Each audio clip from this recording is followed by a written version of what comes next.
organize, make my way into your mind. Technically, you've got to play everyone anyway. Just to know what you knew. Restless every time we start looking as a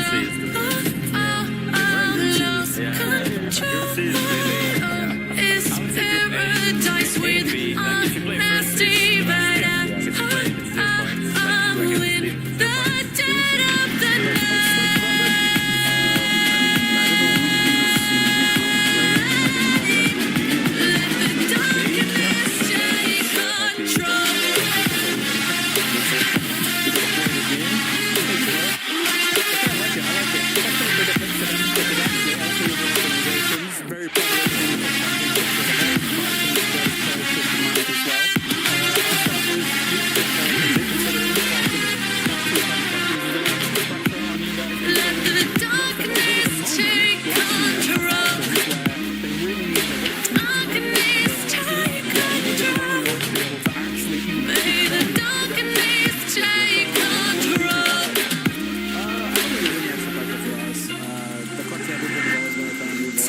slow, breathe me in and let me go.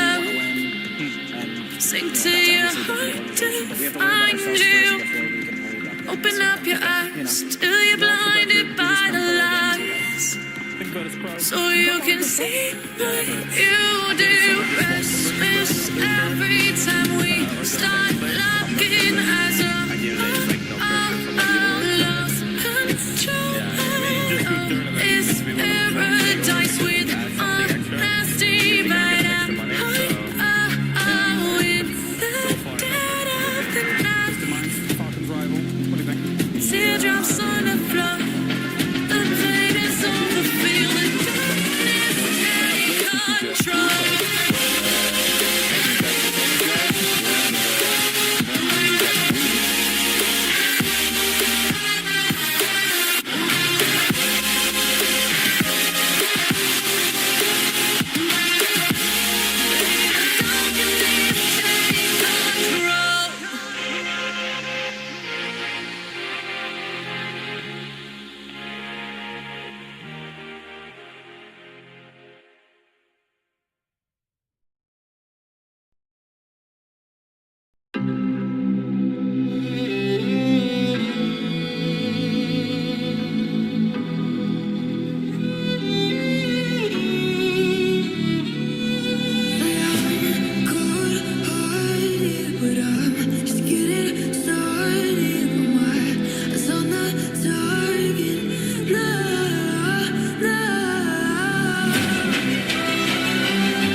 previous year. It was pretty huge for our organization.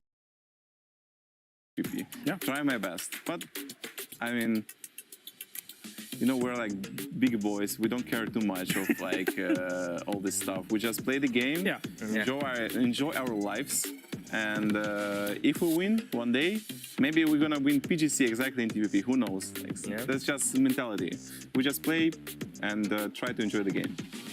And you, I mean, there's not been any third places recently, and I'm not. How about that? No, it's obviously a huge change. I don't think it's as big as I thought it was when TVP first came around. Okay.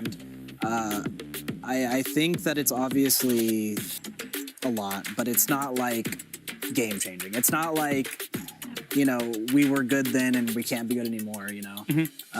But it just feels like we're getting beat down with so many changes that it's just like, it doesn't matter anymore. It's just, it feels so like random nowadays with, you know, the holes, the circle settings, BRDMs, panzers, mortars, TVP, pickaxe. I mean, it just seems like there's just so much going on that I don't even care about like one little change anymore, you know?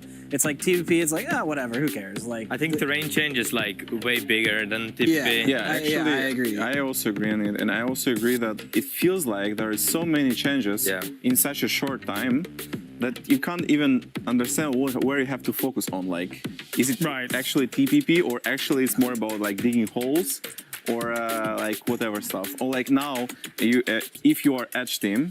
Maybe you need to reconsider how you approach the game, how fast you have to play, maybe change loose balls or change the way how you should play between first, second circles. There's so many stuff to think about, to change as a team. So yeah, it's pretty hard. Yeah. When the constructible terrain came out, I was actually a big fan of it because we were like, oh, we can always come up with something. We can be like, be smarter than the other. It's another layer that we can be smarter than the other people. But that's fair. But now it's just so much things happening. I don't even remember that I can mortar myself in the middle. Right. Because it's just like, oh, there's red zone holes there. How can we kill them? And at the end of the day, it's just, I don't know. It's so much things happening at the same time nowadays. So for example, it's like, you see a team mortaring a hole, you're like, we're smarter than them, let's take it before them, right? So they mortar a hole for you, you take it in front of them, you're getting inted by another team that's already thinking about taking the same hole. BRDM flying in. And then a BRDM flies in, and then a mortar comes, and then you look at the map and there's a red zone on you, and you're just like, what is going on? There's a lot. There's so much. And then you start smoking yourselves, and then you have 4 blue zones on top of yourself by another team that's already third-partying you, and you're just like, well, I don't know what's happening. Don't worry. Now somebody's going to drive through that smoke. And it's going to be gone. Gentlemen, we were on a good track, but I am afraid we have run out of time. Thank you very much for joining me here. A lovely conversation here with Batulins, Nixie and Shrimzy. That does it here from the Esports World Cup 2026. We'll see you for more. Hello, we are here for the Sony Media Tour at the backstage of the Esports World Cup 2026. So let's take a look at everything that's going on, as we have got some of our players already getting their hero shots done as well. As you can see here, made in Thailand, 2 times BGS champions.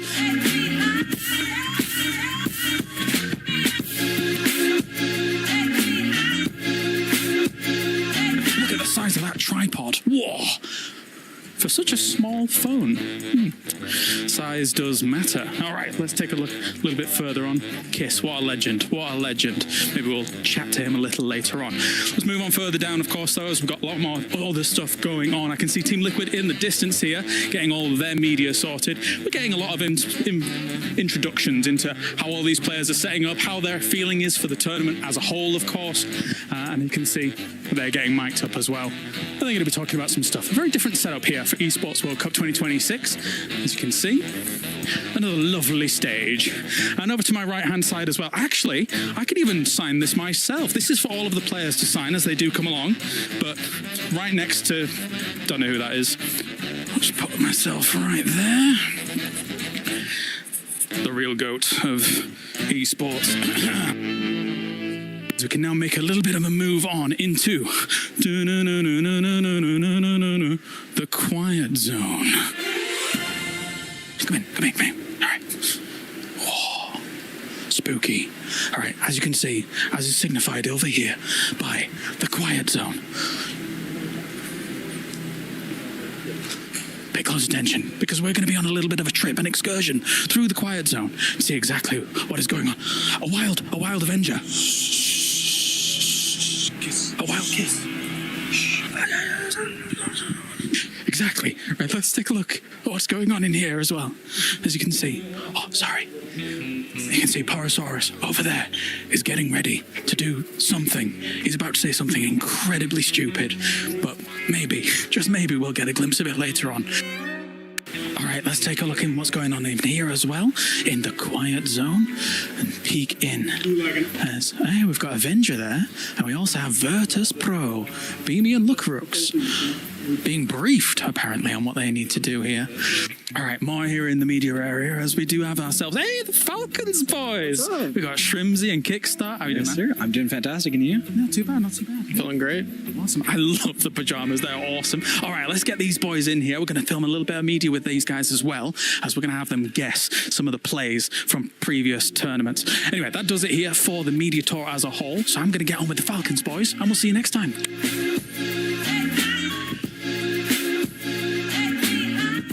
All right, guys. It's going to be the quiet. All right, let's try that again. Absolutely not. Absolutely. One more opportunity to see players in their natural habitat. Nothing. Spectacular scenes here at the Esports World Cup.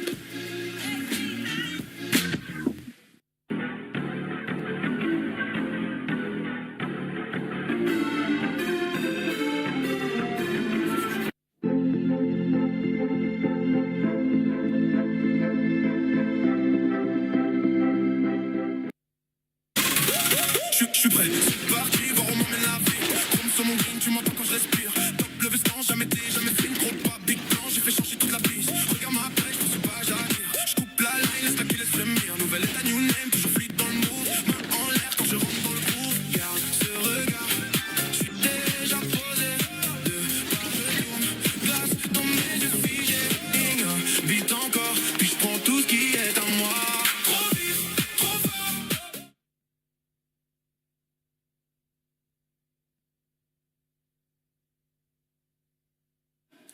And Ludi, it is day 3 of PUBG Battlegrounds, and today is all about this. I have the title defender, Twisted Mind's Key. Pretty nice. 8 of these are going to be crushed today.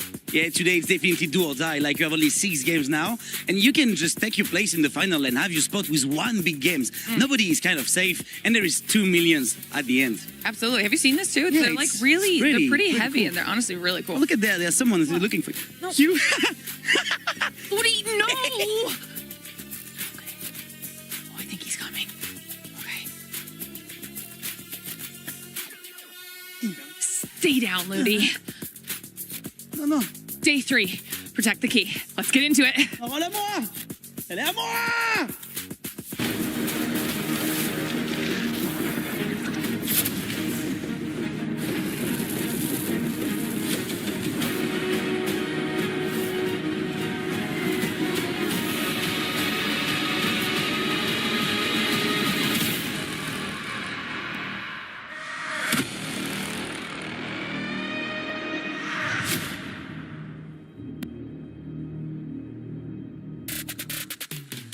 Today will be the day that we end up finding out which teams are going to be going to the finals. Welcome back to the PUBG Battlegrounds at EWC 26. And it looks like I woke up on the right side of the bed because this is what it feels like to be tall.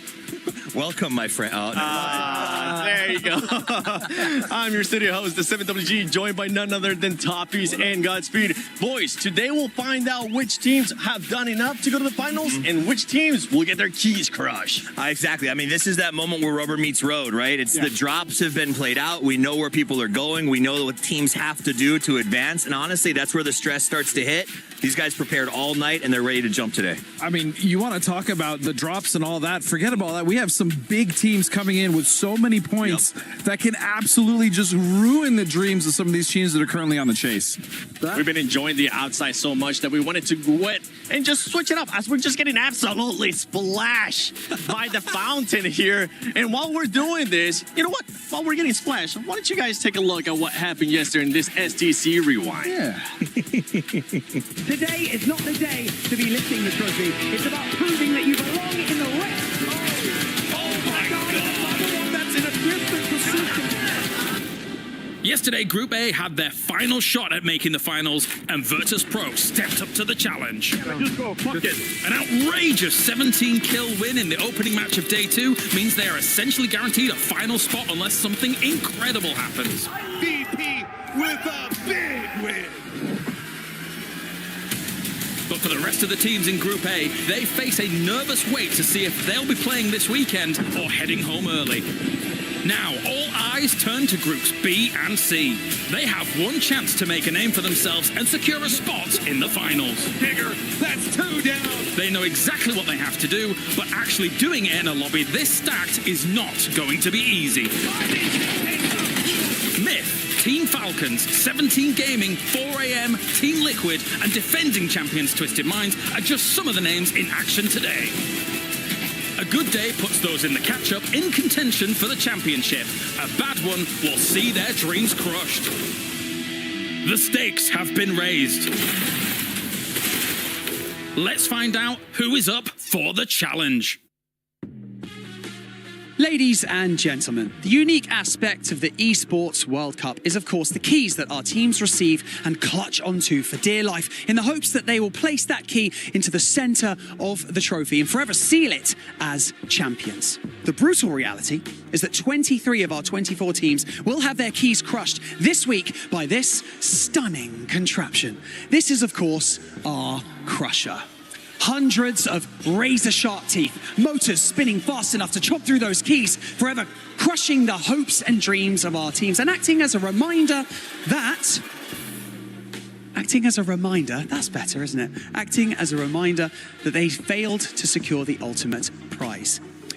It is, of course, unique. It's brutal, like we've already said, but of course, it is something unique and incredible about the Esports World Cup. So stick around to see it in action. Day 2 of Lace asking to cast. No, I don't think Avenger would really like that, and neither would you guys at home. Welcome. You're joining us here today to talk about our predictions. Now, you guys at home can download the EWC app and you can do your pick'em. So you can place your favorite teams in a hierarchy and go in to win some really awesome prizes. Now, I know you haven't downloaded the app, but you guys at home should. Who would your predictions be today? For sure, there's every single game, you can choose 5 teams that you want to go through or rank them, as Lace said here. And honestly, most important for me, we are sending 8 teams home today, right? It's 8 dreams are crushed, and I would say right now, for me, there's 4 teams that I think is already out. I think R8 is not going to be able to get enough points. Petrocor Road is a huge team. I don't think they're going to have enough points. Tai Lu, another team. Supers, one of the favorites here. I'm pretty nervous about that. Don't think they're going to have enough points to withstand the 6 games of points that's going to be coming in onto the leaderboard today. I might also have to maybe add in Gen G there too as well, because after their performance yesterday, you know, especially out of a lot of our other Korean teams that we have, they're not looking too flash hot when they were on the bottom of the leaderboard. But you know what, if we were to pick things up and place them in our 5, you know, I feel like Team Falcons, it's their day today. They need to really hone it in. It wasn't hitting them there. Obviously, they're against the Twisted Minds is coming through. Yeah, today it's really the question of, are we going to see any of the top teams soak up all the points, right? We're going to have Twisted Minds coming in, Myth is coming in here. Are we going to have some of these teams get tons of points? Is Falcons going to be able to build from that confidence we saw in that last game yesterday where Tickleton and Gustav popped off? That's really what I'm looking forward to.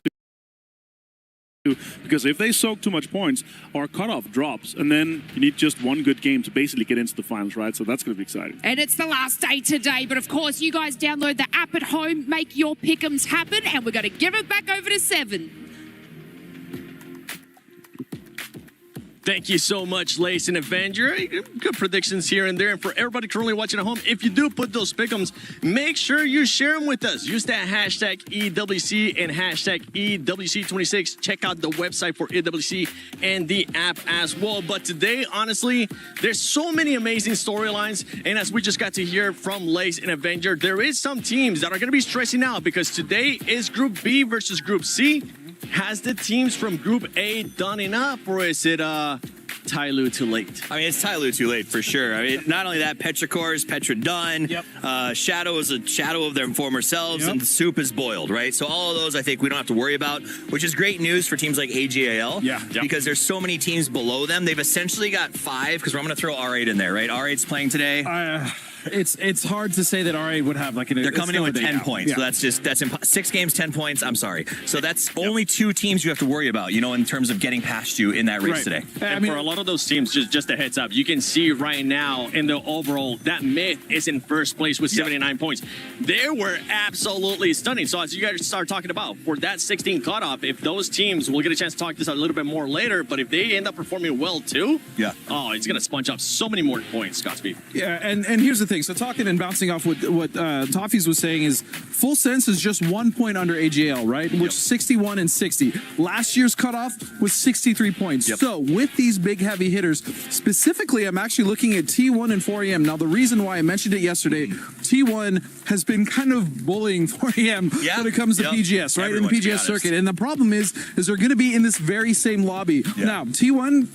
43 points in their first day, not bad. Obviously, quite good. 4AM struggled a bit more with 32, and they're going to have to face off against those rotations. And I think, at least for 4AM, if we're talking about them, even though Windot had an amazing day. But he was the only one for He was the only one, exactly. And I think that's going to be the struggle, Steve. Well, it almost goes the same way, though. When I talk about T1, it was Heather that was popping off yesterday, it was right? Heather, He was haunting the dreams of the Falcons and will for the rest of his life. But I think that's what it's going to come down to. Which of these 2 teams has the rest of their players step up, grab the torch, and say, this is a team event, not a solo event. And whichever one of those makes the push, I think has that chance to go the distance. Both fabled rosters, both legendary in their regions, both underperforming, and I think that's the story there with those 2, is which one jumps up, which one steps up, and which one has to deal with maybe hot drops later today. And I'm hoping we continue to see some of those plays that we have seen with the VRDM, or as I like to call it, and I'm really trying to make this thing, the Splat Maker. Because we saw that perfectly happen yesterday. Get this thing out of here, man. Come on, guys. But it has to catch on a little bit. But as we're moving on here from the overall, we got our Sony stories of the day, which honestly, for this squads, I'm going to be looking at none other than Full Sense, the reigning global champions, and 4AM, because we were expecting a little bit more out of these 2 squads, and they have put themselves. For Full Sense, you're not going to be able to play today, but for 4AM, you're going to have to give it your all. And again, I think their biggest issue will probably be T1 if they do happen to run into the same rotations. But outside of that, I think 4AM did show. First of all, 4AM has been a much better team this year than we've seen in a while, Steve, right? I mean, we've seen over the past, even Godv tried to make his return. It really didn't work out. That roster kind of struggled. I think this is going to be 4AM's best roster coming into this year, coming into this event to actually make a qualification. And if they don't run into T1 much, then the problem is they're going to have to worry about Myth. They're going to have to worry about Twisted Minds. They're going to have to worry about Gam. Gam had a 50-point first day. And I think if you talk about 4AM versus Full Sense, 4AM's at 32 points coming into their next 6 games. Full Sense finished at 60 after 12. So theoretically, 4AM is ahead if they do the exact same thing they did on day 1. They ended 64, which actually will put them ahead of their competitors Full Sense and AGAL and qualify them. The problem is you can't build a strategy around a consistent 32. You know what I mean? So they have a tall order. They can't guarantee they get 1 or 2 good games this time. So I think that's going to be a stressful moment for them. I do think that the biggest beneficiary of this entire thing is AGAL. Full Sense dropped that ball just a little bit yesterday. They only got that 60, which puts them 1 point below. And I genuinely believe there is a really high chance that cutoff is right between those 2 teams. I think you're right. I think the cutoff is going to be between 60 and 65. That may be the highest, again, because we have such big sponges. You and I got to talk about something else, and it's our region. Falcons, Liquid, both had, I mean, Falcons kind of really turned it up at the end of yesterday. Liquid, for the most part, even though they kind of stumbled in the middle. They still had a pretty decent day overall, but they both need to get over the 60-point mark. I mean, you are the shirt, right? This is NPL that's from these guys' era. It's 7-8 years ago now. Yeah. All but one player from both of those teams have been playing since that time period. And so they know that they have the ability, the experience, the veteran status to be able to handle the pressure today. Right. But to be in a position, that's our region, where we're sitting here going, oh my gosh, I hope they make it, is not a stress that I am used to or enjoying very much. And moving from that, teams that are not going to be feeling that pressure today, the teams that could possibly end up just doing a lot of sponge points, just taking a lot of points from these squads that actually need them. I'm going to be looking at Myth because it took a long time for, I believe it was VP to even pass Myth, and they were able to play all their 12 matches. Another squad within that range, it's going to be vicious. They're going to be playing today. They were one of the best performing squads yesterday, and we also have Twisted Minds. There's just so many squads that can sponge ball. And I know, Godspeed, earlier you were saying 60, 65 points, but honestly, Toffees, it could end up being even lower than that. It could. It could. So let's jump off with Myth, right? Yeah. Historically, a myth is something that exists only within a certain group. When you exceed past a myth, you become a legend, and that's what these guys are doing right now. The fact that they have played half the games of the rest of the lobby, and only one team of those 8 that played yesterday was able to pass them. Only Virtus Pro passed them. They stand in second with 6 games. That means they have no pressure. They're already qualified, and they have 6 games to do whatever they want. Everyone else is going to explore defensiveness. That means they're going to rack up points, and yes, may drive that qualifier down to 60 points. You know what this reminds me of, Steve? What? Rock. Last year, group stages, they cleared over 100 points. True. And that's the danger.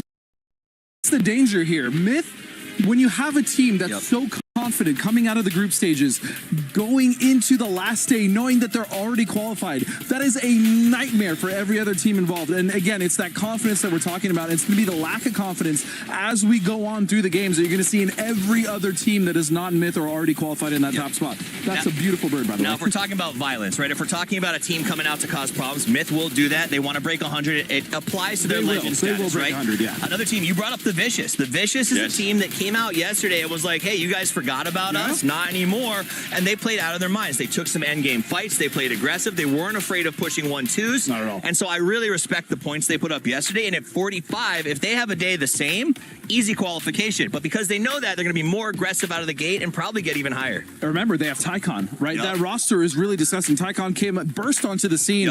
Basically, immediately we knew that he was going to be someone to watch. And now that he has this roster of Sapao, YM Kood, we've seen him so much experience, and Sir T, this is a very dangerous roster. But again, it all comes down to how much confidence will they bring into this day because of how well they played yesterday. But again, because of the teams at the top that may put a lot more pressure on them. Now, I want to mention this because we're talking about teams that had 6 games and may change the way the game is played. Twisted Minds, still in the hunt, right? They're currently in 4th place with only 6 games played. And rumor on the streets is Lou is back. He landed last night late. Will they give him a rest? Will they play him? The question is out, but we know that he is now in Paris. Imagine that. A team that is that good, 4th after 6 games, down a player using a sub, and now they don't have to. But there's something to be said. Do they just let the tab finish it out, who's obviously played just fine? Right. Or do they try to let him rest, or do they try to let him get in to get games to practice for the grand finals? Because Twisted is going to the grand finals. So that, I mean, either way, I don't think there's a wrong decision, especially coming in so late, being tired, exhausted. Yes, you want to get the practice in, but at the same time,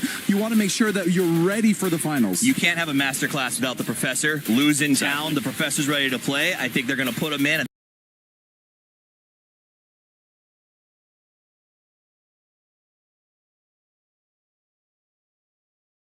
They're going to start them, and I think they're going to show us. They're going to go out there and be like, we want to outprove Myth. Like, they want to believe, they want to show. Defending EWC champions, looking for a PGC down the line. Best team in the world at the moment. In my opinion, I think they're going to come out hard. Yeah, and when we saw Myth, we got to talk about player performances because we ended up Kiss being able to put up a great performance. Other players from the squad as well. Yesterday, one performance that we need to point out that happened at the end of the day has to be Falcons, because Tig, I mean, he ended up popping off. They ended up with 12 eliminations, but that performance out of Tig sparked Falcons to not feel so much pressure coming into day 3. Yeah, well, I think Tig and Gustav for the last 2 live, the total accumulated kills of 12 plus just from the 2 of them alone, right? And here's the thing with the Falcons. You and I have been watching this team, I mean, minus Gustav, but we've also been watching Gustav for so many years.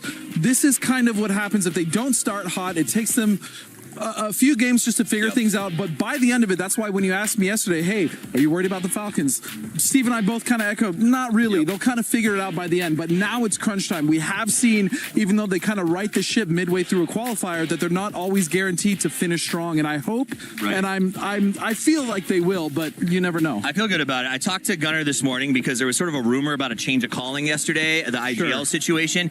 And he said, yeah, Gustav has joined Kickstart in the IGL role. He said Kickstart's one of the smartest players in the world. His micro is incredible in terms of calls.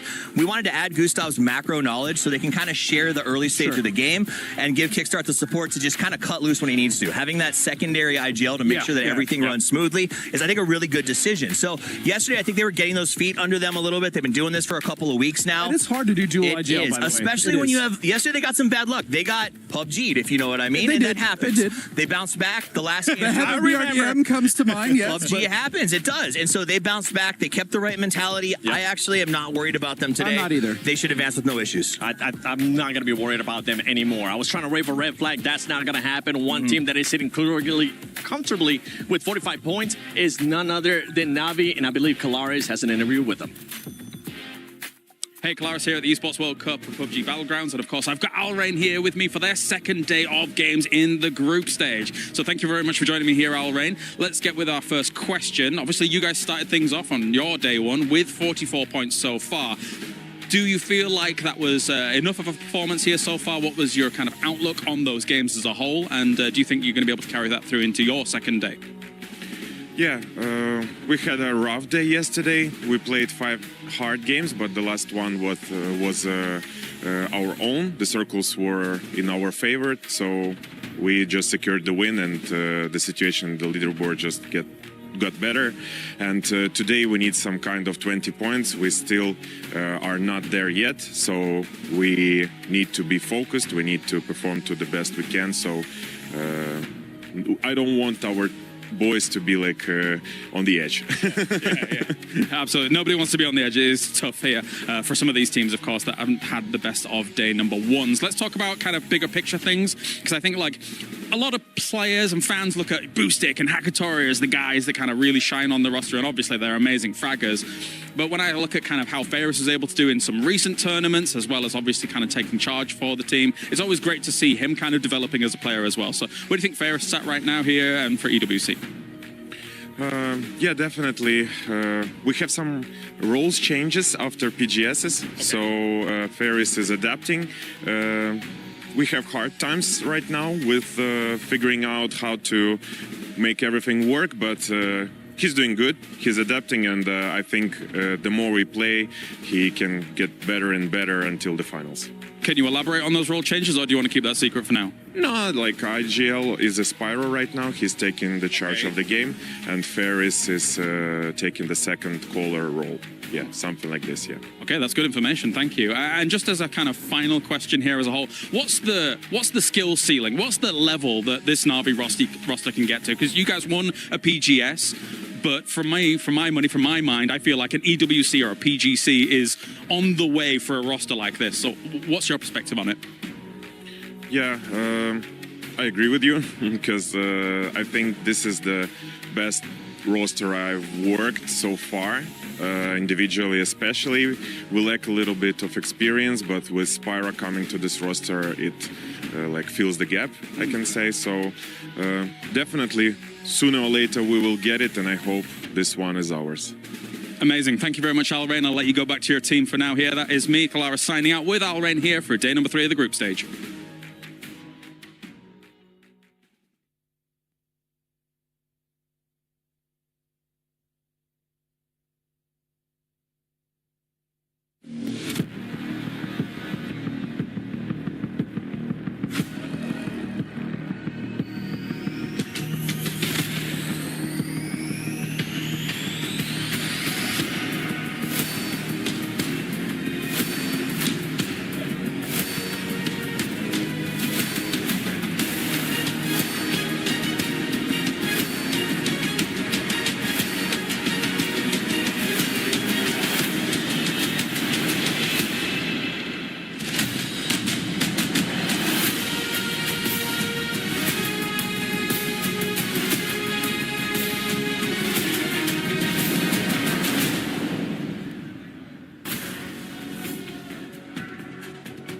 Mesdames et messieurs, bienvenue. Welcome to our last day in this EWC PUBG Battlegrounds.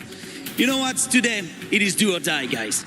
That's right, 16 teams will battle tooth and nail to secure a spot in the grand finals today, whilst 8 will have to sit on the sidelines, watch and wait. It is a brutal reality watching the leaderboard slowly climb and potentially surpass you. Yeah, but like we saw yesterday, like any team can just pull off a big games and instantly lock in their spots into the finals. So nothing is really over and no one is truly safe. That words couldn't be true there, Luti. And so, coming to you live from the Gdynia City grid in the Port de Versailles in the heart of Paris. Make some noise for your teams as they fight to secure a spot in the grand finals one last time. Starting with 17 Gaming!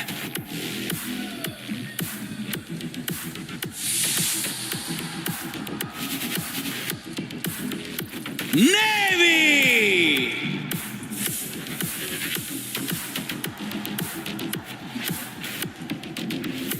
R8 Esports.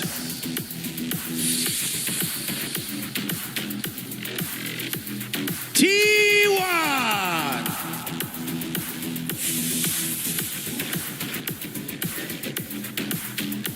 Four Angry Men.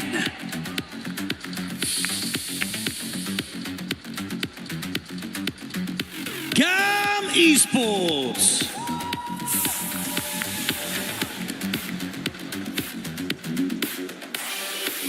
GK Esports.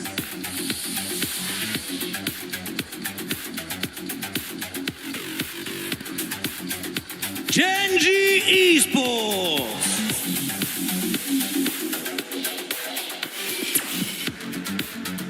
JD Gaming.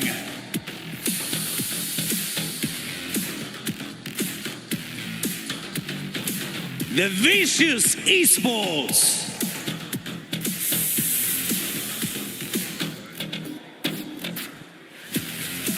Team Nemesis.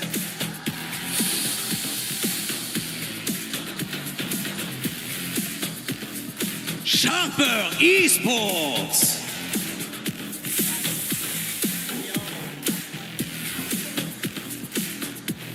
Team Liquid.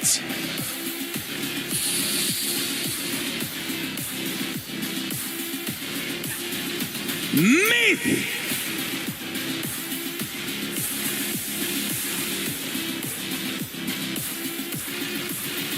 Your reigning club champions, Team Falcons.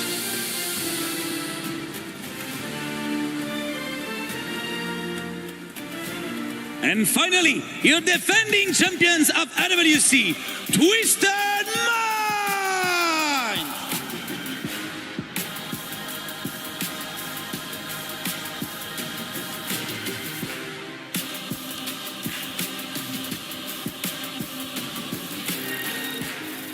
This is it. Our team are locked in and ready to fight for 6 more games of group stage, while the A team of Group A just waiting and discover the destiny. That's right. We don't have to emphasize the importance of the next 6 maps. Our players know exactly what to do. They have been here before. Thousands of hours played, no stone left unturned, and the best teams in the world ready to go toe-to-toe. So it is time to close out the group stage of PUBG Battlegrounds at the Esports World Cup.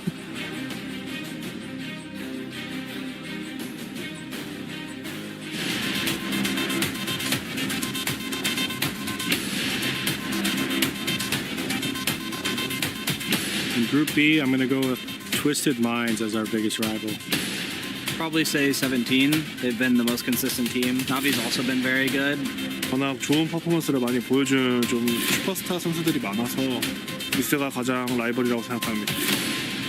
Blue zone behind it. No options, no cover. Gets the headshot. It's dicey between the two. Peeking back and forth. 虽然说 Twisted 呢是上届 EWC 的冠军，但是我们面对他们，我们还是很有信心的。我们队伍不惧怕任何队，我们遇到了之后都会全力以赴。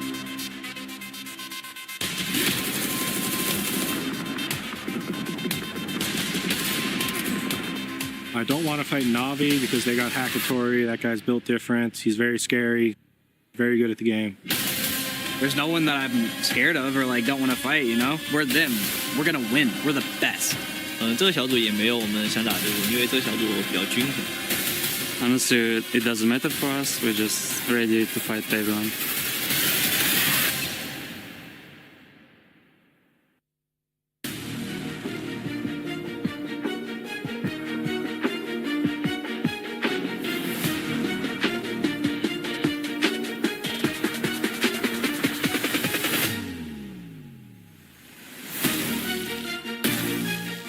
Welcome, everybody, to the final day of group stages. There are some teams that have a lot left on the line to fight for, but they also have to get by Myth, where we are going to write the next chapter in what has already been an impressive 2026 for that squad. Yeah, for sure. And again, my big question here, are they going to absolutely send it, break last year's record, go for that triple digits, take all the points away, soak up everything that is possible, and make it even harder for the other teams trying to get into that big final? Of course, we're going to be sending 8 teams home. We're going to be crushing 8 teams' dreams today here. And yeah, sure, some teams are not playing. I think right now you could say Petrico Road is definitely not making it. Tyloo with 43 points is not making it. But Supers with 53, I think, unfortunately, they're not making it. I think the cutoff is going to be around that 55-point mark. It's going to be the question all day long, and it's really going to depend on those teams that have already seen great success, like Myth, like, Twisted Minds. Falcons, who kind of showed up yesterday, like Liquid, who had a very impressive day one. So it really so much kind of leaning on the results of this first map. Will those teams that have already found success continue to find success here in day number 3? But we are in the plane. We are ready to go. And we are starting things off on Erangel. Yep, we're going to have 2 Erangels today, 2 Tagos, 1 Rondo, and 1 Miramar. And yeah, that's the teams that's coming in. Very impressed with, of course, Twisted Minds and Made in Thailand. That's already above that threshold, far and beyond. And yeah, they can come out and farm a lot here. And the big name coming back for Lou for Twisted Minds, even though the Tab had an amazing performance in their day, he's going to be coming back, and that's a big name to put in the server. Never forget the Tab double kill through the smokes. He's going to put that on his already impressive highlight reel of times where he's unfortunately had to fill in for one of his teammates, but they are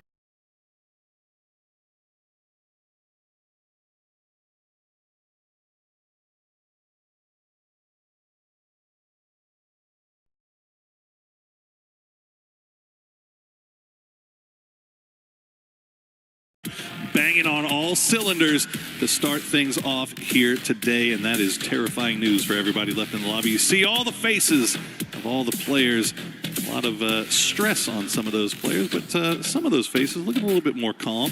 We'll see how it plays out here now that the plane is in the air. The drops are coming through, and we'll see if anybody drops close to each other.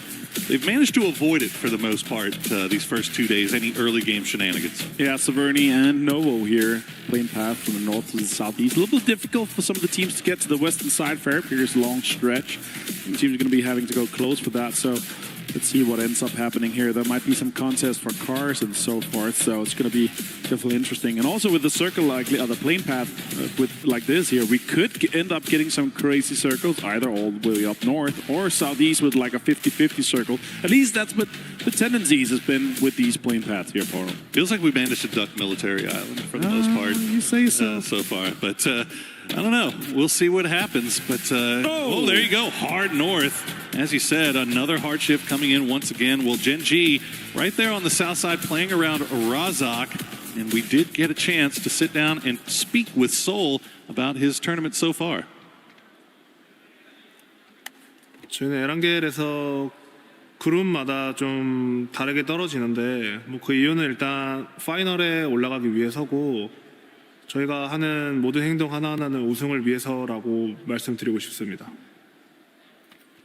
They're on the clock here, Poro, for sure. 26 points so far, and with a roster like this, with names like this, PGC champs in the roster here, they should definitely be making waves. And today, uncontested on the drops. They are looking good. Rorschach is a strong start here for them. It's a top 3 prior getting into the circle. You can already see D moving in there. Daniel has been having some great impact actually for the team. Quite surprised with how much he's been able to lift for it, and now already being that front scout, trying to see out and get the information that's so crucial in a rough circle like this, where you're already counting out about 40% of the playable space, and it's going to be such a high priority. And also, when you look over to the other sides of, a Nemesis that's already in the Severny, they're already locking down some of these high priority spots. And Lou, he is back. He has been flown in and arrived today here just to be ready and saying like, oh guys, you already made it. 69 points, nice. But let's see how far we can take this. This is the absolute best practice you can get for a player like Lou. I saw he was grinding rag with some of the guys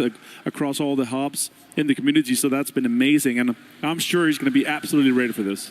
He did get in a little bit late last night, but should be nice and warmed up. You saw he already took a couple of shots there at Gen G as they made their way across the river, so a little bit of damage already been collected here by Twisted Minds. Meanwhile, 4 a.m., the story this year so far has been 4 a.m. and T1. They just cannot seem to avoid each other. Well, at least to start things off here today, 4 a.m. has won Yesnaya, and T1 has been relegated down to Ferry Pier, but it should be okay for them. I honestly regard Ferry Pier as a pretty high drop. Sure, it's nice, also great if you go for that loot there, but especially with the amount of military zones we've seen throughout, and also the Primos, the Ferry Pier, the amount of water we've seen, it's a strong drop. Let's see how far they take. And also, I'm super excited to see them back against each other in the lobby here. They always make the games extremely exciting. Sharper has locked down some of the higher spots up the high ground here. Jedi already peacocking just a little bit as Spaceman is rotating around to get some information, see if there's open possibilities and open compounds that they can lock in. He's not getting any shots coming in from the junkyard, so they're going to be able to take that. That's a great spot in this circle here, Poro. As we see all of our teams kind of making their way through. Yeah, Geek getting a little bit close to R8. It's been a slow start, to say the least, here for R8. And yeah, Geek, they decided they want a piece of this. They're going to find Teddy. So Sungjang will get his first knock of the day, and Park Pro will do him the honor of flushing him out. So now Geek knows that R8 is over here. Empty, you better have a great path planned ahead of you to escape this. Had 10 points in their first 6 games here. Now they start their second day like this here. It's not looking good. They need a record-breaking day here.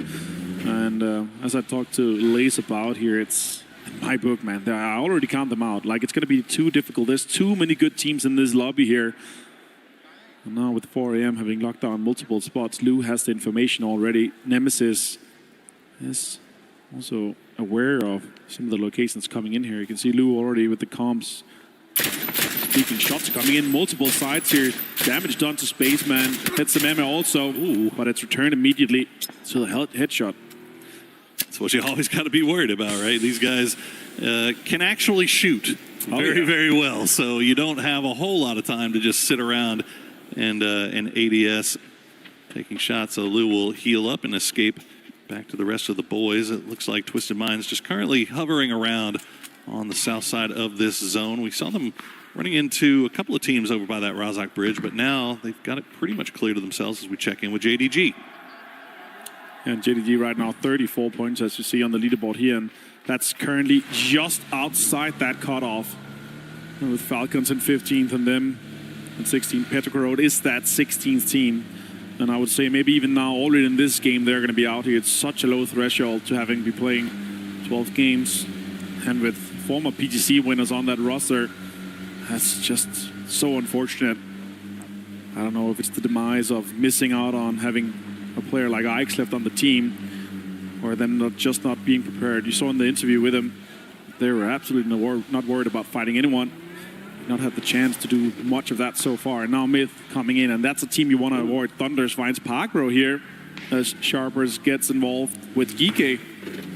Geek, we saw them run into R8 a little bit earlier, but Sharper proven to be a little bit of a tougher opponent as Tanawat will continue to make his way around. Yeah, secure that point. 2 now collected for Sharper as Thunders will have to retreat. Getting sprayed down here by the remaining angry members of Geek. But Geek now having to play that forward as a duo. It's a bit unfortunate, yeah, for sure, especially It's not a high prior position with the current first, so now sure you can hide your cars a little, but it's more of a waiting spot more than anything. And that shelf just above them. Sure, they're going to have enough meds with that station, but sure, I don't think you really see them. Unless the circle moves away from them, they're going to be able to take the compound where R8 is at for the recalls. I don't really see them getting them two back, so let's see what happens. Now on screen with 17. Yesterday, in my book, 23 points. Having that central drop spots is just not good enough for a team of this caliber here, Paro. No, very high expectations been placed on this squad, and deservedly so. I mean, they're a PGS winner so far this year, and it has just been a slow start. 23 points, as you said, but this is, again, one of those teams that has that reputation that if they get things going their way, they can put up an incredible amount of points. I wouldn't be surprised to see them put myth levels of points up in one day should they get the ball rolling. But it's going to all depend on this first game here.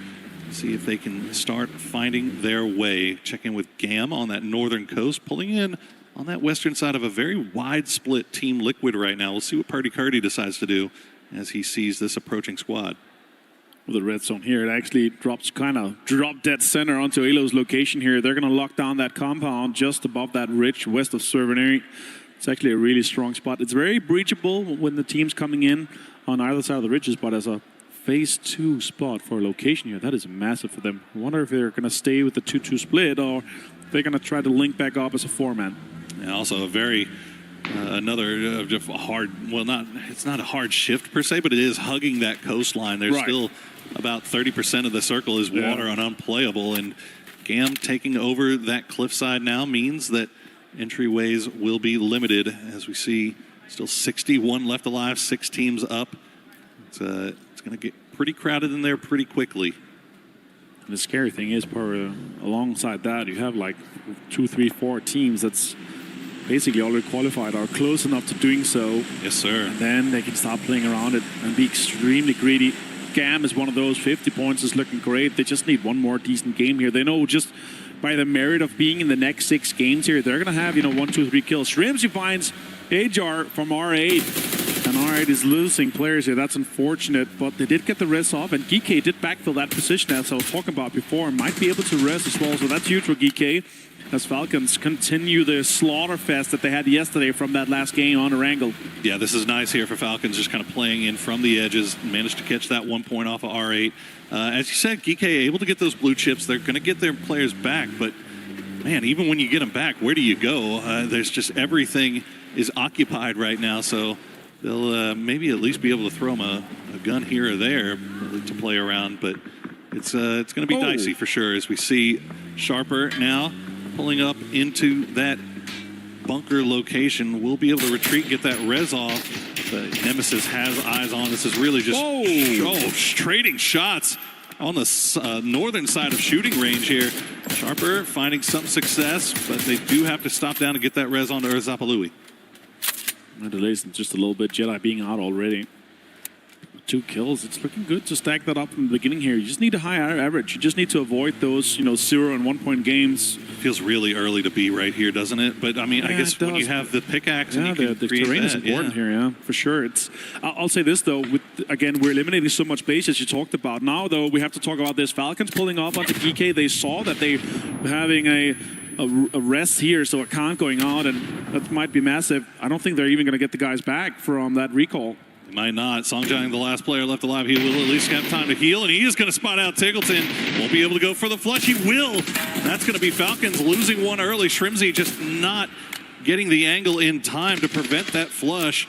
We'll see if Falcons can get rid of this player. Songjang, obviously a hero in the scene. He will go down, and he got it. He stayed alive in time. That is great work from Songjang. Now Pac Pro and EJ, they're just going to be birds in the sky. They're going to have to survive, have to try to rat out. Chan though finds 2 from Vicious. Simon and Tygan goes down here. More kills coming in for 17. And with the circle going south, there's just a perfect southern shift for everyone to still be inside their locations. Only GAM is going to have to reposition Falcons as well. And for the teams coming in on the southern side, they're going to just have to slide in and just try to survive for just a little bit. I worried. I mean, historically, that Waves spot, that 17 is playing in has been very dangerous to try to go to early just because of how it plays out. But oh my goodness, cold 119. Going to be sniping. But yeah, the fact that with the destructible terrain now has made it so that 17 can kind of dig in there a little bit more than you used to be able to, and they're able to defend themselves and stay alive as 4. We'll see if that plays out for them a little bit later in the game as the circle has popped. It's going to square up right on top of shooting range. Nemesis really kind of on the clock here. Yeah, they need to show up, and this is a home serve circle. This is their chance to put points on the board. Sure, they're central, but defending shooting range is an absolutely insane task to have ahead of them here. You've got a couple more revive stations being popped off. It looks like Falcons will get one of their boys back, and R8 going to be doing the same as Gustav has been kind of hovering around on the southern side of the circle looking for a place to come in. But Falcons will get their man back, and we'll see where they go from there. Empty gets spotted out by Gustav.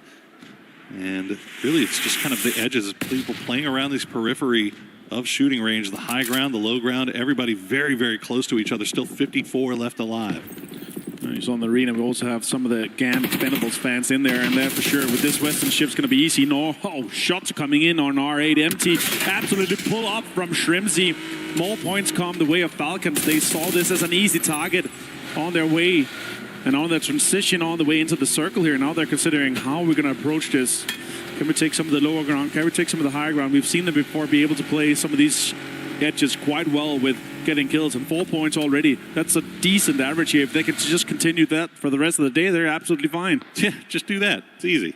Why not? No, but Falcons, I mean, Erangel has been a nice little spot for them after what was an amazing salvage game yesterday. We'll see if they can find some more success here as we see 17 working their way up to the wall. Nemesis just playing it slow, playing it quiet, and letting them get a little bit closer as it looks like everybody's kind of found a foothold. I see one person on a mortar, and that's going to be Team Liquid. We'll see who they're aiming at. With this next circle pop, it really decides a lot, and that's a southwestern hard shift. Navi is laughing. T1 has already set up so much space just ahead of this, and look at the amount of teams that's inside shooting range. There's going to be so many fights coming in from that northern and western side here. Now the Falcons and Myth are moving in as well. Twisted Minds are pulling up. Vicious out in 16th place here. That's so much damage being done from multiple sides. Sambler's out. Batulis is knocked here. A little bit rough for them. Yeah, we'll see if they can get Batu back on his feet, but it doesn't. Yeah, okay. I think, now Perfectix has gone down. A good grenade from December 12th will get him low. And now the man who just arrived last night, Lou, is the only player left alive for Twisted Minds. But JDG not freely allowed to continue raining utility down, so they're getting shot off. But now Nemesis looks like they have spotted out something here. They're just going to spam the smokes with grenades, but maybe a res coming in here on Perfectix. Falcons managed to just... That's not where boats go. Falcons managed to just send it all the way through here. As we see GAM approaching 17 Gaming. Winbo is that front point man. They know there's a car there. That's a quite obvious easy nade to be thrown in his direction. They're trying to get them information here. The double nade towards Shawu does not connect. Yeah, they're going long with the utility, so if they didn't spot the car out, either that or, I mean, Wimbo's just being very, very quiet right now. But you see Duck Juice and the rest of the boys, they're going long range. The smoke's going to slow things down for the time being. Wimbo waiting for the perfect time. But now, shots. Nice shots there from range will get Clory's low, and Gam, as you said, they're just fancy foot dancing around. There you go. The grenade from Wimbo will be perfect. Gets the knock on a Clory's, almost takes down Tombu as well. Another one will follow, and he's going to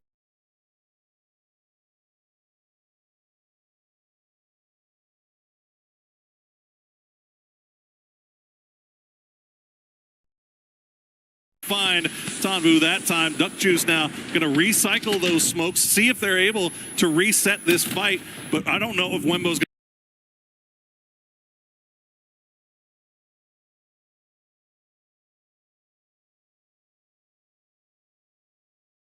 going to let him.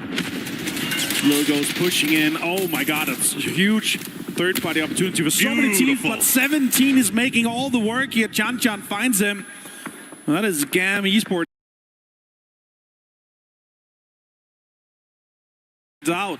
Super well played there from 17. 7 kills now for them, and Team Liquid is trying to hold off Gen G's push. They do get a couple of knocks to start things off, but a good grenade from Salute will find Luke 12. It's down to just Alo and Cowboy as Salute and Soul will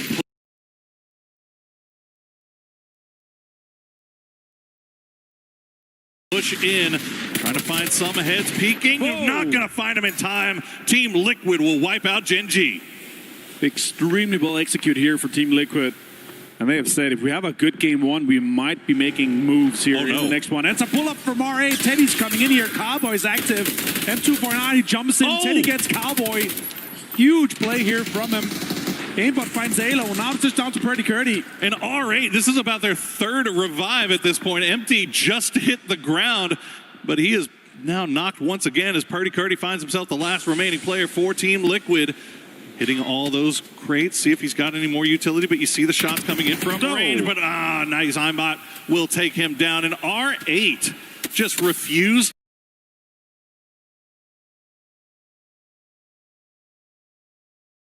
to die. We might have to call them recall 8, the amount of times they've been called back into this game here, multiple, and that's them being able to survive is just insane. Now shots coming in here sharper as well. They need these points here. They need to extend and put on points with the board here. 31 points, 19th place power. That's going to be rough considering how far this next circle shifted, and all the teams in the northern side are going to have to fight for just the little space that's left alive. Yeah, they do have a lot of work to do, but as you mentioned, the circle cutting south once again, so let's not forget about Navi and T1, who had great positions on that hillside. Have not seen anybody. Nobody has managed to wrap so far as to get into their area of control. Right. Falcons, meanwhile, they've sent it towards the center. They find a great center position, so they're just vibing right now for the foreseeable future as everybody is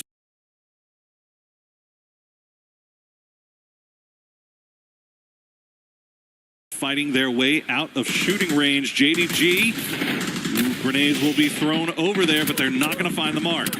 Jen takes so much damage. 9 HP. Spaceman's been found as well. The last hope alive for 4AM. They're going to have to make moves. So many teams are trying to get in here. JDG's holding off. Myth is fighting them. Meanwhile, R8, 17, and Nemesis have a huge brawl. And T1 is third-partying everything from the high ground. Sharper is out in 11th place. 17's been doing so much work from these fields. They managed to find yet another team flush, up to 9 kills, and now their attention is fully on Nemesis. But you see the third-party shots from T1 causing 17 problems. Melman will throw the cool guys don't look at explosions grenade, fade away, run back, play the wall. They do know that they have to keep an eye on that wall down from R8's perspective, but R8 now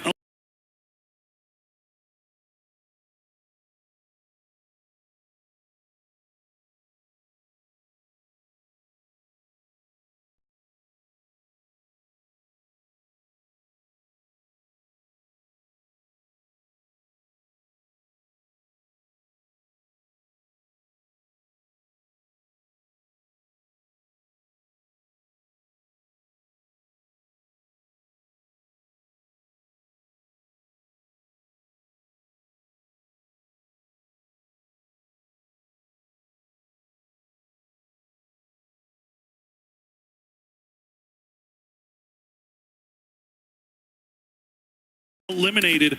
So Nemesis down to 2. We'll just be fighting through as Twisted Minds are right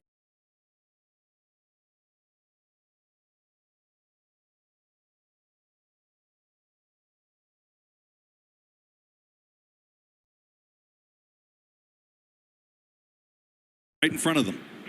Yeah, Nemesis, all these sudden shifts here makes it so hard for them when they're that last team to go out before the placement points drop. Top 8 teams, and JDG, what a great hold for them to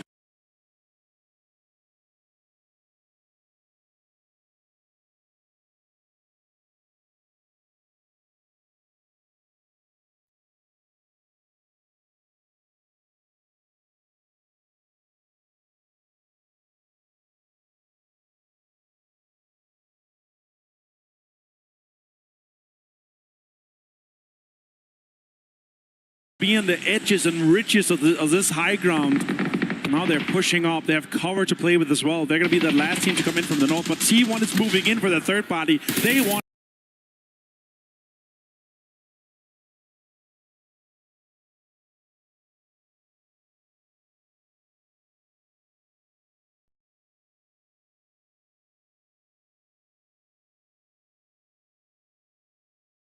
Points as well. Yeah, JDG farming right now. As you mentioned, that ridgeline proving so huge as nobody from the high ground can see them. But T1, they want a piece of it. They're going to come down. They'll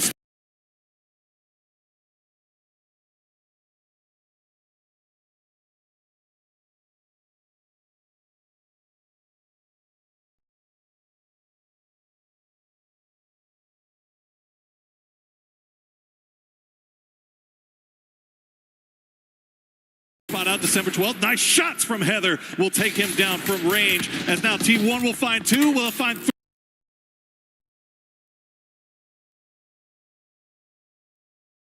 Now T1 will find two, will find three. Cold 119, the last player left alive for JDG. 5 kills for him so far. Can he defend this? He cannot. JDG goes out in 7th place, and T1 with the aggressive push paid off, but Myth is coming out to feast. Beautiful work from T1, but as you mentioned, Myth now trying to take advantage, but can they spot them out in time? Raining the only one knock so far. Heather has the near side, runs out of bullets, has to swap guns, spots out Jacob at the tree, will force him away. Doesn't get the knock, but at least pulls them away long enough to where maybe Type can get that res onto Raining. Yeah, even with the 8 kills that T1 have in the top 5, this is a great game for them. They're pushing the lead even further, 54 points. Welcome to the finals, guys. This is your ticket. This is your game. And now they can make life hard for everyone else. Myth now on their approach to get into this northeastern side of this new circle, but Falcons can set up a perfect hold on that in all their foxholes. They've got cover. They've got everything to play with. T1 saw that, and they're disengaging to go around on the western side. That's a massive play for them. So smart. So coherent. Meanwhile, Navi has been holding that central location, central compound. They've got all the information. Yeah, Navi has just kind of been watching this game play out in the kill feed. They haven't really seen much of anything. They've been holding up on the high ground for so long, but nice flanking angle here from T1 as they'll collect their 9th kill. That one's going to be on to Gustav, but they will lose Type in the process as now Navi has started to flex out. They're starting to find more angles. Myth trying to push their way into Falcons, but they're getting pressed by Navi still as well. It's difficult even with all the Doritos on board and all the vehicles. Look at T1. Hard time. T1 saw the knocks. They saw that they were losing players. Kickstart is low. That nade might be right in his foxhole. What a great nade. 58 damage. He's going to have to duck and weave out of that. He might go down with just a few more utilities being thrown in his direction. The vehicle about to explode as well, and he will go down to the vehicle explosion, and Falcons gets eliminated in 5th. T1 now up to 10 kills as they are just farming on the edges. They'll turn their attention over towards Myth, who is still 4 strong. They've managed to get revives on all of their knocks, but look at how T1 is playing. Just so aggressive. I love that aggression. That's so well played, so well executed by them, and they realize they have so much base ahead that they could just go for it. Now Myth, it feels like everyone has been avoiding them. Once we saw the fights come in, it's like, oh, it's Myth. They already have qualified, so let's fight someone else. But Heather and T1 do not care about that. Baron goes down, and he's in the front smoke.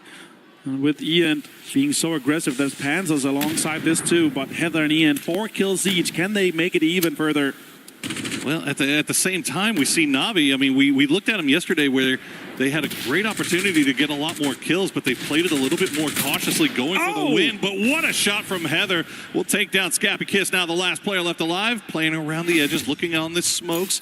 One is about to go down. He go for the res here. That is extremely ambitious. Ian should spot this out shortly, and he will. Kiss will get taken down as 14 kills now for T1, but Navi in the driver's seat.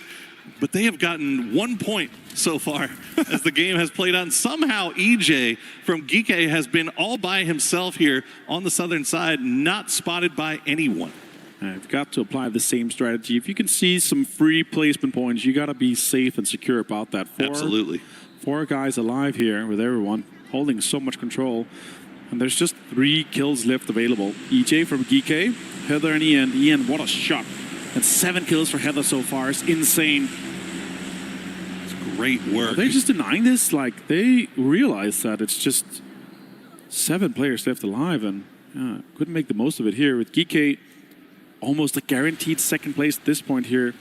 T1, they know that potentially that Navi is already qualified too, so they might have just a fight just for the scraps. Here we go. We'll see how aggressive they decide to be here in this late game. Heather and Ian trying to wrap around, but Navi is already ready. They'll find one. Hacktor will take down Ian. Heather will try to return the spray. 1,100 damage for Heather so far to go along with his 7 kills. Ian will get flushed out. EJ might find him. He might drive straight into EJ. He has an MP5 and no, stun grenade is going to be going out here. And that push is coming in. Heather's low. And the heel just popped off. He's going to be able to get it. Heather's get found. Shots coming in. EJ just with the close drives. And EJ gets found for Navi. They get the chicken dinner here. They're basically back-to-back from yesterday. I mean, you know what? Navi didn't really play a whole lot this game, but when they got to the end, they did what they had to do, secure those wins. I mean, if Navi was sitting on 35 points coming into today, maybe they get a little bit more aggressive. But the difference is they were sitting on almost 50. So, you know, get your 10, secure your 10 points, do what you got to do. At the end of the day, that's all you really need. They're up to 57 now. Yeah, they had 44 points going into this game. They didn't feel like they were qualified, so played safe, played secure, and get that double digit. It's just smart. Yeah, it's just smart. But now, Poro, in the last games, I want to see them play the way that we love to see them play, that aggressive play. And Hakator, sure, they got a few kills here and there. The Ian kill and the EJ one, putting them to 3 kills, but still a second place clutch from EJ to get 3 kills. That's 9 points for GK in a game that did not expect to get the more out of it. Oh, absolutely. I mean, 3 points picked up along with the second place. That's well done there for GK. But gosh, the story of the game has to be T1, right? Like, they came in and were just taking fights with just about everybody, and they were winning them, and they were winning them clean. And that is a scary T1. If they are coming in that kind of confidence, that's good news for them, especially now that you look at the leaderboard. They're probably thinking, okay, we're good for finals. And it's a great perspective, right? Because they come in and they're like, okay, people are probably going to play a little bit scared in the first few games, so let's just go aggro. Let's just go for the fights. If we have space, if we can third party, we're going to do it. And these guys are so skilled.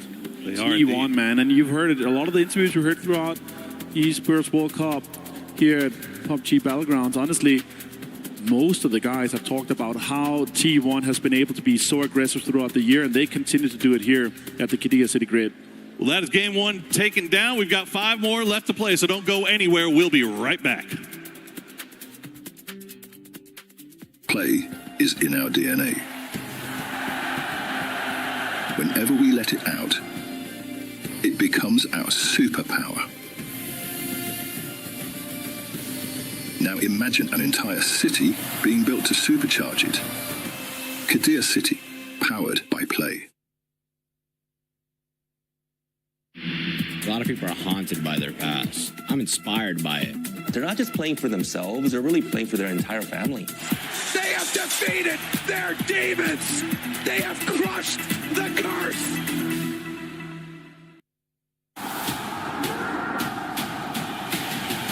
Week 3 of EWC 2026 is about to bring more rivalries, more hype, and more club championship points. Before PUBG Battlegrounds kicked off, Team Vitality sat second in the standings, hungry for more. Vitality will be champion because Vitality has a lot of rosters in so many disciplines, and we're gonna try to play hard, and we're gonna try to be in highest Team Vitality in PUBG like Navi. Lifting a trophy in MLBB at the Women's International in Week 2 was a statement from the French club. They are on home soil and are aiming for the top spot, just like the Vitality PUBG roster. We're playing so many practice before EWC, and we're gonna playing scrims and little tournaments in our discipline, and we're ready to be winning. Vitality are not the only ones with their eyes on the PUBG Battlegrounds trophy. Current club championship leaders Navi are also very serious title contenders. Ми не звертаємо на це уваги насправді, тому що ми сфокусені на нашому результаті, на нашому ЄВЦ, тому ми не звертаємо уваги на це. T1 has had mixed results in the club championship over previous years, but this time they're off to a better start. 클럽 포인트, 클럽 챔피언 포인트도 생각을 하면서 하고 있고 저희도 잘하면 좋지만 이제 다른 팀들도 잘하면 좋기 때문에 다른 종목들도 응원하면서 좀 이 EWC를 좀 재밌게 즐기고 있는 것 같아요. With 1,000 club championship points on the line, the PUBG Battlegrounds final results may bring a new leader or make Navi an even more powerful club championship contender. It was none other than Navi putting up a masterclass, Toffees, in that finale. I mean, I would 100% call it that. The way that Navi played that end game was beautiful. We saw that yesterday. We saw the end of the day and the discussion of champions mentality. Do you make the push? Do you save the points? They did both this time, Godspeed. Yeah. They flexed out to the left side. They sent 2 players to watch the T1 Falcons battle to make sure that if anything bad happened, they could go in and get some extra points. They didn't commit to it. They pulled them back immediately. They left Spyro up there to sort of guard the rear. It was just an absolutely beautiful play to how they executed that whole thing. Yeah, and there was no need for them to really overextend, right? Because of the fact that they already had 48 points, I think, going into that. They didn't get a lot of kills, but they didn't need to get a lot of kills because the point is to just secure the win, make sure you make the top 16, and that was, as you stated, that was a massive. It was perfect. It was just a perfect play, no overextension. That's what we want to see from them. They were able to do that. So we'll look at the match ranking right there. Even though they end up getting the win, as you mentioned, they didn't really have to get that many kills. One team that was able to get a lot of kills was none other than T1 with 14, Lace. Yeah, I mean, they had a cracker day yesterday as well. I've been obviously watching these closely, but again, to come out with that from day one is exactly what I expect from T1. Like, this aggressive play style needs to be honed in these particular matches. And, you know, we saw it from Heather. We saw some awesome plays from Heather yesterday, but now it seems like they've kind of made these a little bit more calculated than, I'm not going to say luck, but it was a bit questionable yesterday. In my opinion, well, Navi wins T1 because they came out aggressive. They took the fight to the Falcons. They looked for points everywhere they could get them. And that's what we said. We need to see them make these moves as a team, and they stepped up and did it. And that's the exciting part. They were not scared to take any of these fights. They went head-to-head with the monsters in the lobby Myth right after going head-to-head with the secondary Falcons, who are just sort of legendary across the scene. And then they face off whenever they need to. They're willing to take that fight with T1. They're GK. They're willing to sort of try to hold off Navi. And I respect the tenacity they came in with today. Yeah, and I think, again, the scary thing to talk about with T1 is 4am, right? What happened at 4am this game? I'm pretty sure they dropped a donut. And that's the threat. As they come in, we see that the rotations are slightly cut. We see that they now also have to deal with not only T1, the other teams in the lobby, but T1, as you stated, they're coming in so confident. They're taking all those fights that it's going to be, I think, an issue once they catch up and they actually do qualify, which are pretty much already there. As you can see here with the stats, they're just going to get more and more confident and continue to dominate. Well, when we talked earlier today in the pre-show, we said Heather, people besides Heather need to step up. Yesterday was the Heather show. Now we got Ian coming in with 5 kills and almost 1,000 damage to support him. Then, you know, rating only with 252, but Type finishes the fight. They steal a bunch of kills. They've been making good rotations. So those 2 support players really setting Ian up and Heather for good moves in this game. Yeah, and earlier, Godspeed, you were talking about teams that weren't really able to get those points for Angry Man. Another team that needs to start getting points, if they even want to have a slight chance, which is going to be super far-fetched, is none other than Nemesis, Lace. Yeah, look, this team has such an aggressive play style, which I was sort of expecting to sort of see yesterday, but it's not something that they have been apparent. We were sort of calculating the numbers in the back room there, and they're going to need about a 7.5 but 10 average to be in, you know, that top kind of thing and not go home. Now, this is something where, you know, we want to see that aggression from this team, but unfortunately, they haven't been displaying that. I think they only got 1 point on the board from that previous match in a fight against, was it 17? And then Twisted Minds came in, unfortunately, with a third party, and they just can't capitalize on these eliminations. So far, their true nemesis is themselves. They've got to figure out how to get those rotations cleaned up a little bit, stop running into a little bit of trouble, and then having the confidence to take the fights. I mean, these guys are all experienced players. They've been on Navi rosters at one time or another. They put the work in at the highest level. They should be doing really well. So said, wake up. Yeah, for me, when it comes to Nemesis, the problem is they're just not that style of team. They're just not that style of team that's just going to come out and have these massive big games. And the problem is they need a big game to start climbing up that leaderboard, as you can see here. Now, Myth, I mean, they're well on their way to 100 points, but Nemesis, again, their style is not push aggressive. Let's clear the edge. Their style is, hey, let's get control and kind of let the kills come to us. And I don't know if that's going to be enough here, Steve. Yeah, and from some of the other squads, I mean, we saw Team Liquid being able to put up some points there. It was a total of 5 in the last match. GAM being over aggressive and then ended up backfiring for them. One thing that we'll actually be seeing here in the next page is none other, it's going to be in the next one, it's none other than 17. We were talking about teams being aggressive. 17 was definitely aggressive. They ended up with 9 eliminations. Yeah, I mean, Tian alone went like 3v1 against Vicious and just absolutely wiped him out. So they look like they came in with the knowledge that we have to put points on the board. We're in 19th. 34 is, to be blunt, if you are with an organization like 17, that is an unacceptable number to come into day 2. You need to play bigger, harder, make heavy moves. So I think they're on track. They got those points. They should continue to climb today. And that's one of those teams that if you don't see them in the final, everyone's disappointed. Well, they don't want to be disappointed. We don't want to be disappointed, even though Shadow Esports is not playing today. I got to give them a shout out because it's still my team that I'm hoping that they do end up performing it somehow. Yeah, totally biased. Thanks, Toffees. You're welcome. But for everybody currently watching at home, make sure if you share anything on social media, just use that hashtag EWC or hashtag EWC26. Crazy how accurate those cameras are. That's how I feel sometimes when I'm standing next to you guys. But you know what, Kalaris, let's see which tall person he's with next. Oh, many a mystery person here down on the stage. But yes, that's right. I'm going to be with Matchroom this time here to talk about some of maybe the rivalries, some of these conflicts that are going on between some of the teams as well. And I would be remiss if I didn't start with good old T1, taking some fights left, right, and center. Specifically, it feels like this event, T1 and Falcons have had some really bad blood where it's been T1 getting the better side, most notably Heather, as that's been the clip that's going around everywhere with the BRDM. But also, if we look historically, T1 has often rotated very similarly to Falcons and screwed them over. Yeah, it extends even further than that, right? T1 obviously in PGS has had that with 4 AM a lot, and we saw that really come to a head where they got that second place against Myth down the line in that PGS. So I was looking forward to maybe some T1 and 4 AM action today. Whenever we think about international rivalries, it's weird because we don't have a lot of them, but the ones that we do have seem like they focus around Falcons a lot, because there was the Falcons and 17 off of the hot drops for the center of the map, and then whenever we look at like EWC itself, of course, it's Falcons that have won EWC historically, and Twisted that's won EWC. So it all seems to be everybody hates Falcons. Big names, I can understand why they would have targets on their back, that's fair to say. I think that obviously regional rivalries are something that kind of play a factor as well. Right? Yeah. EMEA is kind of rife of this, not supposed really because of like how the results stack up, but because of the way in which the players move. Over in CIS, for example, Twisted Minds, some of them filter down in towards, of course, where Na'Vi is. They were able to bring on some of the young guns, and the Nemesis is in a position where it's literally everybody was on Na'Vi before. Well, whenever we look at PUBG, right, it's a lot of people that have to just scrim to try to get everybody together, so everybody does kind of get to know each other. It's just a little bit of, like, I guess, individual rivalries that kind of stack everything together. All right, well, thank you very much, Matchroom. It is time to get into our next game. Let's head over to the commentator team for our next game. Welcome back, friends. We have one game in the books, and Na'Vi got the win, but it was the T1 show to kick off our day here. Now we are done with Erangel for now, and we're heading over to Tego. I am Porosaurus. Joining me once again is Avenger, and not a bad way to start off the day. Oh, what a way for T1 to do that. Show their aggression, show the confidence, and show the dominance from the get-go. And yeah, as you say, it's time to Tego. It's time. And it is, and we're going to be having, of course, this game and 4 more after it. So if they got 5 more chances, Poro, to make the most of it. And right now, yeah, sure, Myth have put themselves into that first place.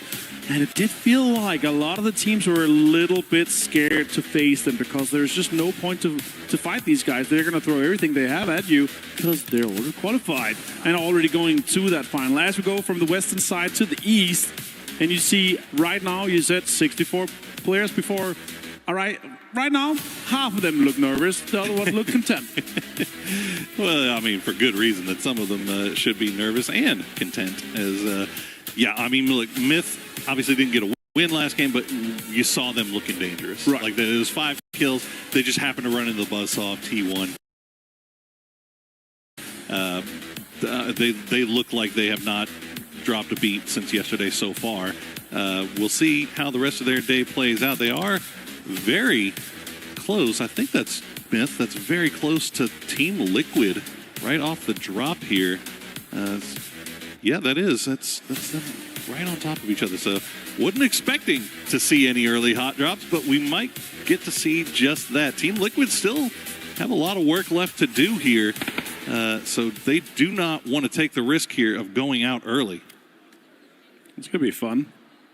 I mean, Liquid not and the Myth. team you want to run into, though, if you're Liquid. I mean, both of them did announce that they're going to go book Sansa. So, no, with Liquid's last game, they're like, okay, that's enough. Let's have some fun with it. Let's see if we can lock this down here. And maybe sure, and then that's what we want for the finals. Myth is a funny team to go up against, though. So, if that team goes out, if Myth goes out early or Liquid, that means that the top end teams that historically throughout the game so far, they're not going to get any, so there might be more points on the board for our mid-pack and lower-pack teams, so that's going to be interesting. Let's see how they approach this with a Western Circle 50-50 bet to go north or south. That's historically been fantastic games because we actually have quite the entries to go on multiple bridges here in Tego. Yeah, so, I mean, look, you obviously got a lot of competitive experience. When you see a circle like this that is 50-50, right? How much of a priority do you put on playing just along the coast versus just throwing all your chips either north or south based off of what you've seen circles do before? Right, now with land ratio not being in effect here, we can still have the circle basically still having water in phase 4. It's not going to go away from it. So just focus on you either having an exit plan for either going north or south, depending on where, but also a big focus is if you're close to the water and have a great spot for that, you could get a lot of kills. Like you could just not care at all about winning the game, but getting those, 8 to 10 and sometimes 12 kills, as we saw Twisted Minds doing their day one without any placements, that's going to be enough. If you can back 10 points from just kills, you're fine. But again, if you can set up in a situation where, like a Nemesis or a Gen G that have, somewhat easy entry into this circle here, you would want to lock down spots that's close to the bridge where you're also able to get out of your compound without being held. So that's really what I'm looking at here. For 17, though, they are in Terminal. They have a Twisted Minds that's hungry around them, looting the classic Twisted Mind split here on Tego. So that's what I'm really looking at. So Team Liquid, they escape from Book Sansat. They did not want to go face-to-face with Myth. Again, no point here. Like 52 points. No. With more games to go, it's going to be enough for them. But again, as I said earlier, these games are your best possible practice for you to prepare for our final game. So I understand you want to make the most of it. Get as many fights in as possible. As we see here, though, Vicious, we saw them yesterday, Power. I was expecting some from them with Tycon, with Dogma, with these guys on the team, but I did not expect that much. And right now they're in 14th place with 45. They could easily make their way into that final. Yeah, it was a heck of a day for Vicious yesterday.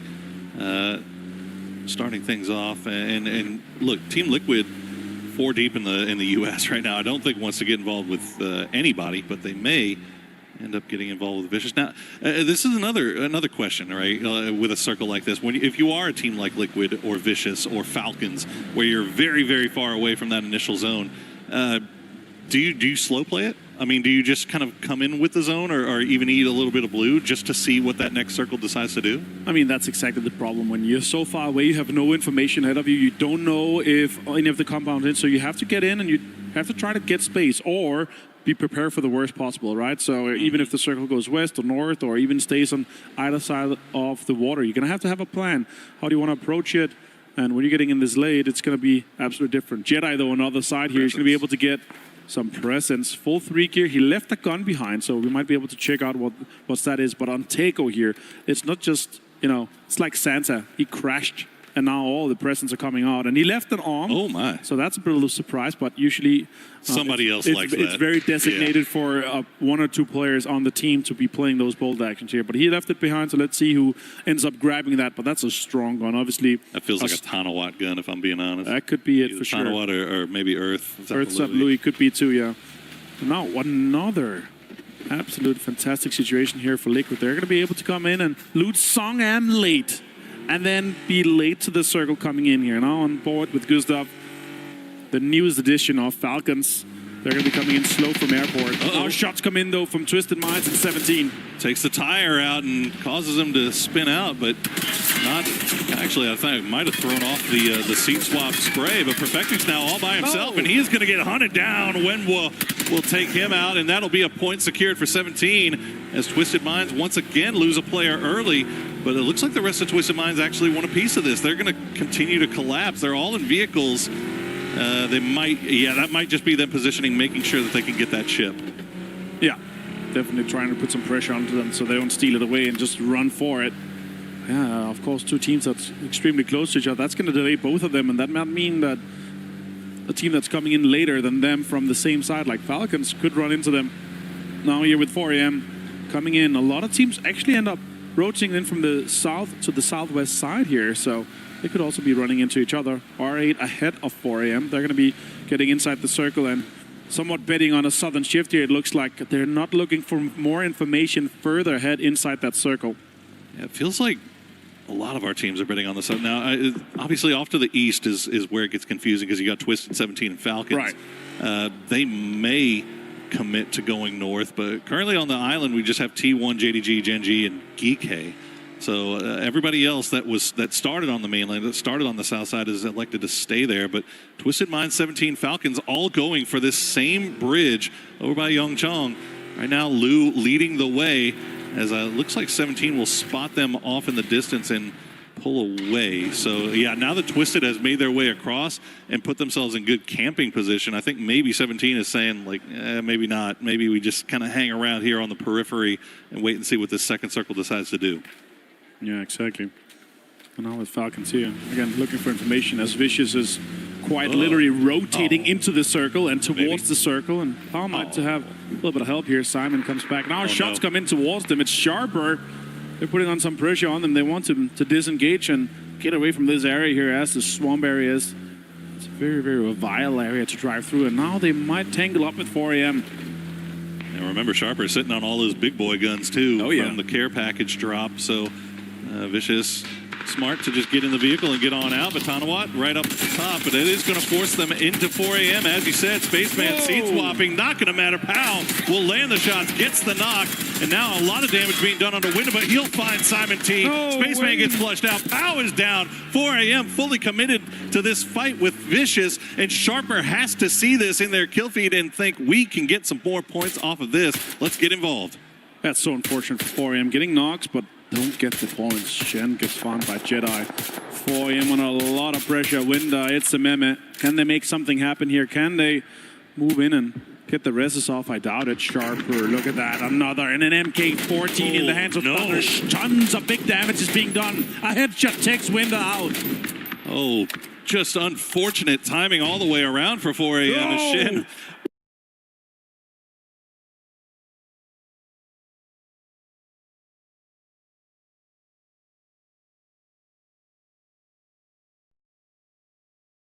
We'll get picked out of that passenger seat by Tanawat.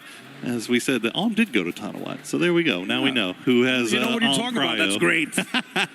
Now we know who has Alm Prio when it comes to Sharper. Well, the new circle has popped, and it is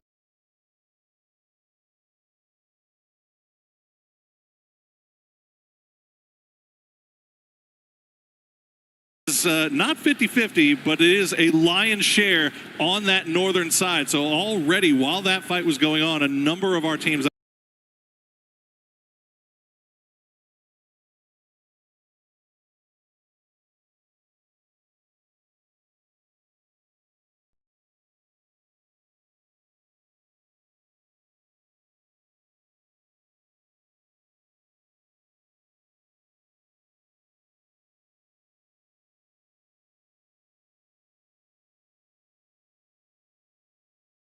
were on the south have made their way up to the north. It looks like Twisted, Falcons, and 17 were able to avoid each other for now, but 17 have made their way across by the fishing camp, and they're already getting shot at by Na'Vi.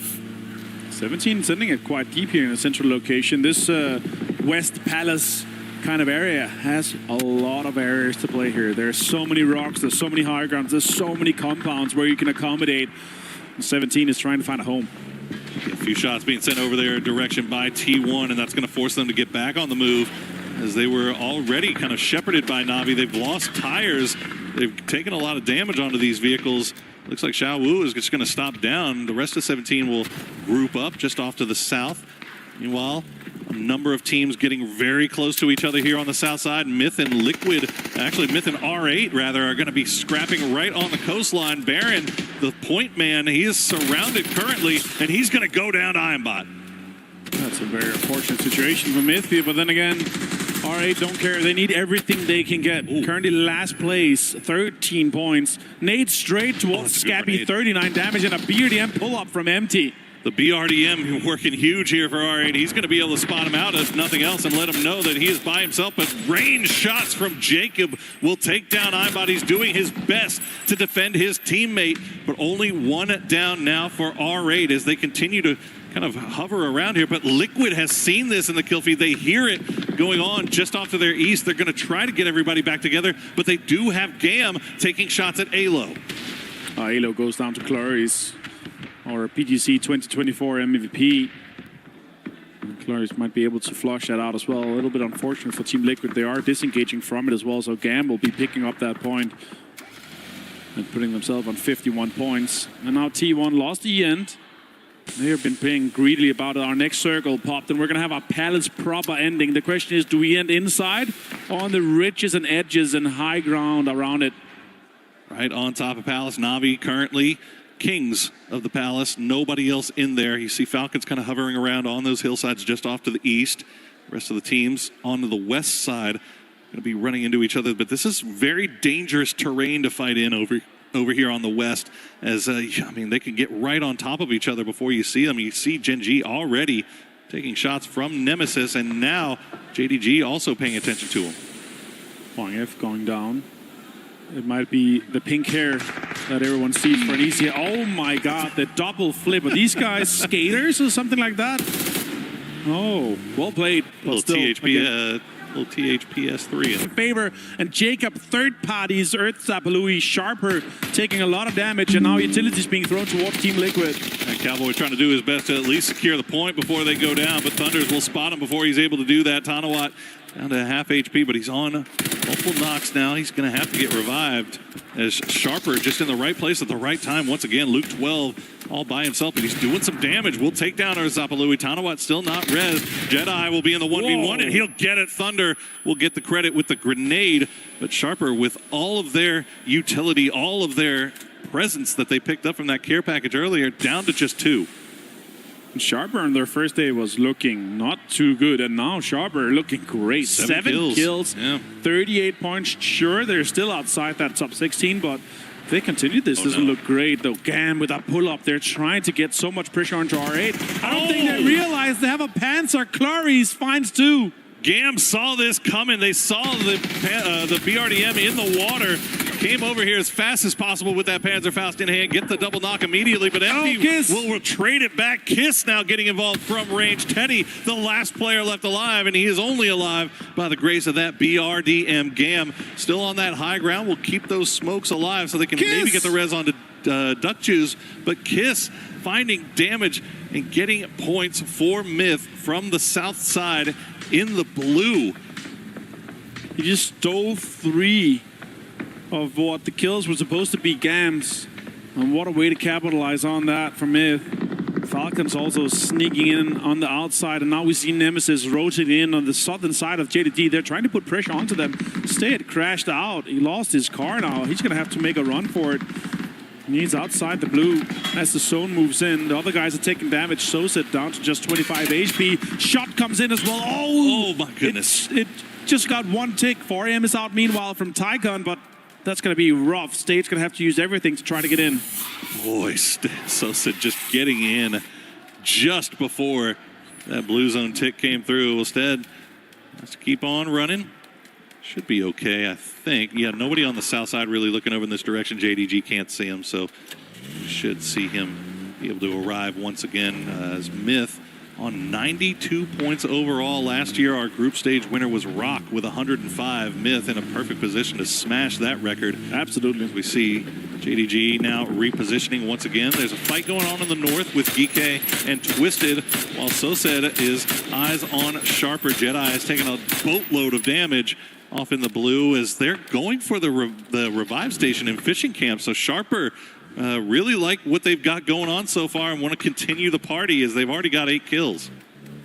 So much base on the northern side. A lot of the teams are just forced to fight on the south and western side. Tycon down there in fishing camp as well. I think he sees this and will try to take him by surprise. Meanwhile, Let's worry about the people that are inside the zone. Gen.G trying to defend their territory. There it was. Tycon got spotted out by Thunder, so it looked like Tycon was trying to be the sneaky one, but Thunders will spot him out, so good work by him. And Diffix finds Jedi as well as Nemesis trying to make some space on the southern side there. Inevitably going to be forced to try to fight either JDG as Na'Vi is also taking shots towards him. Makes no sense to try to push Palace even though it's in, but we'll see how aggressive Na'Vi plays this one out here. They see heads, they see actually the head of PGC 2022 winner with a former Na'Vi player on Melman. He's got the mortar superstar. Yeah, he's got a mortar. Have to make some, it looks like he's making space for himself alongside that ridge. That's actually so smart, Poro. Let's see where it lands. Yep, he's not aiming at anybody. He's just trying to create, as you said, some divots for them to play in and try to keep those cars alive, try to keep those tires up, and they're going to send it immediately over in that direction, and that is a nice little spot for them to camp down in and hunker down in for the time being.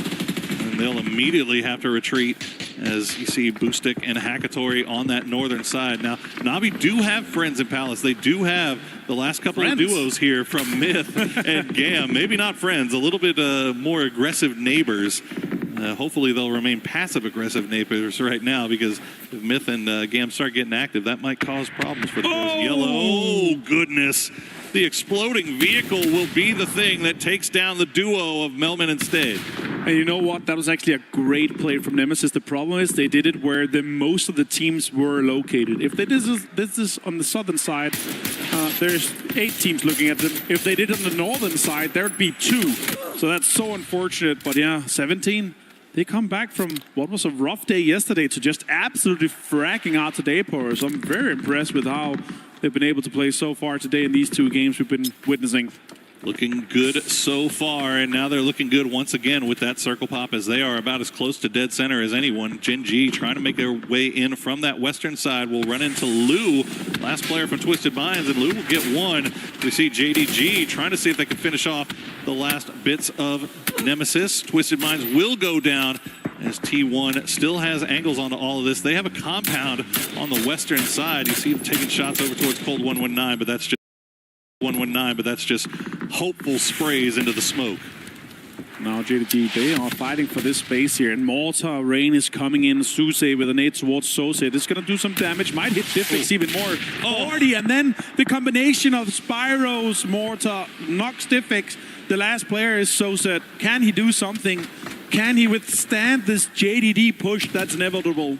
Might not even matter, because Navi's still on the mortars, and they're still sending him over here as they just got a knock. So Sosa trying to play the edge, trying to look if he can see anybody coming through the smoke. But he is blind as a bat right now, and Suze will drop down, but that is more. He's going to go down to nonce grenade. But the mortars are still coming. Oh, my God. Yeah, they didn't even need to create this space here themselves. It's going to come on in later. Gen.G got some extra crates here and set up shop, and now T1 is aggressively pushing their Korean brethren. Worth noting that there's a go. Heather will find the nice knock on to Salute. Maybe open up a door here for T1 to push in as the mortars continue to fall around JDG.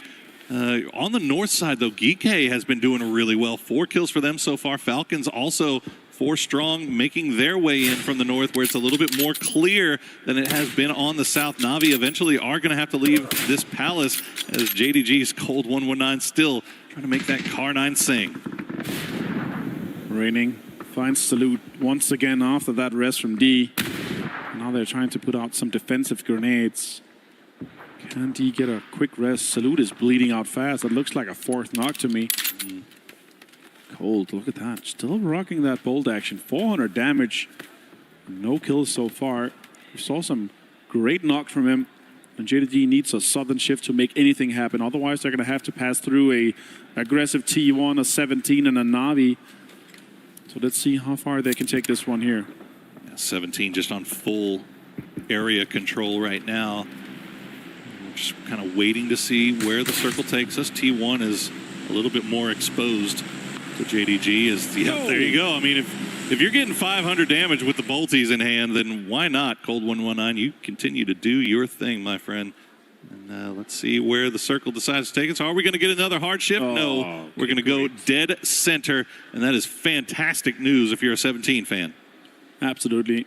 But they're going to also have to make it from that Na'Vi push that's going to be happening just shortly. T1 Type finds December 12th. Suze falls out of the cards. That happens. Type finds Nance. JDD is falling apart. I was talking about if they didn't get a southern shift, they're going to have a hard time. And Type has just been the man to do exactly that. Oh, no. They try to go for the pull-up with 3, and Type gets 1, and the other goes down. As Easy. Just fat finger in F a little bit, and now Type is free U.S. delivery. Cold 119 will try to see if he can take him down, but Type is going to get him as well. One-man army. Type taking down all 4 of JDG, and look at the smile on his face. He knows he just got away with murder. And as he moved across to that fence, you saw him doing the Korean slide. A perfectly executed mechanical skill in this guy is just next level. Oh, Shrimsy, 50 damage here from a mortar. The other one does not connect as it just moved a little bit further. Through the trees comes death, doom, and destruction. Will Falcons will stay alive? Songjang. Still all eyes on Falcons as T1 will now return to this Gen G incident after picking up a little bit more utility. They can now make this push with a little bit more confidence. Heather will go down to Bean. D going to find Type, but in the end, oh, no, D still alive. Gen G holding strong here. It looked like the push from T1 was going to be more effective, but Gen G is just keeping them at bay. Reigning now the last player left alive, and look at 17. They're starting to get more active. 17 is trying to ensure that the space that they have on the southern side is theirs, and they know they're inevitably going to be fighting Na'Vi here. Gustav finds a Khan. And Falcons realize it's GK. It's a team that's currently not inside the top 16. If they deny them space here, they know that our PUBG Weekly Series from Korea here, the team that have been doing so well. There's another one. My goodness.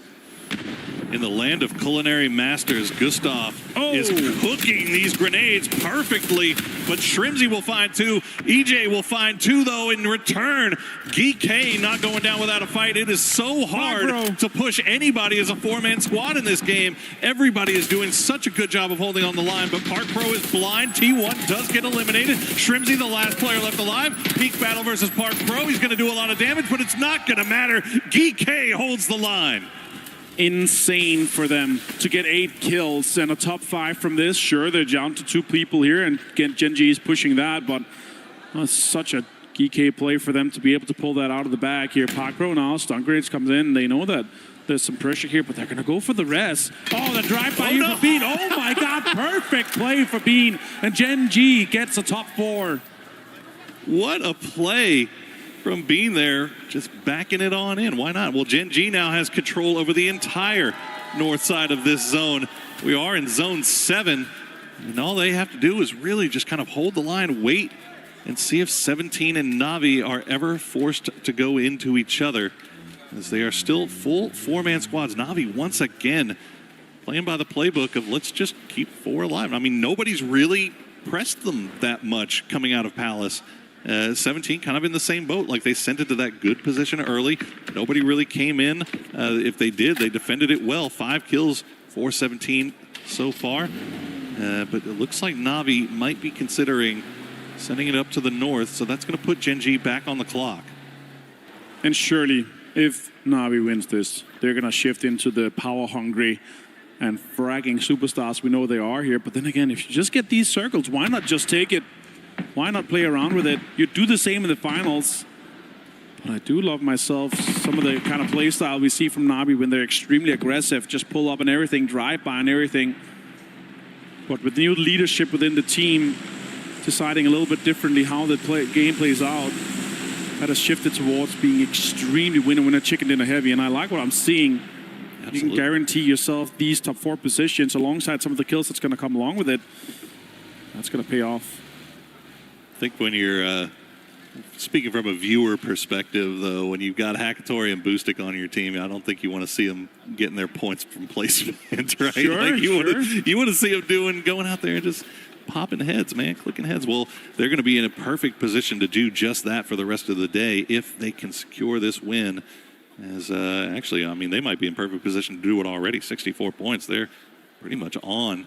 And meanwhile, Gen G is just absolutely looted right now, and they have the high ground.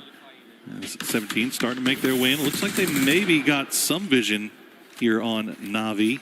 At least one part of their duo did. Xiaowu taking shots over in that direction. Not finding any knocks. You know what I hope for this game here? I do hope that this next circle is going to go northwest, where 17 and Na'Vi is forced to fight each other, and Gen G just third parties it perfectly, kills all of them, and gets the win. That would be perfect, wouldn't it? Oh, yeah. They found an arm up there, and now the circle does go center, and it does kind of force both 17 and Na'Vi to make a little bit of space ahead of them. But 17 does have a good ridge to play here. But once we get a little bit deeper into this game, they're going to try to figure out, is it worth maybe trying to sweep the western side to get Gen G out? That'll be 2 guaranteed points from the kills if they get them, and the point for placement. But then that'll enable Na'Vi to perfectly third-party that fight. They're going to have to do it quickly and swiftly. I mean, you can see 17, they've got a little bit of a ridge line here that they're working with that they can hold on to for now. And that's giving them some angles onto Na'Vi. But other than that, they're not really seeing anything. And Navi's got that pickaxe. They're digging in. And they're just not providing 17 with any targets. So eventually this ridge line that they're working with is going to be outside of zone. And it's going to force 17 into a different position. And that may be what Na'Vi is waiting for. Yeah, I'd rather see a smart push to take space away from Gen G here now. With the circle closing in, that space gets slowly eliminated. But with a gillied out D and a bean with an arm, that's going to make things difficult. It's only 2 of them, but that is not what you want to have to push into here. Is 17, it feels like, is the one that is kind of on the clock. As Bean, they'll spot him out, getting a little bit closer. They cannot allow Lil Ghost to get into grenade range, which is exactly what he just did. Fortunately for Gen G, that grenade will sail just a little bit long. He just got full 3 gear quite easily here for Lil Ghost. That's a scary player to give full 3 gear. Lift the gun behind, but it's not matter now. John finds a nade onto Fairest. 17 doing what they can to get into utility range. They find the first one, but Na'Vi with the happy feed is going to avoid the next few that come through. They're going to try to return some utility of their own. None of this utility really finding the mark, but Gen G using that opportunity to start taking a little bit more space, see if they can get the angles. Sprays come through, get them low, but no knocks to be found just yet. Na'Vi have weathered the initial storm, only losing Fairest. But Tiantan and the rest of the 17 boys have taken up so much space. They have priority here on center dot. You can see what they're working with, the little ditches that they have to hide in. But there you go, a grenade will find Xiaowu, and that'll even things up. So much utility, so many nades being thrown here. They don't even get to shoot their guns. As now we're going to see Spires can be pushed forward. Bean, third party though. The Hackatory goes down. That's a big name to take out already. And it's also forcing Na'Vi to push around on this south side. So this is playing out exactly how Gen G wants it to. They're going to force Na'Vi to push into 17. The Panzerfaust comes through. It does half damage onto both of them. That was actually a great Panzer through the smokes. But Wenbo now with the blue tickling his heels has to move. And he's going to go down to Boostic. Boostic will get traded by Lil Ghost. And Gen G in a perfect position to capitalize off of all of it. T plays so aggressive. Gen G might take this. It's a 2v, 1v2. Bean continues. Spyro finds him, but he's down now. That's Na'Vi out. And 17 wins because of the blue damage. It's blue a chicken zone. dinner for them. I do not think they expected that, considering the looks on their faces. I don't think they did either. I think 17 thought they were down to one player. He was bleeding out, and all of a sudden, he just gets the game winner screen. So, winner, chicken dinner for 17 as Gen G left to sit there and wonder, like, maybe he just lost it in the smoke. I don't know what happened. Some people have a good sense of direction. Others, they need a compass. And that was definitely a lack of sense of direction, it feels like. But then again, stun grenades, everything, you can get extremely blinded, and we don't have the information here. Oh, Let's go. Goodness. Lots of fans in the arena here today, and for sure hoping for a placement inside the top 16 so you can get into that finals. And 17 did exactly what was needed. A wild finish there on Tego in the smokes.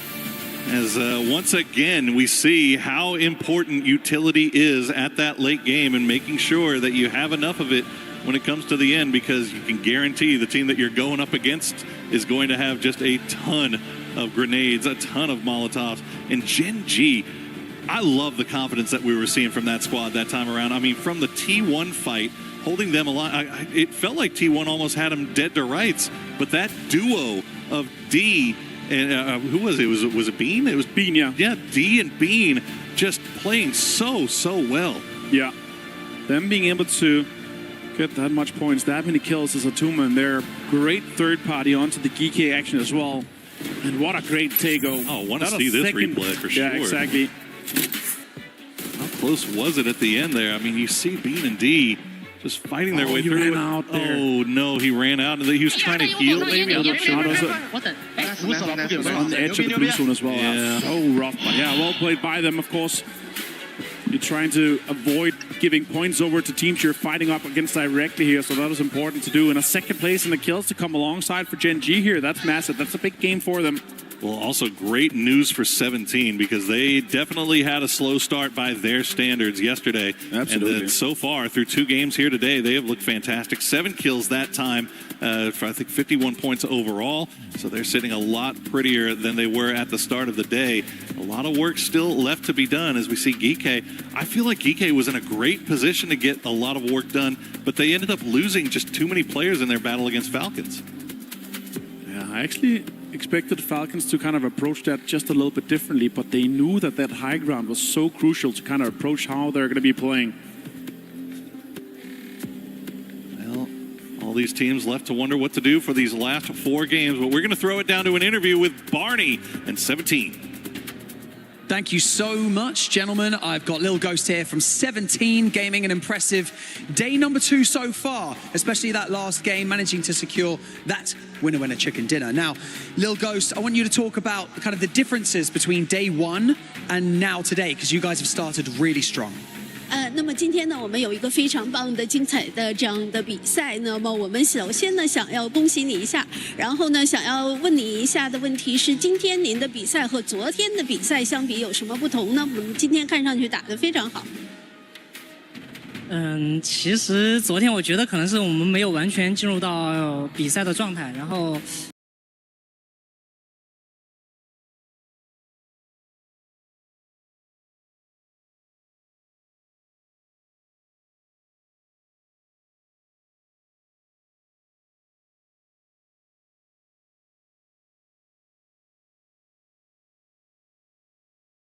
然后今天其实，在赛前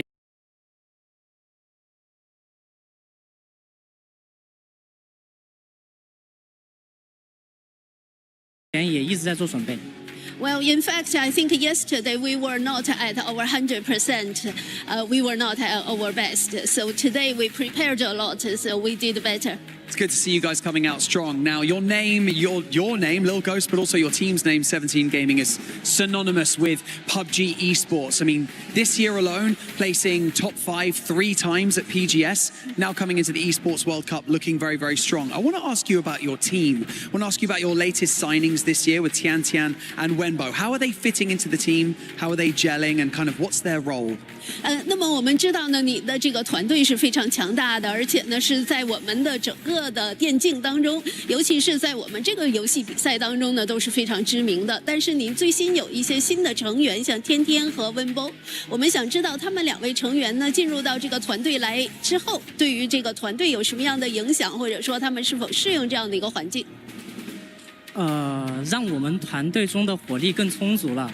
然后他们现在只是可能缺少一些磨练吧。 Well, I think they definitely made our team much stronger. At the moment, they probably need a bit more competition experiences, and then we will be even better. Even better. That would be incredible to see, because you've started out day 2. Well, sorry, the final day of the group stage. Extremely strong. Congratulations. Thank you very much, Lil Ghost, for joining me in this interview. We've got lots more games to play here. So much more PUBG coming your way right after this.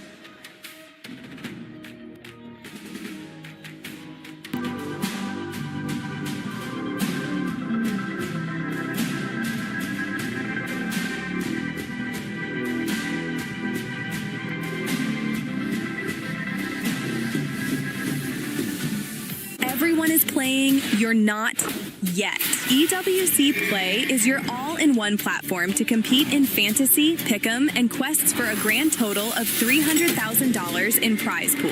Build your dream fantasy team in 5 different games and track your score with live results tables. Predict the winner of every game, every group stage, and every tournament. Complete daily and weekly challenges to earn boosters that help you climb the global leaderboard. Got what it takes? Join EWC Play now.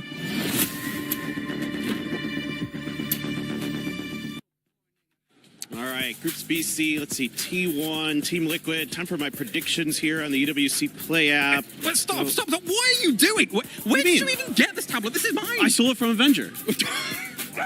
Okay, that's... At least tell me your picks. Okay. All right, T1. All right, Team Liquid. Gen G. No, okay, wait, stop. Twisted Minds? Hello, is Is your mind twisted? They're already in. They've got enough points. Okay, I get it, but they're still going to perform good. Blue's back. Hello? Okay, yes, okay, sure. But they're fine. They're already in the finals. Navi, give me this. The people out there could pick better than you. Tell us your predictions in the chat for the EWC player. I'm gone. I'm leaving. Yeah, get out of here. Bye-bye. Yeah, bye. Oh, ridiculous. Gremlin. Ugh. For everybody that was picking 17 Gaming after that awful day one, boy, have they ended up showing up, because yesterday they were averaging about 3.8 points per game. Today they're at a solid 14 points. Yeah, that's what happens when you go to middle and get a couple of pops on you in by the second game. I mean, at the end of the day, I'll believe it when I see it. 17 has been sort of up and down, back and forth. They got to win. I'm proud of them. Maybe they'll be able to put their jerseys on now and move forward. But at the end of the day, I'm just used to 17 as a team being one that requires a certain set of things to win. You know what I mean? Yeah, I know what you mean. And historically, yes, they've been a very central team, which is why they always fight for those central compounds, Picado and so on.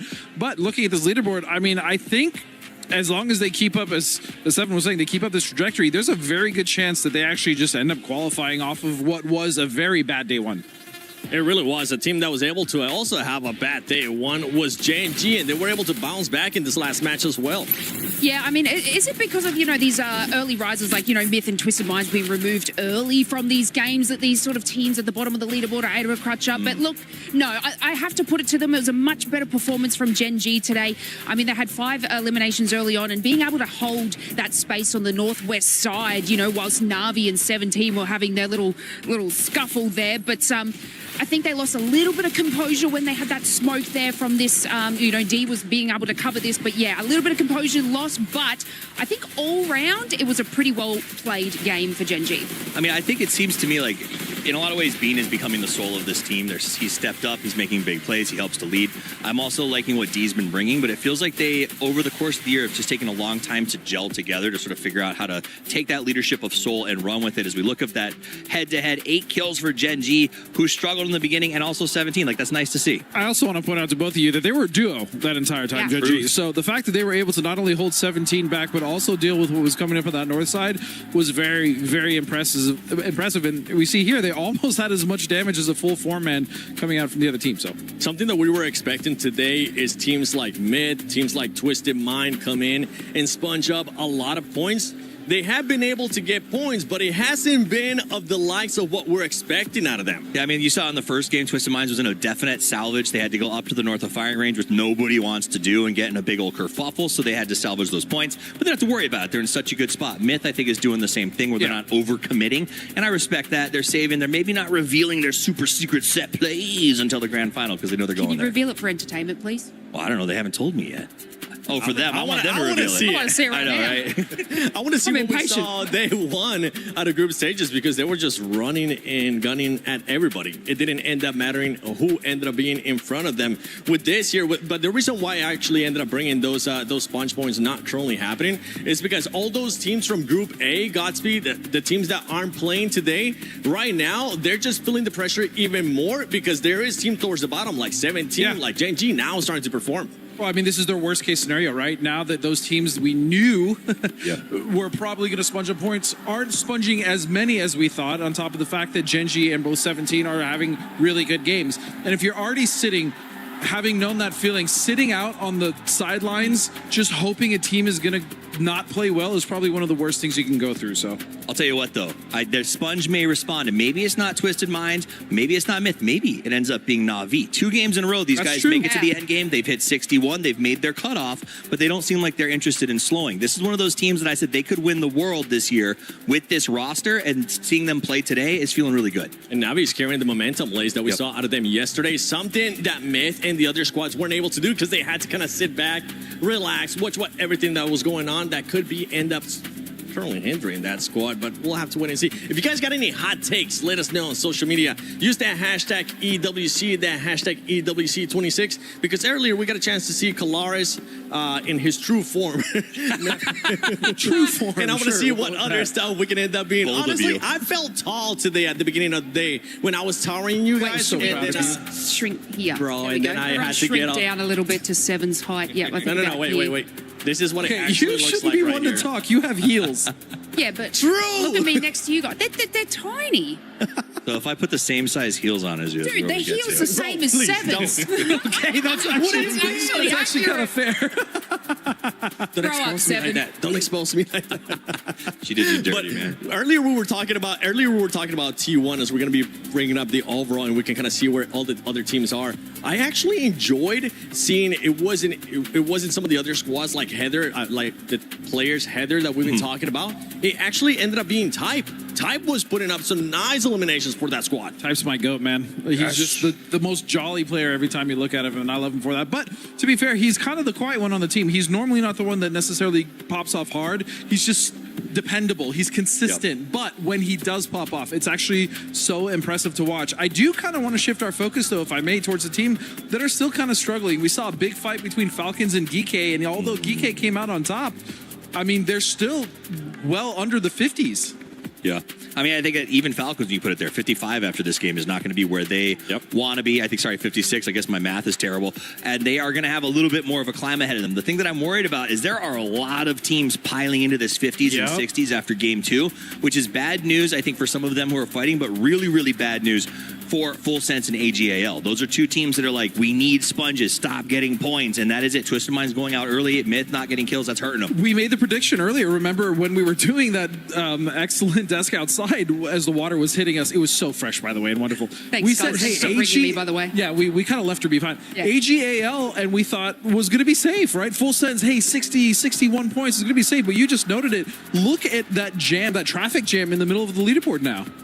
I'm going to have to do this. You're looking at R8 Esports down there with 16 points. At what time does a team that actually needs the points ends up looking at R8 and saying, you know what, we might need to go after them to get some free eliminations, some free points? I mean, they weren't looking too bad. I mean, they were able to get some like eliminations on there, but they're not capitalizing and getting that rotation in. It seems like every time they take a fight, yeah, they'll get some elims, but they're losing majority of the squad doing so. So something needs to change, I guess, with the cohesion of the team. But it's not like they're having a terrible No, they actually look better today. They dunked on Liquid in game 1. They made a nice little back push and dodged the Falcons trap in game 1 as well. They're at 6 points today, which is almost as much as they got on the first day. So this is already an improvement. And this is one of those teams, and I don't judge because R8, they're unknown by a lot of people. This is a huge event, and anything that they do here is only going to make them stronger for the future events that they do make it to. So I want to see them keep improving. Yeah, we've seen teams in the past being able to let the pressure get to them. Maybe they take an extra day. That could have been what happened with R8. We'll see how they end up performing in this coming matches. But for now, let's send it over to Kalaris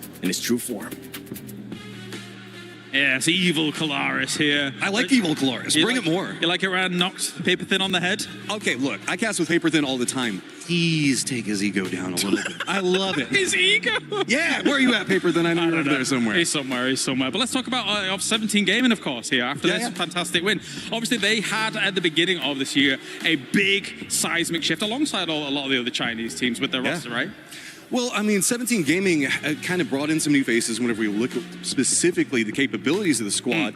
And this was a squad that had played together for so long and then suddenly pulls apart, half of the squad and then still holding down center points. There's a lot of expectations that if there's any weakness that shows up on 17, that they're all of a sudden going to get pounced on, might be getting contested again. We're not really seeing that. Every single time you start to question 17, like, I don't know, right before this game, suddenly they find it again. historically, obviously, they've been multiple times second places at World Championships and things like that with a previous roster. Obviously, they had big shoes to fill, did Tian and Wimbo when they came in. But Tian, especially for me, has really been that guy to do it. Of course, towards the end of the PGS, he didn't look as good as he did at the beginning of our PGSs. I want to see that Tian here at this tournament. I mean, Tian is so good that you have some external drama that's caused him problems throughout the year just to try to keep him off the field. That says something. All right, well, thank you very much, Matrim. Once again, it is time to head over to the commentators for another game. Let's go. Thank you very much, Mr. Goblin. And we are 2 matches down, and so far it has been the 17 T1 and Navi show. But we can officially say goodbye to Petrichor Road, to Tai Lu, and now with 4 games remaining, Supers, Shadow Esports, Full Sense, they're on Sweat Watch. Absolutely. I would count 4 or 5 teams out at this point. There's some spots up for grabs, and now with our 3rd game of the day, 4 more games to go for it. The point is, though, that I want to make here, though, there's 10 teams that needs to pass that 60 to 61 point mark. I don't see it happening. There's just not enough points available that we see 10 teams shift and make AGL and Full Sense nervous. Shadow Esports and Supers is a completely different story. They're on absolute the cusp here with 53 and 55 points, and that's especially what the points and the teams are looking for to get ahead for. But now with Navi in the 60s, let's have some fun. Let's see what we can do. Let's see how much soaking can be happening here. We could, from this point on, see some more third parties, see some more hot drops. And as the general statements of the day and the overall genre of what we talk about has been hype, it's a clear direction from the hiring here at Esports World Cup. It's just to make sure that you have enough space above you to put cool stages behind everyone, right? You see Seven, you see Calaris, even Matra and Paper. When they're in camera, there's so much space to show the whole cool scene behind us, because what a stage and what an arena we have here at Esports World Cup. It is amazing scenes, and I love personally the Key Crusher. It's amazing. I want to believe that is an actual Key Crusher and that's actually like gears in there and it's destroying everything, and not the power and magic of radio. Usually it's just Barney snipping his fingers, you know? Yeah, it's really just Barney. Yeah. I mean, look, the guy's vascular right now. He just puts them in his hands and he just crushes them down. I see him all the time just drowning that creatine. And now we have the circle. Let's talk about what's really important here. We have Liquid in a center position here now, and we talked to them just a little bit before, and we heard, you know, they're saying, once you have enough points here, we're going to make some impact. I want to see that in this game. We want to see some impact for sure. And with Falcons, Tickleton got example down in a really early stage here. It's super important for them. They got a little bit greedy in terms of how many cars they wanted, and Falcons absolutely destroyed that. So that's huge. I guarantee you that Falcons is laughing for that. Goodness gracious. Iron sights.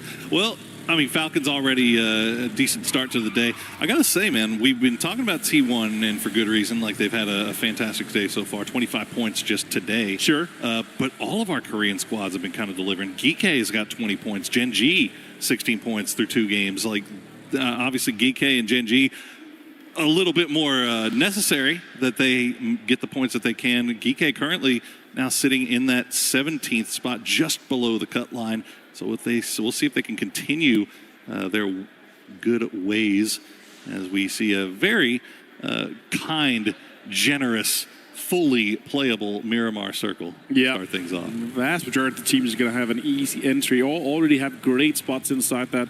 And thanks to production for just showing us that entire leaderboard here.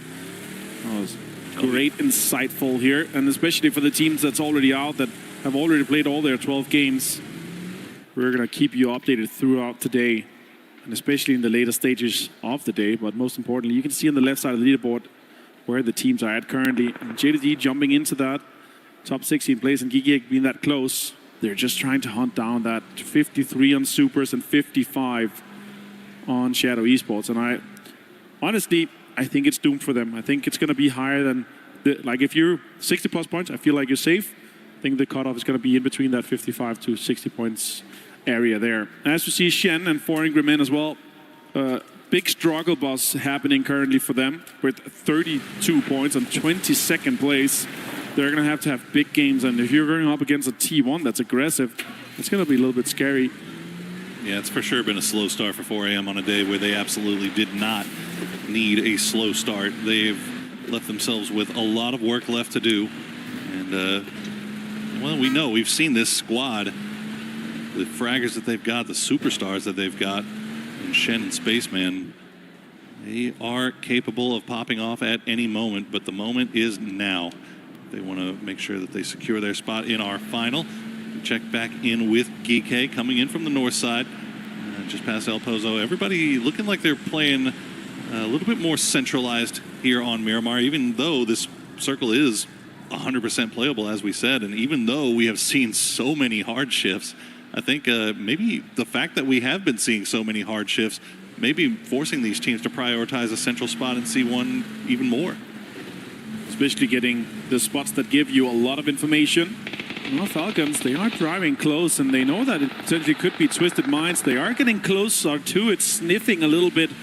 Now that they know that Twisted has not been able to recoup that player. Now Lou playing on the south side. Looks like Falcons just want to commit fully to the south side of Power Grid. Lou on his own will get a little bit of damage in his direction from Gustav, but the Panzerfaust will try to prevent any pushes immediately, as he is currently blind. Perfectix and Batulin starting to make their way over here. As Lou just holding the line. Falcons have managed to take the inside, though. Just trading utility back and forth right now. Nobody wants to be the one that makes the blind peak. Oh, Lou, he's just waiting. That's a good spot to hold on. Just between the door and the blue zone. And Lou just giving information to the other guys over here. Not having an example is going to have quite the impact. And that's why they're Falcons are hunting here, trying to see if they can hurt an already hurt Twisted Minds. I was waiting for that Panzerfaust to go through the door, but Tickleton will live to fight another day for the time being, as the smoke wall has been laid down by the rest of Twisted. They'll try to get Lou out of there as he throws that fadeaway grenade. Does a lot of damage to Gustav. Gustav will return the favor, though. Gustav has been on point with his grenades so far today. See a lot of damage going on at Batulins. So it's just a complete disengage for Twisted Minds. I don't really see it being valuable. And also now that they know that guys are coming in from the southern side here, it's giving away space in the north where that could be their exit plan going on out later. They have their cars there as well. So I understand this. This is a smart exit as well. Lou takes some damage now from other points of views.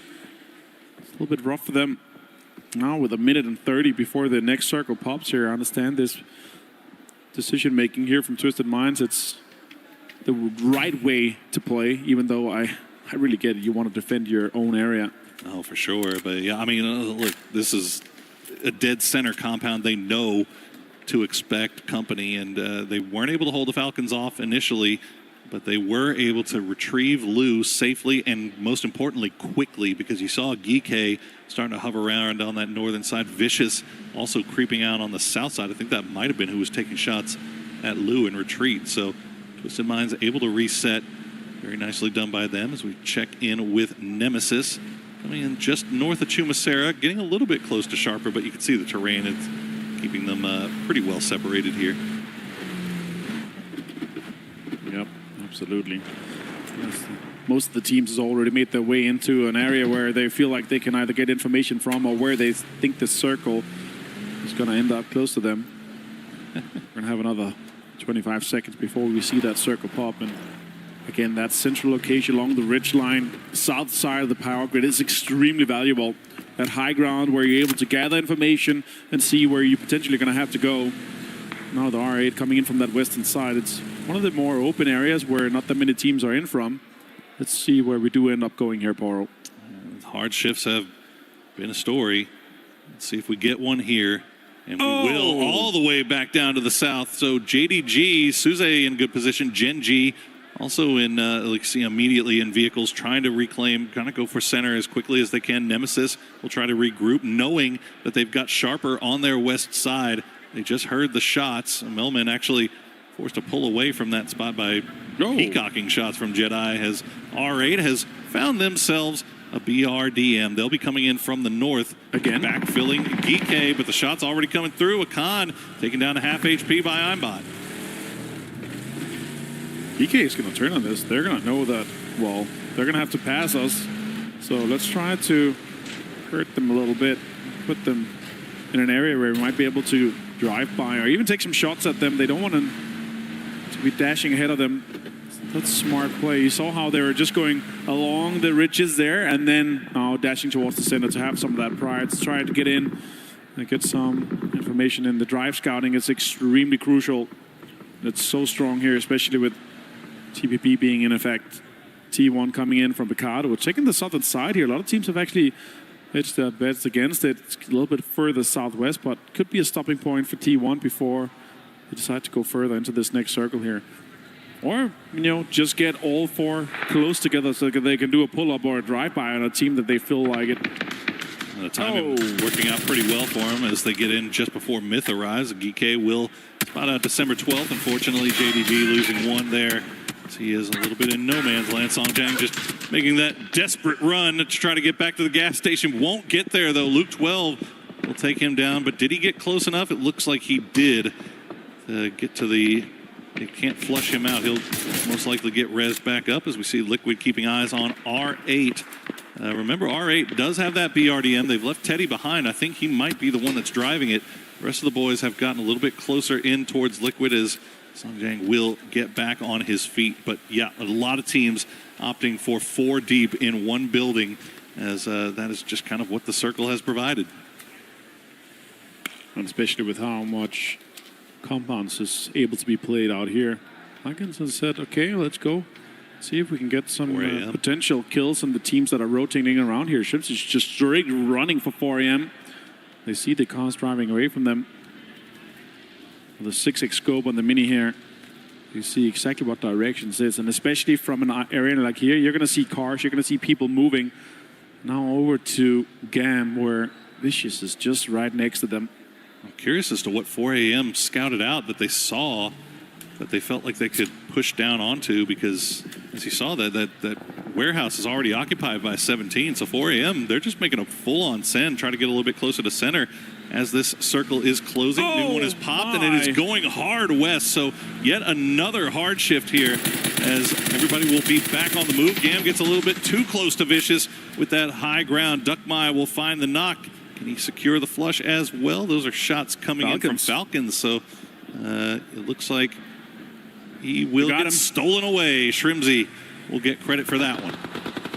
That's a great little thieving act there from Falcons. We're going to have all the teams coming in, especially for the south shift to then a west shift here. Yeah. Means there's going to be so much pressure coming in from that east and then other sides here. So many teams actually sweeping. The pressure's coming in from the north currently and from the south. Hard shifts hard enough to deal with as it is, but when they start ping-ponging, right, when they go hard south followed by hard north followed by whatever, it gets even more difficult. Now, Twisted Minds, they did manage to get Example back. They perfectly timed it to where he was able to drop down in Picado. Got the tire. Falcons. Got another tire. Out Ian gets the tires, and now Ian finds himself in no man's land. We'll see if he can drop the smoke down in time to keep himself alive. The rest of his squad over in that warehouse trying to provide him with some support, and they will do so. Actually, it's going to be Geekay that gets the long-range shots that's going to prevent Falcons from getting that knock on Ian. Ian is barely staying alive. Will get that heal off in time, but he is stuck out in the middle of nowhere. A few more kills if Falcons, and they jump straight into that 61 plus points area where you're absolutely safe. Hackatory here finds Thunders, and now Ian takes more damage. An M249 to get, especially the back 2 tires on the Broncos, you just start spinning like roller skates, man. Absolutely, yeah. How much he's been able to do. Well, he does get retrieved by his teammate, so they will get him back to the compound as Heather keeps a watchful eye over Tickleton and Kickstart. The remaining duo, Shrimsy and Gustav, still out in the blue. Looks like they're wrapping a little bit farther north. I think they may be heard shots from Vicious, and yeah, that hard western circle may allow them to go for a little bit of a blue rotate all the way over to the northwest where it's a little bit more free and clear because they know right now that the way they were coming in was completely packed. Yeah, exactly, and a lot of damage has been done to the cars. Look at that. We're talking less than 10% HP and a tire missing, so I understand Them rotating now. Also, it being phase 3, it's going to be 1 damage per second. And once that next circle pops, it's going to go from 1 to 3. So you really need to start making those rotations now. They actually end up hunkering up onto the top of Vicious here. So it might be an aggressive push for space where they have that high ground control that they're looking for now. Shrimpsy finds one. Tyka gets a lot of damage. It's down to half HP, and the other guys are going to be even closer. They're going to be running this down. That's good shots from Shrimsy. He's that trailing man, and he's got the other boys right up front. They're going to push right into Duckmai. He's going to do a lot of damage. Tickleton's going to go down to Tycon. The trade comes through. No, Duckmai is going to find Gustav. Kickstart going to go down as well. Shrimsy now the last player left alive for Falcons, and VC takes them out almost instantly. Tycon is back. An absolute prime here. 3 easy kills for Falcons. They had a perfect setup angle from both directions here. Even though utility was deployed, it was not enough. And now Na'Vi, they're going to have to make moves here as we jump over to them. And on board with a rotation from Hakatori here. The absolute superstar from this roster. Vicious, maintain control. Another Western hard shift. It's absolute mayhem from the teams in the East and the South. Here come the mortars. 4 a.m. will avoid one for now. R8 dead center circle, and they have been causing some damage, causing some chaos. Only 1 kill so far to speak of. Team Liquid just off to their south have 4 deep in their compound, so they will see a lot of teams starting to make their way in on this south side. JDG, it feels like as soon as that second Western hard shift came again, they just realized, okay, we're in point farm mode. Let's stay in this compound as long as we can, see if we can catch these teams as they make their way past us. T1, they at least have 2 vehicles. They'll go ahead and send it, but where do you even send it to? They're having to come in from that eastern side, and it is going to be rough. Having to thread the needle in between GK into Team Liquid, and next to 17 game is going to be difficult. It could just be a straight up pull up on the gas station, and it looks like it. EJ trying to defend the eastern side here, but T1 is pulling up. Parksrow finds Raining, and Type returns to favor. Does the damage, but doesn't get the knot. Raining will go down in the end. A little bit ahead of the rest of the team. Tries to breach the compound, but Songjang in perfect position. But EJ now has been taken down, and Songjang finds himself all by himself. And Heather and the rest of T1 will finish off that GK squad. And now it's down to 2 for T1, and everybody else that was outside of the zone realizes that. So Gen G and JDG also crashing now that same spot, while Vicious will try to make their way in past GAM. Extremely well executed by them, and now the third parties comes in. So many teams have to enter from this eastern side. JDG out here, Gen G out here. Twisted and Nemesis also fighting. Vicious coming in, trying to thread the needle once again. They actually found a little bit of a space here. They might be able to play in some of these dips. Putting Simon T in throwable range of 4 a.m. They got a read on exactly where those guys are, and immediately the grenades come out. 4 a.m. will return them, while Gen G will they'll run into JDG. JDG actually taking some damage here as well, maybe leaving it a little bit too late. Nans and Suze, the last 2 players left alive. They'll try to come in here and capitalize on what's left of Gen G and T1. T1 down to a duo, but they are holding the line here on this gas station. Tight will take down Nans. JDG in a lot of trouble. The scenes coming in now. JDG down 2. Bean finds it. Oh, a lot of damage done here to him. 21 HP. Has to see if he can make something happen. That's a great nade straight onto Type. Leaves Heather to just 1 HP. And being just barely alive, has to hop into the Bronco to heal up. And Heather, you can see, only operating on about 5 HP of his own. But you see Team Liquid looking over in this direction, taking shots in at anybody who peeks the wrong window. So Bean, let's see if he can maybe breach and take down that last player. 4 angry men in the meantime does get eliminated in the end. It's going to be 17 that does it to him. Well, Bean, still working around the outside. Maybe I love that. Get this revive, and he will get there in time. Will Heather allow it, though, as the grenade will come out, but it's going to be a little bit too overcooked. Luso now pushes some pressure onto this, especially with the rest coming in. Bean sees it. He gets back to cover. Heather finds him, though. That's Bean going down, and you're going to have D having to disengage from this. A straight volley on top of him here. T1 on absolute fire today. On fire, causing fire, taking down Gen G. They're down to 1 player, but who cares when you got 8 kills? GAM trying to make their late push, and they are pushing into the wrong neighborhood. 17, Vicious and R8 combining to take shots over towards them. As you see Powell Down to 23 HP. We'll have to see if we can heal up, but it looks like they're able to kind of reset here, Vicious. Tanvu now the last player for GAM, trying to send it down in, and this is mostly just on a wing and a prayer here for Tanvu. GAM's out in 10th place. Scabby finds Soset and Diffix with the MP5 and nade. Makes it difficult for Nemesis to get even more points out of this one. Stay at left as the last one. Myth gets so much out of this one here, and especially having a compound in that's so strong. Shots comes in for Na'Vi. They have the high ground control on the southwest side, and that southern shift in this phase 5 was just insane. Yeah, Myth back on their old bull as they are 4 deep in a compound, and they are controlling the south side. Na'Vi once again doing this is different from Na'Vi, but this has been working out a treat for them so far. They have been able to avoid all of this fighting, all of this stuff for the last 3 games in a row, and they have managed to make it to the top 9 with all 4 up and a lot of real estate around them to play as they look off to the distance. Heather will go down to Cowboys, so Team Liquid will pick up another point as Wembwa now just peeking through the slats in that shed. See if he can maybe do some damage to Vicious. You got to figure 17, wherever this next circle goes, this is going to be where they have to look. But there you go, Powell will get that knock onto Wembo before he's able to get to the smokes, and now it's all down to Xiaowu. Next circle about to pop here, and that's going to determine so much. Oh, we actually go Liquid, northeast here, and Liquid is laughing. Live comms I'm hearing right now is guys were fed. Try to see if you can find any kills because nobody's going to be coming to us. It bounced just wrong. I think it bounced just right. It just didn't do enough damage, but that was a great grenade from R8, and they still have that BRDM in play, trying to keep their distance but stay in utility ranges. They're going to start raining grenades down on top of Vicious.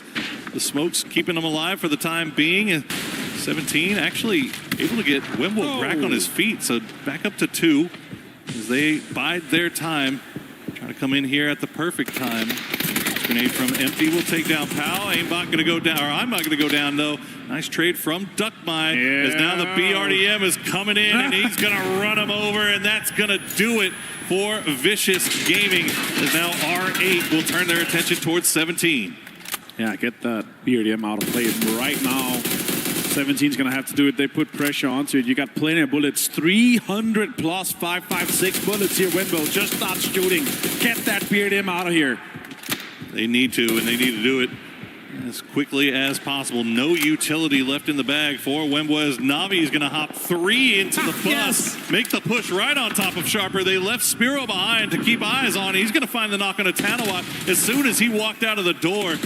Now the rest of Na'Vi still pushing in. Ferris will get traded down. Louis down. Jedi, the last player left alive. He's going to hide inside the shack as long as he can. He's going to find another knock as Hakatori will go down. Boosting going to go down. Na'Vi getting ripped apart here by a number of different teams. Jedi still alive though for Sharper. Spiro was left behind to be that point man, to be that Overwatch, but now there's nothing he can do but watch his team die.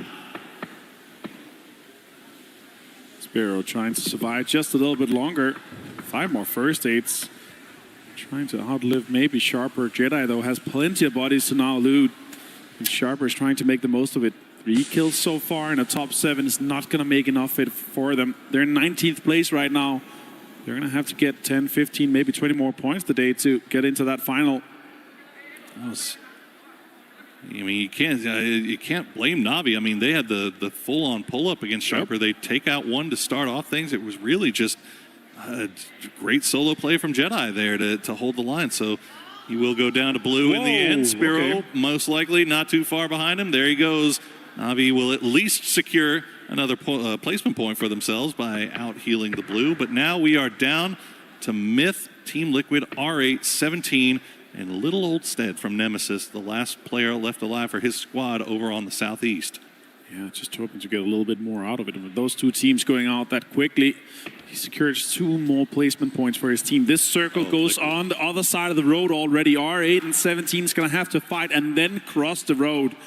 Liquid trying to get the most out of this one here with the little amount of kills they're able to find, because everything's been happening out and around them. Nobody has dared to breach their compound, so it's been difficult. No more BRDM for R8. They can at least use it as cover. If they can maybe take down these players from 17. The problem is they're going to be really tough to get rid of quickly because they do have those foxholes dug down. Nice grenade will sail past Wenwa. Unfortunately, a little bit undercooked there, or overcooked rather, as 17 will stay alive right now. You can see Wenwa, just the problems he's causing from that spot. He spotted out Teddy, just a straight 1v1. The smoke will keep Teddy alive, but a lot of damage has been done. Wenwa getting a little bit more aggressive. He's going to push into AJ. Not going to get the knock, though. Will have to retreat back to cover. Wenbo with the 3 best here makes so much possible for him. Now he's going to have to relocate, and Embot finds him with the AUG headshot onto Wenbo. And now Xiaowu, last man standing, hits one, gets Teddy down. Now the other guys are going to have to push forward. Can Xiaowu make more happen? Wenbo had to move. He had the blue zone right on his back. With Xiaowu, though, will try to see if he can take out one with him. No, he won't. R8, they are down Teddy, but they have 8 kills now, 7 kills now. And they might be able to get the revive here. No, that blue is coming too quickly, and they're going to have to cross the street. But Liquid, just all eyes centered over in that direction. Myth looking that way as well. This is going to be tough here for R8. They do manage to get the res and at least deny the point to 17. And they're going to lose AJ in the same time as it looks like this is just going to be all point denial, and Liquid is reading it. They're going to try to send utility over to secure those points, but they can't get them. R8 will go out in third to themselves. Smart deny here, but yeah, they had to do exactly that here. And it's a second day of play. Big dash for them to try to make anything happen. They got 7 kills in the third in this game here, but they're still in 24th, and the last play is R8, unfortunately. It's a heavyweight fight to close things out here in match number 3. Team Liquid, they've got the compound. Myth has all the high ground. They are already over 100 points, and now they just wait. They see if this circle provides them any favor. Unfortunately for them, they'll have to move downhill just a little bit while Liquid can still maintain their compound position. They can still play from those rooftops. You can see Alo playing around the smoke. Kurt right there next to him. Luke playing from the second floor while Cowboy just kind of runs around, seeing if he can find any more utility, any more smokes for when eventually they will have to leave. And if Myth is able to close this game out, that would mean them already breaking last year's record of the group stage from Rock. That'll be huge. Surely they're going to do it in the later games here, but being able to do it already in match 15 would be insane. A P90 in the hands of Baron is massive, and he's already got cover and is inside this circle here with the utility that they have available to them and the smoke lines that they're already starting to provide here. That could be massive. Both teams setting up for a late game fight. Doritos flying down from the sky, the emergency cover being applied. Yeah, I think you really like Myth's chances here, honestly. As, Team Liquid they return the favor, though, with the nades. Yeah, they'll start with the utility barrage. Team Liquid will lose Kurt, as Baron, with that flanking angle, will find a little bit of space through the smokes to get that knock. Team Liquid retreat, try to reset, get that res onto Kurt, get it back on his feet. We'll see how much utility they have left in the bag once it's all said and done, as the blue zone grenade's not going to fall where they need to, but Luke forced down from his high ground spot. Actually gets a little bit closer, and Jacob will find him with the grenade. It's going to be tough to get that revived. Kurt not even revived yet, as Cowboy going to take a lot of damage. I think that was another blue zone grenade that does it. Will finish off Kurt in the process. Alo holding on to this high ground as much as he can, but Myth is just securing this. So well executed by them. The utility being put out at the exact right spots to deny any revives or anything. The blue zone damage, especially with the 10 ticks here. They could have got Kurt in and just put him inside the house here, but they thought with a quick res that they could get him up quickly so they could defend this push that's inevitable from Myth. Just a stranglehold from Myth, and it was always going to be difficult for Liquid to have to leave this compound, as Myth is just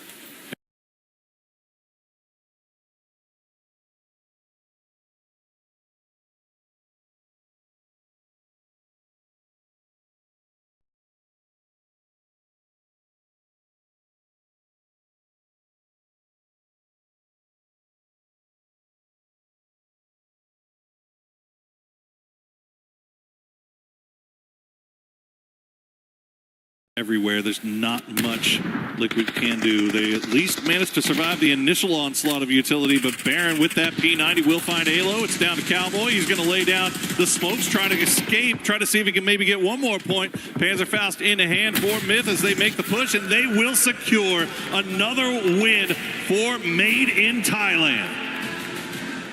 So well executed by them here, having that southern control there, but it does feel like all the other teams are just so scared to face them. But now, in triple digits, Kiss maintaining control of his lead on the most kills here in the group stage of Esports World Cup 2026 in Paris. A lot of action in that game. The ending of 4v4, a little bit anticlimactic just because of how the whole thing shaped up, but you got to give credit where credit is due. Myth managing to secure what they should have secured, and Liquid getting all the way to the end game. Second place, they did manage to collect a nice little stack of kills for themselves as well, just to kind of further secure their hold on the top 16 spot. Yeah, absolutely. Now absolutely guaranteed in the final for Liquid, being above that AGL and full sense 61 and 60 points. It's exactly how to play it. Again, the circle comes towards you like this here, but the way that Myth played that late game with their utility, putting on so much pressure on Team Liquid once they only had the small houses and riches to play here. Extremely well executed. Yeah, they're still excited, and maybe a little less excited than they were the first time they got it. It's old hat by now. They are very, very secure, and will overtake last year's first place group stage winners record. So that is good news for them. A little something to hang your hat on as you head into grand finals. Yeah, and now we'll see how far they can push it. And Kiss just laughing as he walks off. I'm like, oh yeah, easy peasy. And that's expected here. That was crazy. They've played 9 games and won 4 of them. That's just insane for Myth. Wild stuff for them. Well, we've got 3 more games left today to determine who our top 16 is going to be, so don't go anywhere. We'll be right back.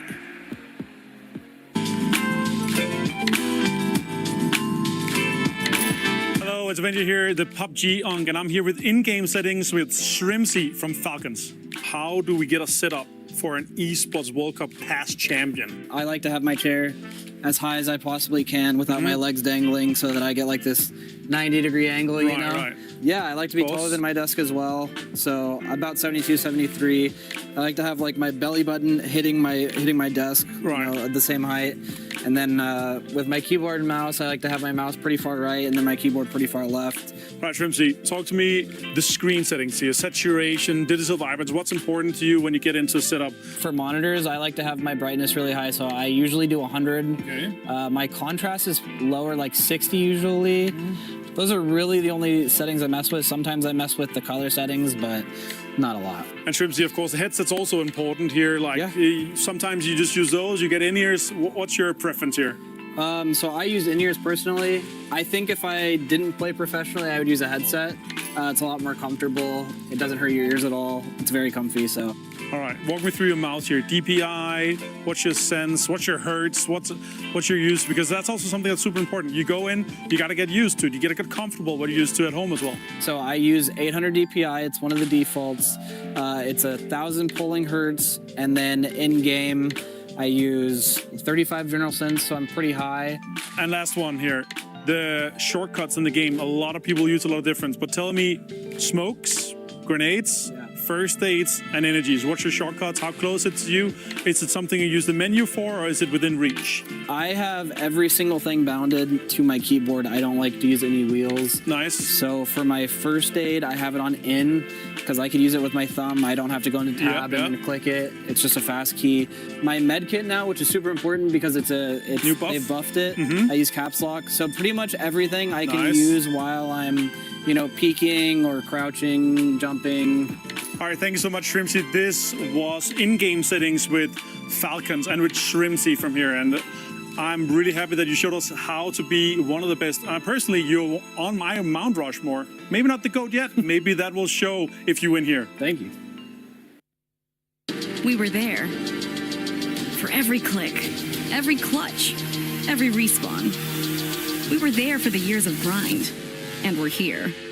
Now, the proud founding partner of EWC. Powering the biggest event in gaming, shoulder to shoulder with the world's best. Making history. Greatness deserves a stage. Lenovo Legion. Reach your impossible.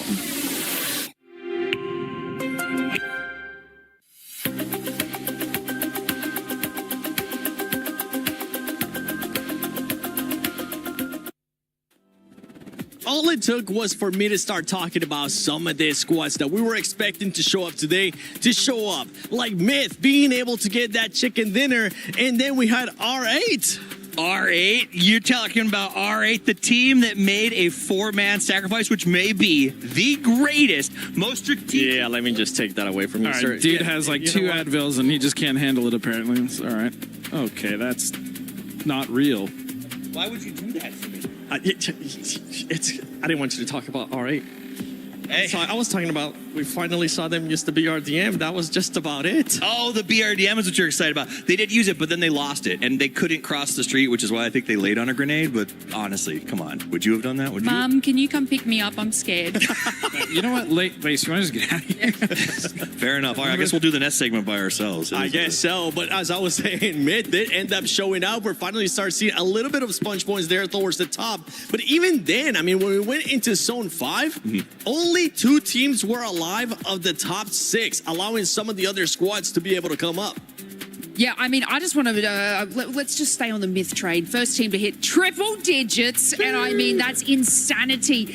And if we want to take into account one of our kill leaders over the group stages, Kiss is very close to being that #1. Didn't be able to capitalize on the points earlier on, but you know who our kill leader actually is? Heather.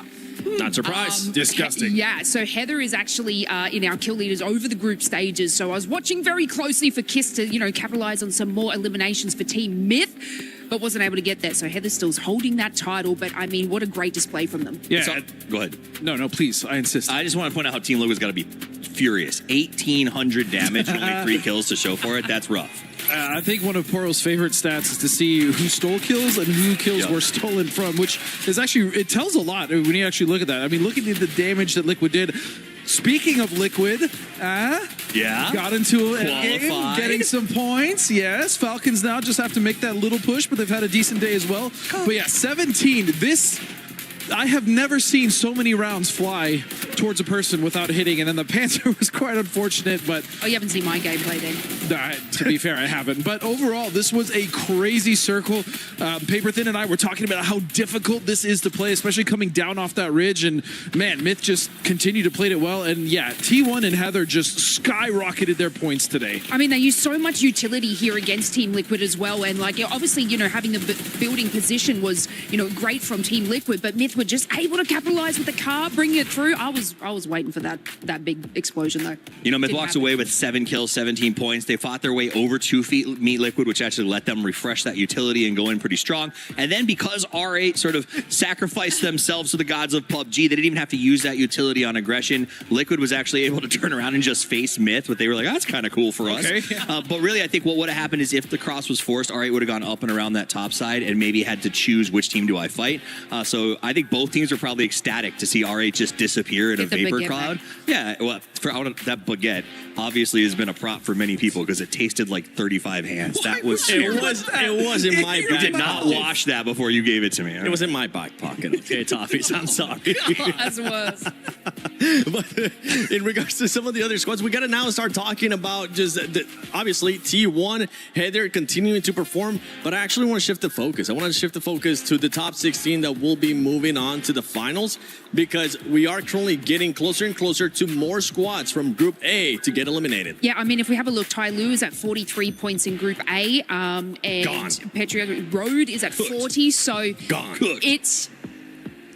Unfortunately, must be not a great time sitting at home, but look, you're in Paris, so it's okay. But, you know, this gives the opportunity for teams like Genji, I think they were on 42 points, if I'm not mistaken, to overreach that. So today, you know, that is something that they can lock in with. And obviously 3 more matches. Now, I'm not saying Nemesis might get there, but I mean, it's doable. It is absolutely doable, especially as Ty Lu and that already had that 42 It is doable because it's not the grand final. You don't have to win first place right now. You just have to be one of the 16 best, right? It's not a Ricky Bobby moment. This is a just do the best you can, pat them on the heads, and that's enough. So there are teams out there that I think can make those moves. Exactly. So that I think helps some of these teams with a little bit less stress on them. We've been able to see some of the other squads step it up today. We saw JD Gaming putting up some good eliminations in 17 Gaming. I mean, even with the chicken dinner, one squad that has been consistent, especially after yesterday's last game, is none other than Falcons. And I believe Calares is currently with the coach. With these points, what's the feeling in the team and how things are going? The team's feeling great. I'll be honest. We made some changes recently that we had to adjust to, but thankfully before coming here, we made all the adjustments that we needed. We're just trying to be more aggressive, try and take more space, and then obviously with the new meta, we're also trying to, in later circles, try and get center, try and get established, and just not be scared of any teams and just make a name for ourselves. We had a chat before. Obviously, Tiggleton, I didn't get much out of him. Are you interested in talking about those changes yet? Yeah, of course. I mean, we made, I guess I made the decision to move Gustav to the main IGL and kickstart the co-IGL. Okay. I'll give a brief reason why. Basically, obviously, I think Kickstart is one of the smartest players in the game. But when he was IGLing, he was just obviously in his map too much naturally as an IGL. And typically, when we were successful, it was when he was playing with Shrimsy up front in the trenches, just getting down and dirty. When he was IGLing, he was just kind of having to think too much. Gustav had experience in the past IGLing, and in this new meta, Gustav is like really in tune with like sending and other stuff, because that was never our playstyle. Our playstyle was always very structured and disciplined. And obviously you can see just from watching Myth, like, sometimes you just got to go a little crazy. Gustav brings that craziness, and having Kick co-IGLing and being with Shrimsy and being up front in the trenches seemed like it was the right thing to do. So prior coming here, I made the change, and I think so far it's been great. Gustav's been great, and Kick's been helping him, which it's been perfect, honestly. That's the most comprehensive answer we've had so far. Thank you very much. A lot, you know that. Thank you. Get back to the stage. Get back to your team. Good luck in the next games. So, Luti, if we were to play PUBG together, with like you and your friends, do you think I'd understand like French call-outs? Yeah, I don't see why not. Okay, so like what's the French word for, for blue zone? It's easy. We just say la zone bleue qui pique un petit peu.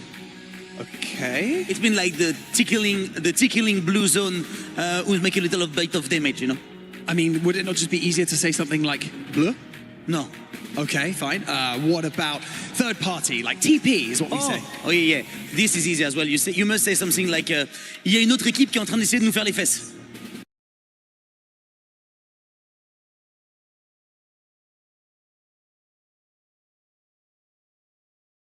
Seriously? What does that mean? It means there is another team who's trying to get in our...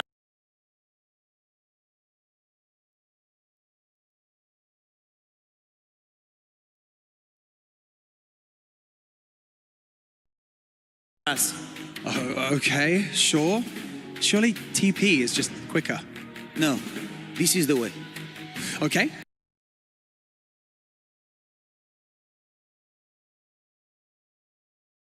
How about camping? Like, he's camping over there. Oh, yeah, it's easy as well.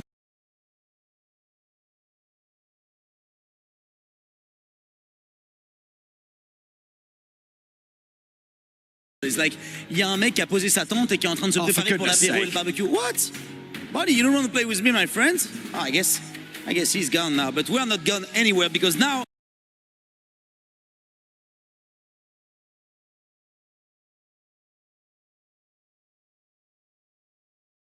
It's game 4, guys, on our last day of group stage. Casters, back to you. Buddy, come.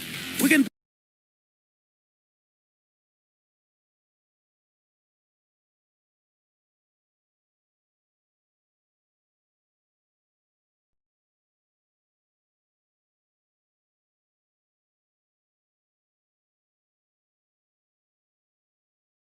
Play. Man, we talk a lot about like how fast communication is and important.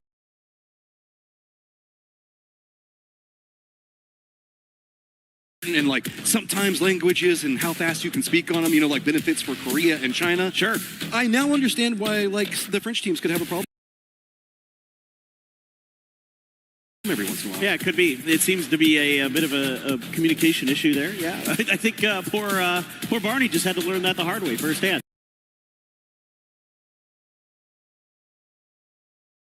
That did not sound the easiest way to go to pick up. But it sounded pretty. It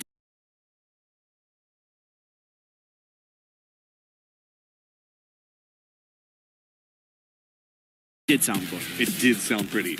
All right, so looking into this one, of course, we're going to be starting off everything over into the west. Plane path up in the air.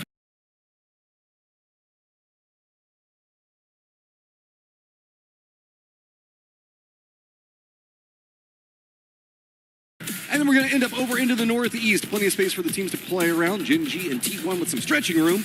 But of course, this is Matchman and Paper Thin. Now,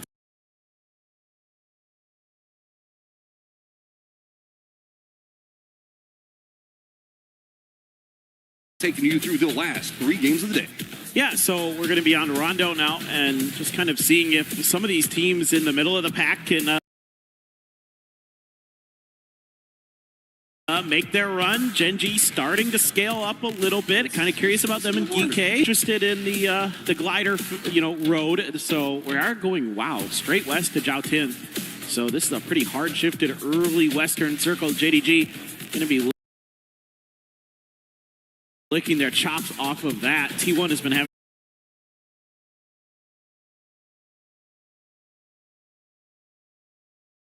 incredible play from Heather, who has always been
a really good player, OG Korean PUBG enjoyers.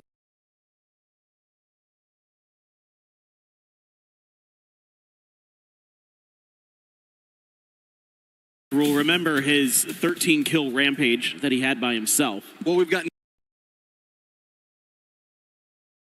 Navi and Twisted Minds right next to each other. Let's go ahead and listen in what's going on with Boostic in the squad. On Rondo, we dropping on test track, so middle of the map. Because this is middle in the map, so we have a good chance for good zone, Best chance for good zone, and then the circle abandons you and goes west.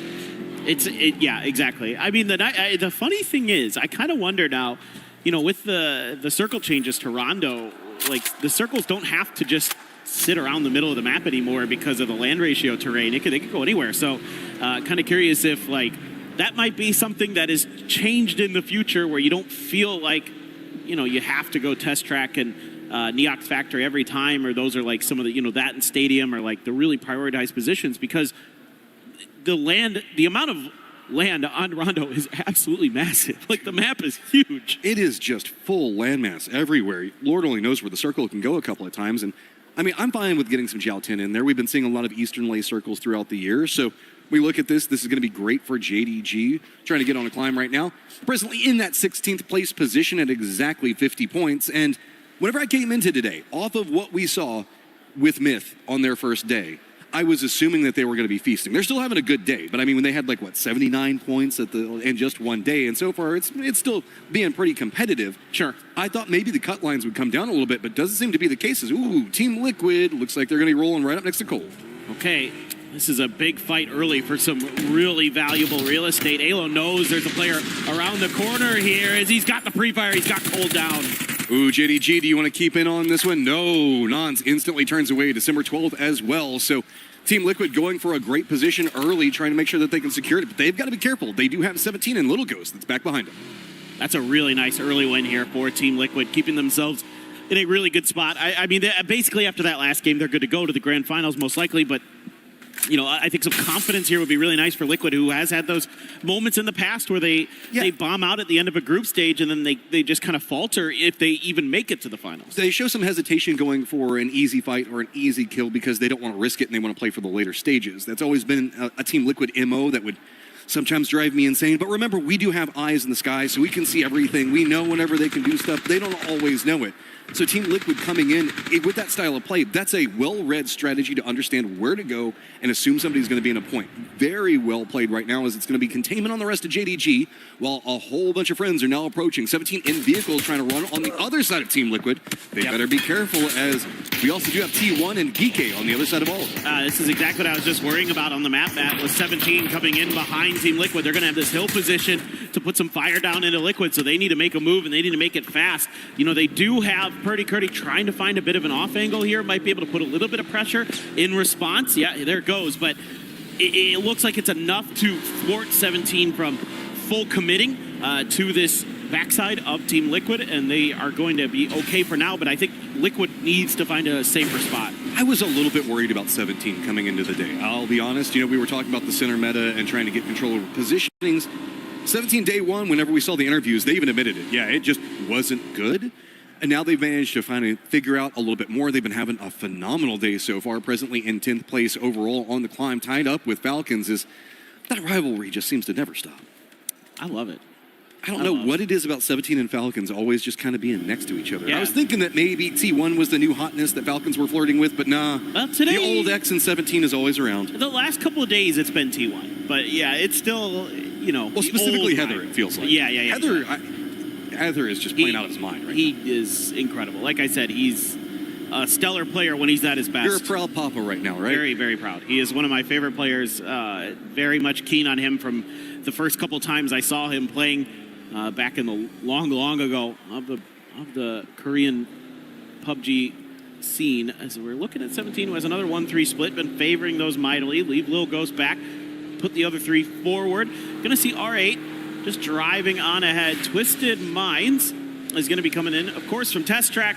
A little bit late to the east, but they're in the final. So whatever happens today with Twisted is, you know, just money in the bank. Well, my eyes are drawn to leaderboard cut position. Remember, it doesn't matter the group. It doesn't matter anything else. There's no, like, survival stage after this. It is just top 16 that go on, and we have a race for that 16th position right now, as Geeky is going to be down in 17th at 46, just 4 points back behind JDG, and Jin G on the chase. So a lot of Koreans trying to nip at the heels of China right now.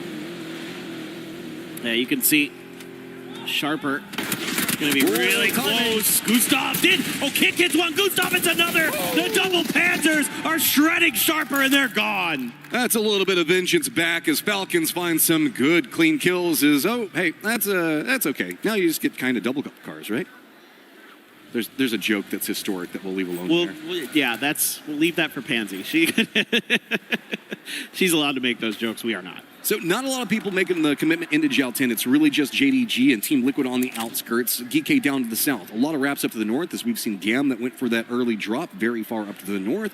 Nemesis going to be just to the side of them. Myth, the only squad really playing more over to the west, except for Falcons, and that firefight with Falcons was on the zone wall, all the way to the west over there. So this is a lot more of a safety anchor play coming out from them. As external from this, we've got a little bit of shots being fired. I don't think it'll lead to a firefight, but it is Vicious and Jin G. Yeah, I don't think that'll matter too much. I think for Falcons here, this very well could just be a rotation trap where they had a read on how a team was going to make a move. And trap work. Yeah, trap work, trap good. And could, who knows, call, you know, if it was Gunnar or Gustav in the heat of the moment. As we just found out, Gustav is the main IGL for Falcons now, and obviously a role that I thought he was just going to be the IGL when they picked him up, honestly. Well, Gustav brings in a little bit more of a tricky style, and I don't necessarily mind that with Falcons. We've seen the fact that whenever they can play a more opportunistic play style, it works for them, but it hasn't always been something they lean into. Now it's just another arrow in the quiver, really, that they can bring out and find something. And when we look at everything, that circle pop, talking about Falcons, going to feel really good for them and Myth. You can see that right in between Myth and Falcons, there is a giant hillside that's going to be eating up a lot of space, make rotations a little bit more difficult as we move into the south. The northern area is going to be a lot more open, but also a lot of compounds leading all the way up into another little, I guess, island hillside that happens right along that northern area. Yeah, so this is going to get pretty difficult for a lot of these teams. Everyone's going to be wanting to go around the edges of Jiao Tin. You don't want to get stuck inside of that city unless you have no other choice. I think Liquid was getting some kills there. Let's take a look at this Panzer from Gustav. They do a lot of damage to him on that first one. Kick gets one on the other side, and then, oh, that's so well done. Boom. Patience pays off. The timing on not being able to have the Panzer ready for the first one, set up the second one in a great way. Rotates coming out, a couple of shots onto T1 as it looks like they're going to go for that big hillside that we were talking about just a moment ago. A lot of squads going to be forced to play more into the east. GAM making a rotate over into the north. Team Liquid on a slow rotate here. They don't got to go too far. Really, we've got about 50-50 the way that this road cuts through. It's going to get a lot of space, so Nemesis just going to go ahead and send it in, but it's on top of Myth, and these guys have just been hungry all day today. Oh, and it's Kits again. 2 kills. He is just unbelievable. The guy is one of the best players on the planet, hands down right now, and he just dispatches Diffix and Soset with ease, and now Nemesis was hoping that this northern side of the circle would be a little more free than it was, and they found out the hard way. So what I was talking about a second ago, we've got the road that's going to be a lot of squads over into the west. It's going to be the more raised section of everything we're looking at. Over into the east, it's going to be Jiao Tin eating up a lot of space, and those hillsides making it awkward pathing. That's why we've got dust-ups like what we're looking at with Falcons and GAM on top of each other. Tickleton's going to be coming in back behind this one. It could have a good angle, and I think that GAM's realized they don't really want to play this position. Duck Juice in a little bit of trouble. Can he juke it out? Near on no life remaining. Is he going to get that last little bit of hit onto him? Is he going to get away? No way. That's Tanvu just covering him, man. Oh, Kick in a really awkward spot there. It's actually going to be Heather with a dragon up. From where? What is T1 and Falcons? These guys are just at each other's throats from no man's land. That is what, a good 200-300 meters away? Or maybe more than that. That is really far away, especially with the Dragunov. The drop on that gun, pretty difficult to manage. That is ridiculous stuff. T1. Yeah, there you go. Okay, so that's the first couple of shots coming up from T1 in this high ground. This is going to be a bane to everybody in the lobby. That might be like 600 meters. We need one of Tig's old things that he was using to try to figure out distance. Oh yeah, here. the man a protractor. Maybe get ourselves a protractor or something else like that. But that was a crazy shot. 4 Angry Men going to be approaching from the north.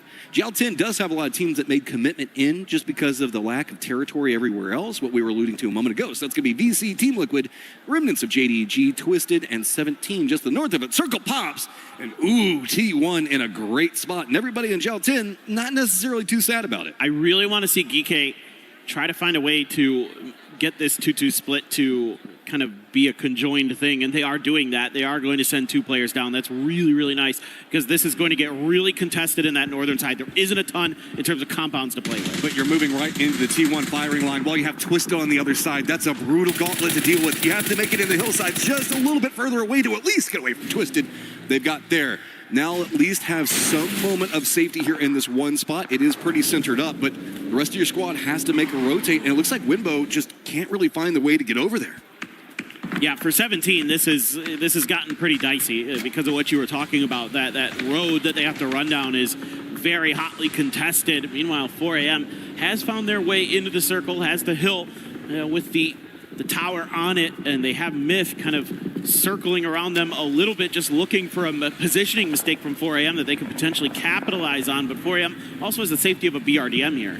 Down to the south, Genji is going to get them another hillside. They're going to have vision on what's going on with Na'Vi over into the east. 4 Angry Men, well, yes, they do have that BRDM. They've got Falcons over to the west, and they've got Myth back behind them.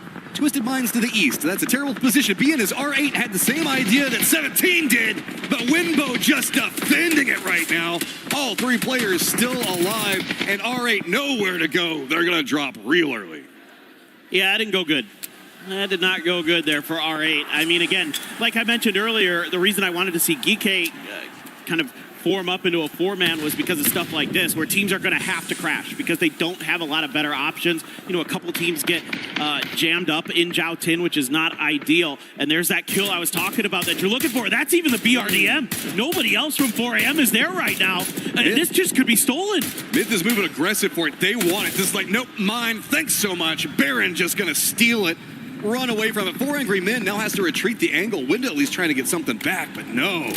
Myth eyes on continuing to climb right now. Falcons were watching all of that, so they know who their neighbors are. This is a much dicier circle than what we were originally looking at, specifically for Phase 3. Zhao Tin's still going to have a lot of that territory in, but the center and kind of to the south is so vertical in the western area that it is going to be so hard to deal with. No, you're right. There's a lot of high ground in this circle. It makes things very, very complicated for a lot of the teams that, again, don't have something that's safe already, and even going forward could make things tricky. Shrimsy sees E-End out on the rock and can't really get the shots to connect there with the Mark 12, but this is just all a little bit of posturing for Falcons. This doesn't feel like their kind of desired destination, and they're getting ready for some pre-rotations, it looks like, into the next phase. Meanwhile, T1 is sitting pretty happy and hoping that this circle stays in their favor. Nemesis has 2 players up, and it's Melman all the way over to the northeast, still in Zhao Tin, and then a big wrap coming in on the other side. State is so far over to the west, he's back over against the zone wall with this new circle pop. Gen G and T1 are going to have a ton of vision on everything. T1 has to be careful, though, as it looks like a couple of squads are going to be running right into their face. No options. Falcons got Myth back behind, and 4 Angry Men trying to cut in the path very early. Gen G as well as Na'Vi going to have control of the south, and Zhao Tin's about to suck, man. Yeah, and that's why you're seeing Team Liquid take an emergency pickup here to try to get somewhere else potentially. Yeah, that's exactly what they're doing. I don't know where they're going to go. How's 4 Angry Men getting away with this rotate? Somehow they're squeezing by everybody. Finally, everybody's starting to unload onto him, but there's enough of a little dip over here that they can get into position, but Gam is waiting. These nades are about to go right up into their face. Goes a little bit too far down the hillside, though, to connect and get what they want. Finally, that bounce lands on top of a car, but it's a bit too late. There we go. Finally, Tanvu connects with one. Yeah, Gam there not really reading the angle of the hill properly, so a lot of their grenades were funneling down away from them. But yeah, 4AM is getting shredded right now. They are not having fun. Team Liquid losing players because they just tried to drop on top of Gen G. It is absolute madness here on the south side. This is terrible for 4 Angry Men. Even if they can get distance away from Gam, and now that VC's come up back behind on the other side of Gam, that's kind of stopped the relenting nade tosses that were getting thrown their way. T1 still has high ground positioning over him. T1's going to get eliminated. Now we still have a couple of rotates that are going to be problematic, as it is going to be Twisted having to make a move into the circle where 17 is going to be defending. And Myth actually pushing right in the face of T1 on the high ground. That could be big. Well, yeah, now T1 kind of given their first big test in this circle to defend this spot that they took very, very early on. Tanvu, if you hit this Panzer, I will be very, very impressed.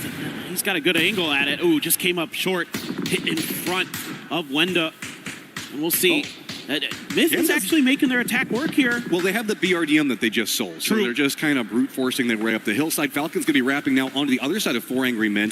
Gen G is going to get vision on them, so 4 Angry Men just entrenched over here, but not in the best of ways. The trees just providing enough cover for the time being. As no, Falcons actually pulled away, so all the shots going at 4 Angry Men, and they're going to go to the hillside right underneath the T1 is, man. I thought the Doritos did that for a second. It almost looked like it. 4 Angry Men, what do you even do? Do Falcons see that and go back down the hillside? They're just kind of caught between the 2 hills in the valley and get peppered. Well, they're trying to kind of find an angle into this fight. Tanvu will deal with Wenda, though.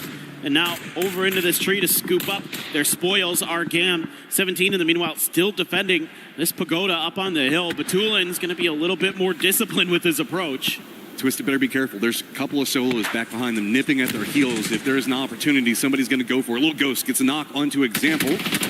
Nice nade throws coming out. Blue Zone right on top. Blue's going to make it a lot scarier. Maybe open up something for Suze, but no, it's going to be Perfectix. Gets a knock on a Wimbo. 17 suddenly starting to falter in their defense. Goes down. Twisted, though. The circle abandons them. Cuts south. All the firefighting. It's going to be GK now focused up with Myth and Baron right on top of him. Yeah, Gam getting involved a little bit there, too.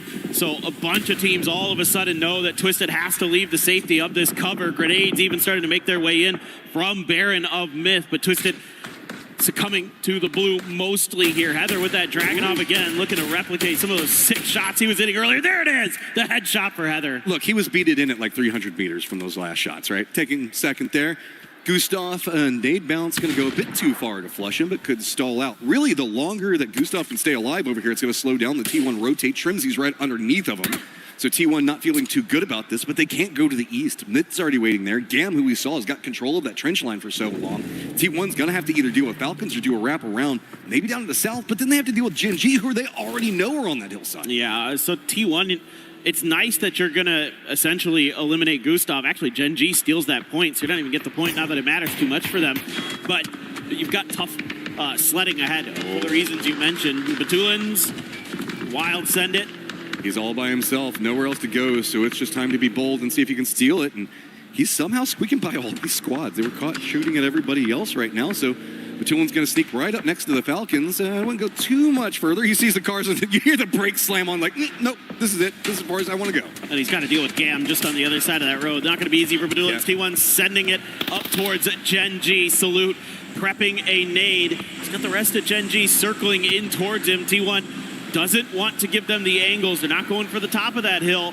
They're maybe looking for something around these rocks. I really like this. They baited around Falcons, moved into the low ground. Now Falcons are taking shots at Gen G. T1's just trying to sneak this one by, but the looming giants down into the southeast are going to be Na'Vi. They haven't had to get too involved so far. They're going to spot out T1 and get a knock on them right before they can get a stop off. There's just nowhere for T1 to go. They had to either take a fight or do something absolutely bananas, and instead they're just kind of lost trying to find anything that's inside of the circle that'll work with. Yeah, EN might just be bleeding out here as that vehicle is going to explode very shortly. Hakatori lining up with another nade will probably get the flush. Indeed he does, and Type almost goes down with his teammate. This one spot does have a reprieve away from Gen G and their high ground. There is some vision, but Gen G is more focused on where Falcons are playing at. And so Gen G's playing a position that's more to the southwest of this. That's all T1 to kind of hunker down. BC is close, but they're in a lower section. Just down below all of this is there's a multi-tiered firefight. There's Gen G up on top, then there's the road and the crossroads that intersects. That's the middle tier. And then we've got Gam, Myth fighting on one side of the road. Then we got VC as well as DK fighting on the other side. It's so funny to see players use frags to create a little bit of extra room in the terrain and have to use some of that emergency cover as well, and just kind of hope it doesn't land on you here. As T1, you'll take any safety you can get. Twisted Strike, Batulin's just a wall right now, has kind of forced Falcons down into that Gam positioning. Seeing if maybe they can steal anything. Nade's going to go right down into their face. A bit too far. Tanvu playing the high side of the hill, just trying to get away from Myth right now. Hearing the shots from Myth going on to Gam, it looks like DK might be trying to backstab Myth. If Myth stays too focused on this, they might get pounced. This is just the classic Batulins. When you're the last player alive, send it center and just get away with it. Just get away with absolute murder. He is the best snake in the game. I think so. I don't think there's any doubt about that. Yeah, the Batulins is definitely a Slytherin, is Batulins. Oh, because he's Slytherin. I get you. This is what I was worried about, though. DK backstabs right on to Jacob. Gets the knock. Okay. Guys, you've got high ground. You've got all this to dial in. It is a bit complicated, though. From high ground to hit these lower ground positions, you've got to dial it in and back a little bit more. It's all balanced about being on a flat piece of terrain, so you have to make sure you pull back just a bit more. Where's it going to land? Right in between everybody. There is Gam's just somehow still alive in what was kind of a terrible position. Yeah, absolutely. GK here needs to make this work against Myth relatively quickly. They don't have a lot of time, and Scappy's going to find a grenade onto Sungjong. You can see Shrimsy putting some damage in, but can't really get great eyes onto Gam from where he's at. Meanwhile, Bean needs to try to get his teammate up. You can see that Soul in front of him was knocked earlier. Shrimsy's still just harassing from this hillside. Falcons clinging to this edge nicely. Saw, what, 34 bullets or something like that left for Shrimsy. They've been fighting for a while and not much left in the tank, as Na'Vi is now going to move into a more controlled position in the lower side of the hill that Gen G's been trying to keep dominant. You can see that the way that these hillsides kind of roll down into the lower section, it's much harder to defend on that eastern approach. It means that Gen G doesn't have too much more options. They can either push down into Falcons and T1, or they have to take the fight against Hakatori and Na'Vi. I think as Gen G, you're going to lean to this, yeah, for sure. The way the hill angles is just a little bit better for you than what, Na'Vi's going to have some cover to work with at the bottom of the hill. Whereas Falcons, you can get a lot closer to them because of that edge. Park Pro going to be knocked here for DK. They are still having a tough time in these fights against Myth and Gam. We will get a point for Sungjong onto Clories. Scappy trying to just hold the line over on this side. Has to prone down. Grenade not really finding any damage. This is a big game for DK, though. Finding these kills and put them up to 50 points. They are now ahead of JDG on the top 16 leaderboard that we're looking at. Can they manage to take down Myth? Getting a bit picked apart right now as they do have Gam on one side. BC looks like they want to get involved. Falcons has realized the push has come down from Gen.G. Just too many targets, but Tiggleton holds the line, gets the flush onto Bean one side of it. Salute trying to come down. D's going to go down. Where are these nades going to land? Salute's pretty low on life, but it's much harder for Gen.G to hit the nade on this very recessed hillside the Falcons are playing. Yeah, ooh, that's bad news here for Salute. He just got that first aid off in time. Oh, here we go. Navi knows that they could take him down, and they're just slamming into the backside. Falcons are like, okay, maybe we'll just wait this one out a little bit. And I think that's going to be the end. Yeah, Gen.G done and dusted. No placement points for them. Navi has a great position. They've got control over about 50% of the circle, except for Stade. He's kind of hiding out over there. All of our other squads outside the circle, except for T1, who's just kind of huddling down in the shadow of this hillside. Falcon's going to probably be moving to contest with them. But Gam, who's had to defend that trench for so long, now has to figure out how they're going to cross the road with GK as well as Vicious right next to him. It's all kinds of messy, that's for sure.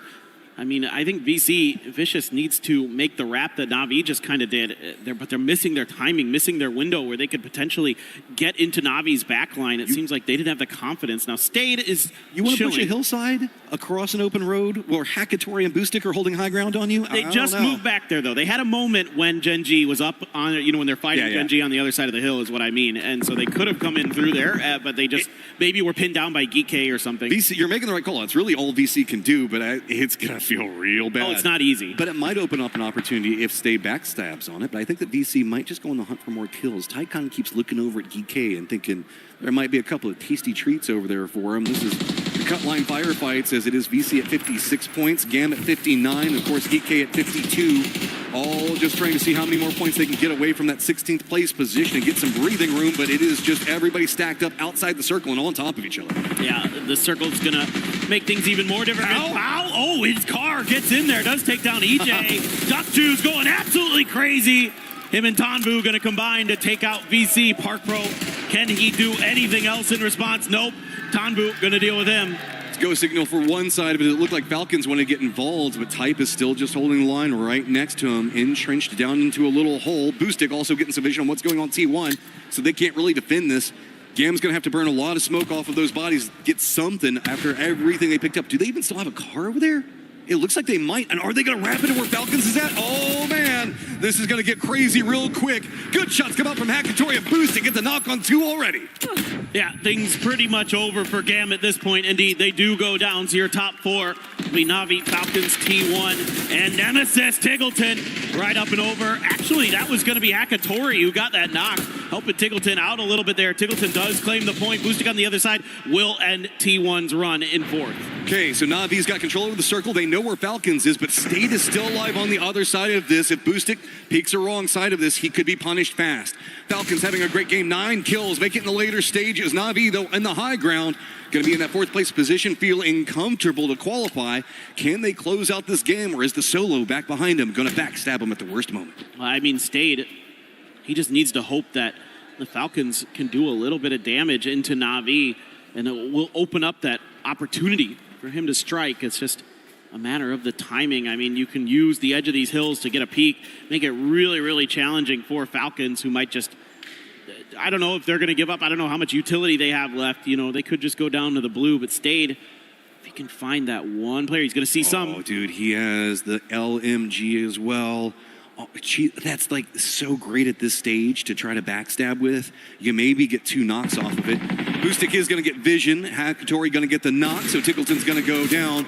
Starting to have the window closed back behind Stade. He knows it. It's all about how long can the Falcons survive. Shots come out just a bit too late. 3 players still up for Navi. Stade at least managed to get the knock on to Boostic. Falcons has gone down. It's a 2v1 and just really a rock for cover. Hackatory is going to be playing up to the north. Looks like he needs to get his meds in a better position, but High Ground Fairist might have something to say. Oh, man. If he could have gotten that knock there on the Hackatory, could have made it a 1v1, but now Hackatory going to be afforded the opportunity to get the first aid kit into play.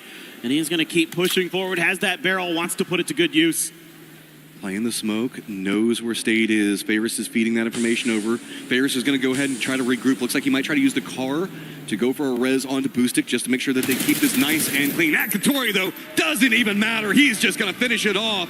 Great play coming up from Na'Vi. They read that circle perfect. Well, this is a team that a lot of people had on their radar as potential winners here for EWC, and they are making a strong case for that right now in the group stage. They have been absolutely electric, garnering a couple wins here today, and the way they managed the end of that game, very, very efficient, very smart. Big shout out to Stade for Nemesis, though. Those guys were down to 2 real early, like what, circle 3-ish? Yeah. Managed to survive, navigate a very weird circle. I mean, whenever we saw the verticality and valleys that were in play on that one, getting good placement points for his squad, trying to steal away a little bit more there at the end. Also, Falcons, big high kill count game for them. Yeah, man. I mean, they're just kind of chugging along. Like they're just doing their thing. It seems like they're willing to play this edge game. They're looking for kills. They're doing a nice job finding them. You know, and like Gunnar said, they want to send it center circle later in the games. That's kind of been their strategy here so far. This one, they're able to send it in there, get deep into it, eliminate a couple opponents in front of them along the way, survive a backstab from T1 potentially, even though they lost Gustav. It's a really, really well-handled game. Rat Race down there in 16th place is getting spicier by the second as well. Always fun to see, as we still have 2 more games to look at, and this is just going to be, I wouldn't be surprised if very back and forth down there, as different squads just going to try to get some breathing room away from each other, but it feels like every time they try to, it's just everybody else in the hunt right next to them. Yeah, it's going to be very, very difficult in the middle of the pack, especially. There's a lot going on there. I'm nervous. The pack there. Yeah. That is the opposite of middle of the pack that we're looking at there, is some big opportunities for Myth today. Is it's that squad, I don't know where their skill ceiling is. It feels like every single time you're thinking they might be getting close to it, another player just figures out a way to evolve and find something, and it's getting scarier. But like every week, they just find some new way to ruin your day. The glow up they've had since we first saw them on the global stage as Forest Natural Gaming until now, where their Myth is incredible. Like the difference is night and day. The way they understood, no, we need that BRDM. They saw an opportunity, got the knock, controlled the area around it, just stole the BRDM, was fine with that. They didn't need to get the kills afterwards because they know that they could use the BRDM to propel them into the later stages of the game. Yep. That's how, what else do you want to say? It sounds so easy, but they make it look easy. There are a couple moments they just execute so perfectly. Exactly. And there were a couple moments in there where they just went for like a solo player, got a kill, and then pieced out. Like they were just doing damage around them, creating a little bit of extra space. Like so much of their gameplay is trying to find those little weaknesses in teams, exploit that, but not overcommit to it. That's the important part. Another big standout to me was Gam, who managed to survive a very weird spot for a long time with so many squads around him. Gam's problem has been surviving, if anything. Their rotates have been pretty bad. So just being able to get into let's be honest, a very precarious position there and hold it for as long as they did shows a lot of rally potential for the team. I mean, Gam is, one of those teams that we know individually can just really impress you. I mean, like, what else do you have to say? Like, they're incredible. They're individually a very talented team. I love it. There's so much that I want to know about what's going on with Gam. So let's go ahead and throw it down to Colaris, who I believe has Duck Juice down there. One of my favorites. That's right, yes I do, of course. We have the legend Duck Juice here to be able to talk about things from GAM themselves as they're able to come out of that game towards the end of it. My first question for you, Duck Juice, is, of course, talk to me about the end of that game. You were in a hard position across the road, but talk to me about the team's outlook from that game. Cái trận đấu vừa rồi á, thì trong cái khúc cuối của mình á, là mình đang nằm ở trong một cái thế khá là khó. Ở phía bên kia đường lận thì mình đã tiếp cận cái quá trình đó như thế nào để mình có thể tiếp cận cái địch. Thì trong cái quá trình mà bọn em đã phải rất là khổ sở, đi bo từ trái qua phải, phải qua trái, và bọn em Glory đã đưa bọn em vào được cái hõm đấy để bọn em có thể vào đạt chung cuộc top 5 trận vừa rồi, và Hảo đã cho bọn em vào chỗ đấy rất là đẹp, và bọn em chỉ cần nằm yên thở khẽ và đợi địch bắn nhau và bọn em sẽ là người ra quét hết. In the last match, we were in such a hard situation because we had the hard shift from left to right, right to left, and in the end, Lori have to be into an edge that is really have a good view, and so we just lie there, stay silent, and wait for the other to like fight them out, and then we made it to the top 5. Okay, fair play. And then kind of talking about the bigger picture things here for the overall leaderboard, you're very close, if not already, in that grand final. So what do you think of the team's form right now? Do you think you're going to be able to challenge for the top spots at the Esports World Cup? What's your outlook? Thì hiện tại bây giờ là theo cái điểm số trên bảng hiện tại bây giờ mình đã đạt, đó là hầu như là gần như là đạt vào trong cái trận tiếp theo, trong cái chương trình tiếp theo. Thì hiện tại bây giờ mình cảm thấy là cái đội hình của đội mình hiện tại bây giờ mình sẽ có đạt vô được tới cái vòng chung kết và sẽ có kế hoạch như thế nào? Đối với bọn em thì bọn em đã đạt được một trận vào chung kết rồi, còn 2 trận nữa mình không biết được điều gì sẽ xảy ra tiếp theo, nên là mình vẫn sẽ phải cố gắng cho 2 trận đấu tiếp theo. Và nếu bọn em vào được chung kết thì bọn em mong ra là có nhiều may mắn để vòng bo ủng hộ để bọn em có thể tiếp cận được chức vô địch. So we almost there, and we only have 2 match left. So right now we all will need all of your support and our luck as well to make it to the final. Okay, one quick last question. These glasses are so cool. Where can I get these glasses? You can get it from Chromehurt from Korea.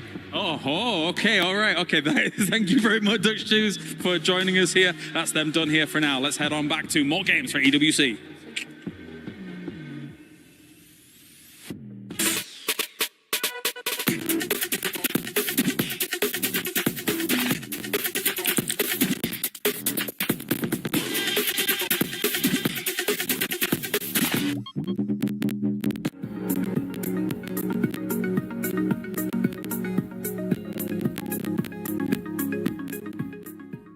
He can come in here and play my game. He knows nothing but go! Tyler 1, you're done.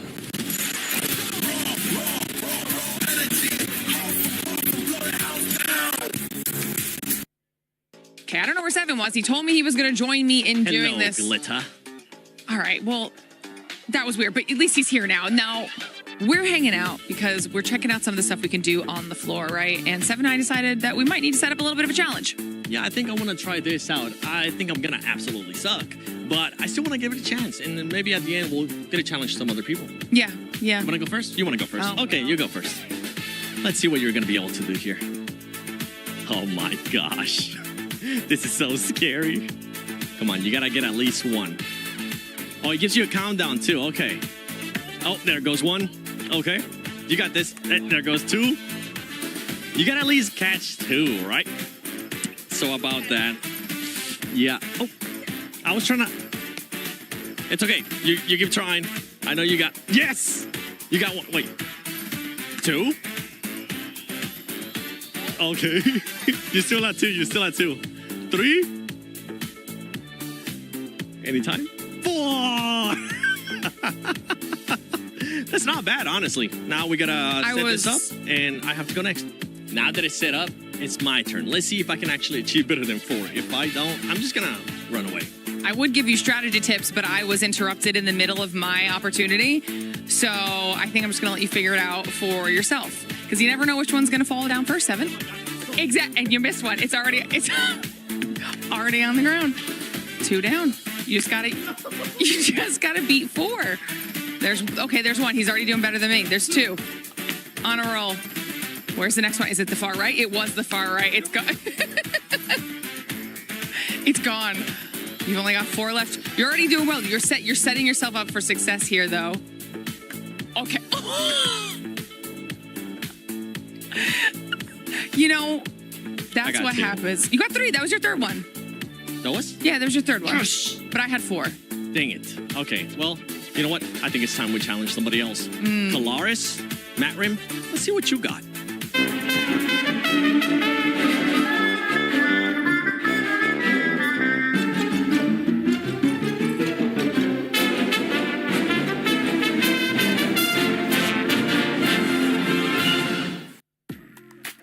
Guys, I don't want to talk about it, okay?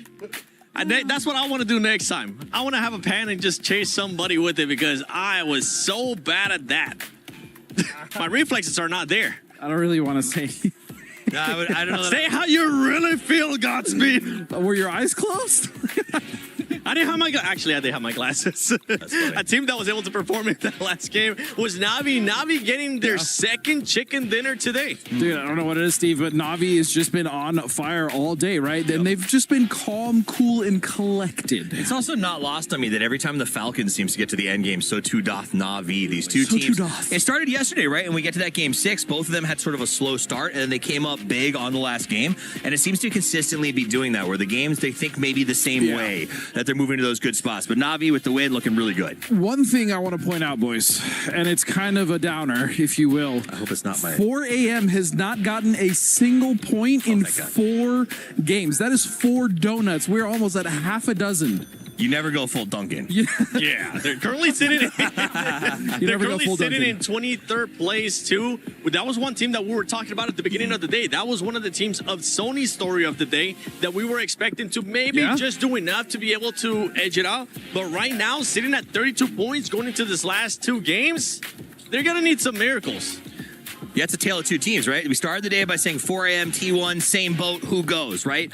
Window was the star for 4 a.m., and then he's sort of fallen off today. T1, on the other hand, stepped up, clapped out, and is doing really, really good. And it's not just Heather either. Type has shown up, right? The rest of them are also coming to bear, and that's terrifying, right? Because, again, we talked about building confidence in those early games and going into the finals. That's exactly what they're doing, just as Myth are doing as well. As they're leading the leaderboards with, I think, 116 points already. I think the big takeaway on that one, and you bring up this sort of leaderboard, which I think is incredibly important going into these last 2 games, is that we had 3 teams essentially solidify their advancement to the final. 17 Falcons in GAM got the points they needed in that match to put them over AGAL, which I think is where that cutoff line is going to kind of be bopping around. So they should be comfortable going forward to those last 2. As you're talking about those teams that pretty much solidified that they're going to be going to the finals, we did end up seeing a bit more of a sponge point, something that we kind of been hinting at, especially this last game. I mean, we saw it with Mid, T1, Falcon, just soaking up all those points, and it's a bit of a breather in a way to those teams that are still in it from Group A, but it's just so close. You know who else was actually another surprise, especially now that they have their 4th? Twisted Minds. Bad surprise. They have not gotten almost any points today as well, and this is a team that we talked about at the beginning of the show. Hey, Twisted's probably going to be one of those sponges with Myth, but it's not even been the case at all. Started the day with 69, nice. Not 77 now, not so nice, right? In fact, you saw Batulin throw down his headset at the end of that game. Frustration starting to show on their faces. You get the professor back, you think you're going to have a better day. That said, their 4th players flew in at 11 p.m. last night. He's looking rough out there. You got to give him that respect. At least he's here. At least they're working. Yeah, and at least they get a day to kind of train. And I think this is what we were talking about at the beginning of the day when we were talking about Twisted Minds, that at least they will have now their 4th player. They're not going to be playing with their coach. They get an extra day of practice with them. And remember, something that you guys told me out of Twisted Minds is that they usually end up starting off slow. Yeah, why not start off slow here on the last day of groups when you don't really have to worry about anything? But as we're looking at the overall here, kind of what we're talking about, AGAL, I mean, that is one of those teams that is competing for the club championship. They want to be in the finals, and right now, with the way things are playing out going into the last 2 games, it's going to be a nail biter. You see this ticking down. They're at 61. That's where that cut. Everybody here that we've seen so far until that AGAL should be in a pretty good position, I think, Godspeed. You say should, and I agree. And fortunately for them, it looks like the cutoff it might be lower. I mean, we don't have that many games left, and we're currently sitting just around, like, I'd say GK or Gen G, right? And Gen G's another team who they've kind of gotten some points here today, but they've struggled in their rotations, man. If you want to talk cut muster, okay, R8, they're gone. They're dusted, right? So we said there were 2 other teams that AGL had to stay ahead of. Well, 4 Angry Men's only got 32 with 2 games left to play. That means they're almost certainly cooked at this point. And Team Nemesis, which is really frustrating for me, only has 41. So watch, if you're watching for something, this game, watch to see if Nemesis or Sharper goes off with a 10-plus point game. If neither of them does, I can probably say we may have our 16. Yeah, and talking about the top teams earlier with the sponge point, you just mentioned it too, with Nemesis wanting to get those points. And in transition with R8, it's pretty much guaranteed that they're not, no matter how good those performances are, they're not going to be making it to the finals. But the thing is, we've seen it in the past too, when teams are at this point, when they got absolutely nothing to lose, is when they start playing their best. So it's going to make it even harder for some of the other squads that are within that range of making it to top 16. Yeah, for those teams, it's going to go one of 2 ways, right? They're either going to have insane games where they're like, you know what, they throw caution to the wind, or they're just going to straight fall off and they're just not going to qualify.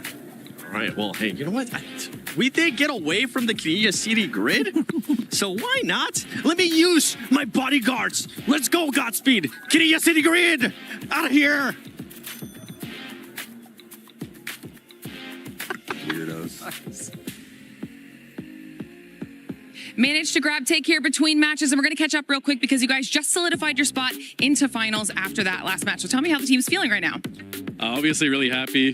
Making the finals is like the hard part for us, to be honest, and then usually we perform when we're in the finals. Less pressure. Now, obviously, outside of this game, there's also the bigger picture of club championship, and Falcons are the defending champs. So do you feel like coming into these games, there's that added pressure on the team, knowing that you have to live up to that? I don't think Falcons really accounts for the Battle Royales doing particularly well with the club championship points. They're kind of like, you know what, like we should be able to win without the Battle Royale games. So any points we get are a bonus. And if we take that mentality, then it's just like, there's not a lot of pressure. It feels good. And I love that too, because Falcons are already in the point where they've gotten their 2 top 8 finishes. They just need a win. It could be you guys. Yeah, I hope it's us. That would be nice. A little bonus. I think it's going to be a really exciting finals no matter what way it goes. Obviously, Falcons are going to be in it, so make sure you guys tune back in to see how it all plays out. All right, here I'm down here at the stage with my good friend Avenger. And you know what? I've been doing a lot of interview during this tournament with players, coaches, and everyone all alike.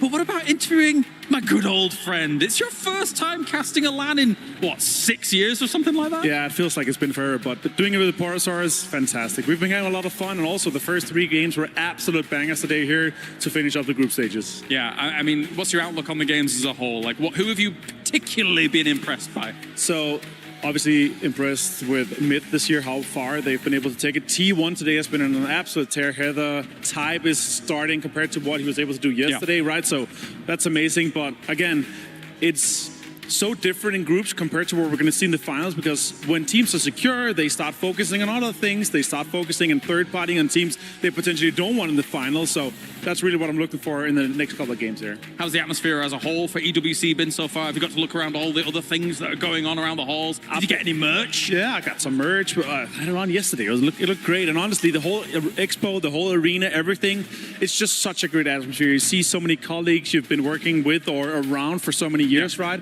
And everything is just, it feels amazing to be here. So also super cool for it to be in Paris this year. So yeah, love that. I was going to ask who you think is going to be taking it all. However, it's difficult to go beyond Myth, I think. What's your perspective? Yeah, honestly, the way they've been playing, if everything kind of rolls their way, and also the amount of games we are playing, how dominant they've been this year, it's hard to deny. They're absolute top favorites right now. But there could be, you know, things going against them in the final. Then if confidence breaks, then it's going to be rough. All right, well, thank you very much, Avenger. Here it is time to head on over to the casters, the other casters. He's done for today. Let's head on over.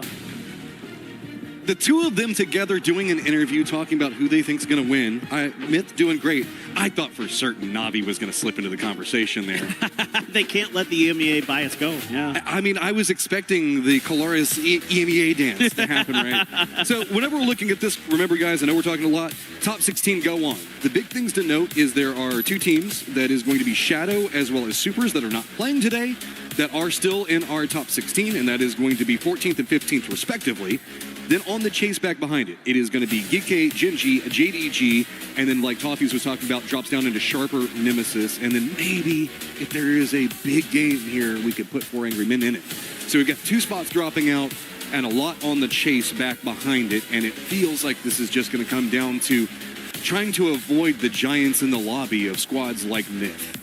Yeah, for sure. It's going to be tough, and you know, some of those teams that are on the outside looking in that need some decent point games in this one to kind of keep themselves in contention to make it to that grand finals. It's going to be kind of precarious, because when you have those teams that are already solidified, they can, you know, send it into those compounds. You know, I think back to T1 sending it against, I think it was Gike, and wipe them out at the gas station in Miramar, because they have the freedom to be like, well, we can practice this, or yeah, screw it, let's just try it.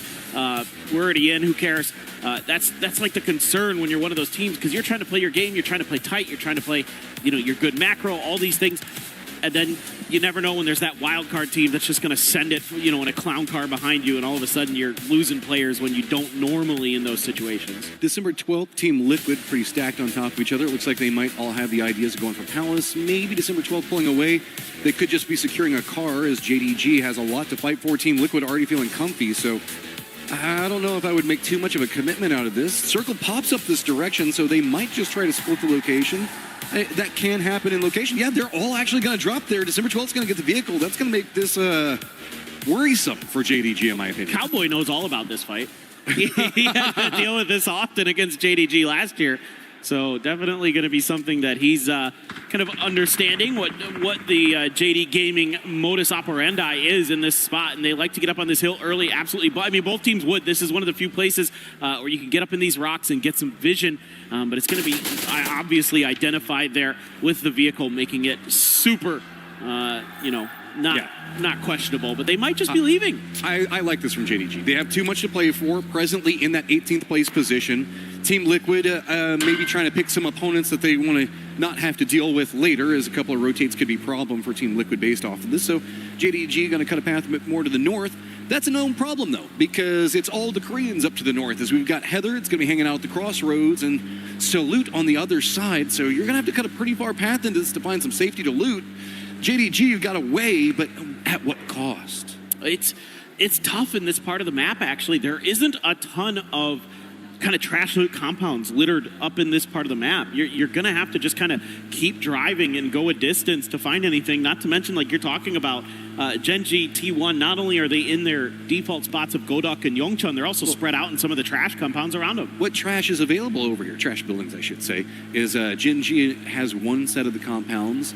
They've got Raining for T1 on the other one. It looks like December 12th and crew might be rolling right up to Bean, where he's in the process of looting, and I don't think he's going to be expecting anybody to roll by this.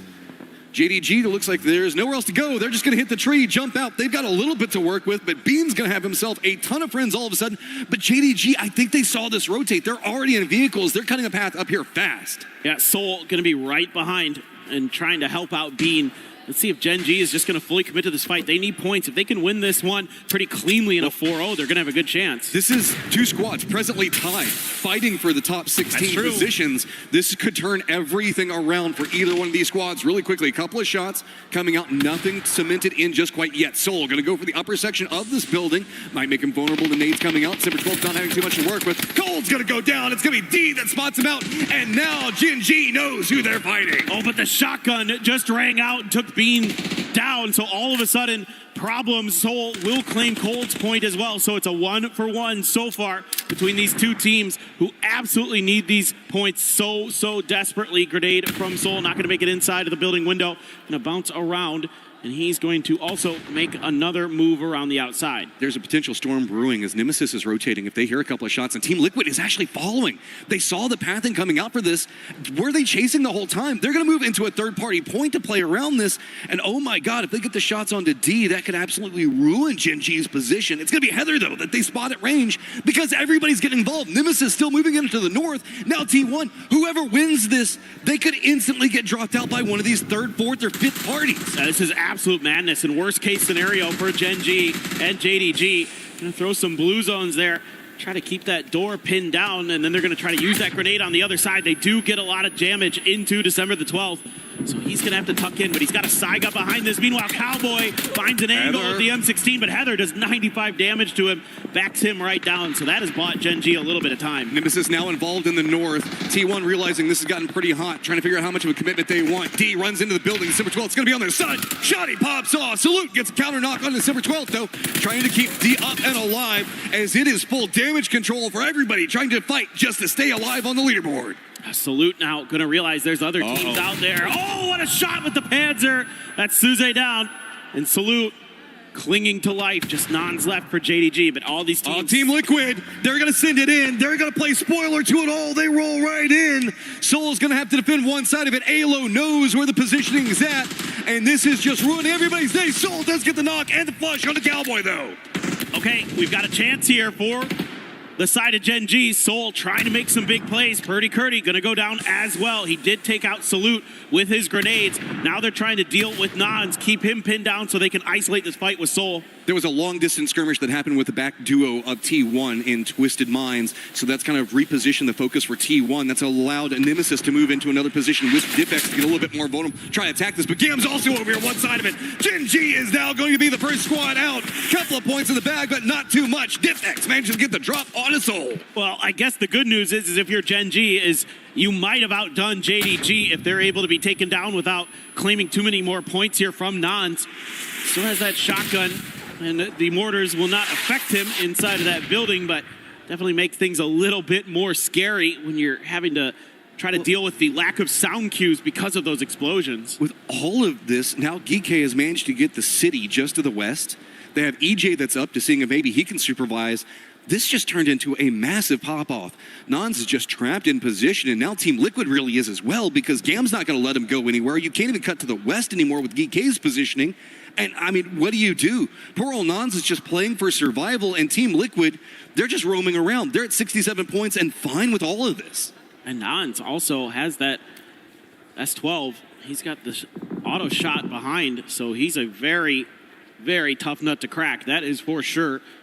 Liquid knows it, and they know that there were so many other teams around them, so they have to be extra cautious. They can't just make that push out into the open without getting some confirmation that it is going to be safe. Now, looking on the map, Nemesis is still in the vicinity, but they're not really totally hyper-focused on this fight. They've got 3 players that aren't really anywhere near it. Here's the push. Team Liquid getting closer by the second. Nons just trying to play it slow, leaning into the shotties. It's worked out a couple of times for him. Start to hear the footsteps. He's got an idea on the angle of approach.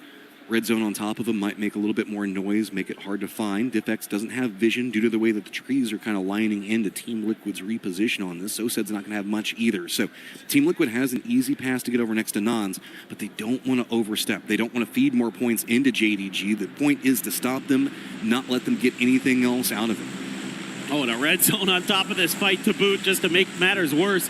Team Liquid isn't going to commit to the fight. Seems like for now, they're just going to hold the line. They know that Nons is kind of in a spot where he's eventually going to be forced to make a play. Liquid's still not convinced it's safe, and plus the red zone. You still got Tanvu back behind you, going to make it scary. Circle pops, still keeps in a little bit of army base, the hillside to the north of it, a lot to be played over there. So Rotate's going to be coming out 4 Angry Men as well as Twisted down south. Navi's going to try to run right in between this 2-2 split from Gam, but I think they might have eyes a little bit further north, not realizing how hot it is over here. Twisted's going to be following him back behind 4 Angry Men, but Navi, they're running into the wrong neighborhood, it feels like. This is just everybody converged. I don't know what JDG did to piss off everybody. I know a couple of good spots, but this has just been hunting them down. Team Liquid is focused on this. It's pretty crazy, yeah. The way that a couple teams saw the kill feed and knew that they were both in precarious positions on the leaderboard and wanted to try to knock them out, prevent them from getting into the finals, I suppose, and it kind of worked, so not too bad. Navi rolling into the middle of the circle. Shoddy comes up, doesn't get the knock. That's a problem. That is JDG down, and they only pick up 1 point, still sitting in that 18th place position. Yeah, that's awful because Gen G got 2 more than you, plus Geek still very much in the equation in this game. So, and also Sharper, who knows, Nemesis was one of the teams that took a couple of those kills, and they needed them to catch up to you as well. So a lot going on here. Myth's just trying to run right in back behind Navi, and that's all the shots you hear going off in the distance. Jacob's going to go down. 4 Angry Men's got high ground up on top of Navi, but Myth just with so few options, just trying to bully their way in through it all. But the center of the circle is just clustered. Everybody getting a piece of Myth right now. Yeah, Myth is running in between a couple different teams, and they're just eliminated. They can't go any further. Ferris, though, takes a grenade to the teeth, and he is going to be knocked. Trying to get another one in there isn't going to go far enough. Just kind of getting caught up on the terrain, not able to roll downhill. Shen wants to load up with another grenade to try to take Ferris down. Does get him down to half in the knock state, but no follow-up just yet from 4 a.m. Meanwhile, they're losing players on the backside. HS gets taken down by Batulans. Everybody has just gone for such a centered position in this hillside, coming out of Army Base, leading down Indigo Dock. R8's also roaming over into the west. Looks like Nemesis trying to get a couple of shots on them. Every single kill that Nemesis can manage to secure could be big. Already sitting at 2. Sharper's going to be coming in from same pathing. Looks like they might have eyes onto the northern split for Geek as well as R8's Rotate, but we have seen the fact that Sharper sometimes plays this early game very slow, letting everybody just kind of fight it out and then try to swoop in back behind it all. As this is just I mean, nobody playing the northern part of the circle, Paper. It is just everybody clustered center down. Yeah, Shen is doing a lot of work right now. He prevented the res there onto Ferris. Sparrow down as well. So things getting very, very uncomfortable for Na'Vi and 4AM, who needed a big game. Doing a little bit of work here early. Hakatori, it's actually Team Liquid there, shooting him a bit in the back and has to try to take a pause to get a little bit of meds potentially. Nope, gonna rethink it because 4AM's on the hunt. I like this. 17, you can see, has called an emergency pickup over it all. Nade's going to come up. Hakatori's going to get the knock onto Winda, and any follow-up nades could just find more money to be had. Na'Vi moving around the north, trying to see how big of a game 4 angry men can find. There is an opportunity if they can somehow squeeze it out, but it is feeling bad. HS is going to go ahead and bleed out. Winda's continuing to do the same. Shin's trying to make something big happen. Spaceman on the other side, but they just can't find it. And Na'Vi is just being a beast. They're going to go ahead and get that one as well. And that leaves one player up for 4 angry men, and it feels like the dream is dying fast. Yeah, no doubt about it. Those were really nice mollies there from Boostic. Really covered a lot of that side of where Shen was, forced him out into the open, even caught him with the fire as well. So it was great play from him that really dashed any hopes, and Geek sending it in. There's potential points, and that's all Geek wants, right up on top of Team Liquid, who's been kind of the villain of the lobby so far. Alo does find a knock on a Song John. Can he find any more? EG's going to be playing the other side of it, trying to go for a peek around. Couple of shots. Park Pro managed to find one. See if anything else on the outside of it. Quick flushes. It is just Alo in a 1v3. Make it a 1v, or actually just all Team Liquid now eliminated. Fine and good. Geek getting those points. Impactful, sitting in that 15th place position. And they were getting a little bit of pressure from Sharper behind them. So Sharper, speaking of, doing a little bit of damage to Gam, but the fact that you're able to get out of there as Geek, you're going to have all 4 up. You get a couple extra points. You're feeling really good now about solidifying your position into that grand final. So they may have just barely creaked in, but they're getting there. If you're Sharper and your Nemesis right now, you're thinking it's doable. Watching all these guys start to falter in front of you, knowing Jin G is out, knowing JDG is out, you know that there's a big point total that you need to get. So how good of a position can you get around it? Nemesis has got a great spot that they're playing over into the northwest. R8's going to be one of the closest teams to them. Unfortunately, also going to be next to Twisted, which could be a problem. Sharper's going to put themselves right next to Gam, though, and I feel like that's a much bigger problem given how aggressive we can sometimes see Gam play. Yeah, the issue for Gam is they're kind of pinned in between 17. We just saw as a P90 in hand. That being said, Tanvu getting it done with the Dragunov, finds one knock on a Sharper. So Sharper, who was going for sort of a barricade of Gam into this next circle, is starting to hemorrhage players just a little bit. The res looking to come through. Geek not going to reach out of their compound to see if they can third party or punish this fight. So for now, Sharper is taking it square on against Gam. 17 as well, pinned down by Falcon, so they're not really able to get involved. I know that Sharper's trying to play for the late game. That's what they do, but when you're in this position, I feel like you need to get something bigger. It does look like they're trying to set up for it. Earth is trying to thin back the position that Gam's playing from. But you've kind of spotted a lot of the rotates, a lot of the big factors that are going on. 17 now moving could open up Gam to have a little bit more maneuverability room of their own to work with. But 17, where do you go? You passed on the emergency pickup a second ago. Now you're rolling right into Falcons T1 territory. But VC feeling great right now. This circle just popped right on top of them. Yeah, the problem for 17 is they're going to be underneath the guns of T1. And just on the edge of the hill, though, making it kind of work. They're taking some damage. Vehicles holding on, but that's one down. EN going to rip Wenbo out. Shrimzy trying to take EN down, but cannot find enough damage. Just a little bit extra help here as Kickstart actually gets knocked by Raining, so T1's spread formation, able to keep Falcons from doing anything. It was risky, but now 17 is the gatekeeping squad onto T1 and Falcons. Gam having a similar idea. They're going to mirror pathing just on the other side of T1. Far more free, but they're moving right up next to VC. A couple of shots going to be coming after them. Another emergency pickup's been called, and it's going to be coming out from Nemesis. Sharper's going to have to fight their way through potentially Geek. That could be a massive firefight as now Falcons going to have, oh no, it's Heather. Get away from Heather. Falcons, you want nothing to do with this man. He will ruin you. And I think they realized it. They knew something bad was on its way. They were in a really uncomfortable spot, and they immediately dodged those grenades of Heather. Raining has an AUG to try to back him up. The response, though, not going to connect onto Heather, so going to be able to take the pony, try to get the heck out of there. We'll be good to go. Yeah, the backside of that pony pretty hard to shoot through. Push coming happen right now from Nemesis. Looks like they're going to go after Geek's positioning as well. So Sharper still over there, just one player up. Doesn't look like any magic's going to happen for them either, but Nemesis roaming around the outside, trying to get distance away from Twisted. Not going to find too much. Very solid defensive line. T1 down to the south holding defense, but remember, they still need to get into the circle. Falcons has actually got plenty of maneuverability room over into the east. Sosa just got back into the game. Just saw him come in with a parachute there, so he's going to be grouping up. Makan in trouble. This is going to be dicey. Big firefight between these two teams right now. GK needs anything that they can find. Holding down 14th place. They want to get some space away from everything. But Nemesis, if they can get a roll going right now, they can put themselves back into it. But they need to deal with GK in front of them. Denawat on the other side. Nemesis does get the knock on it too. Is this the start of something big? That is not what you wanted to see. Gike was trying to figure out a way where they didn't have to cluster behind that tree for safety. There just wasn't anything available. So now big points going into Nemesis's hands. Nice work there by Diffix to find the grenade. Melman able to step right in for the claim of more points, and Sungjang and Akkad have just left. Rolls right by. VC is going to get some vision, a couple of shots at them, but Twisted going to get more involved.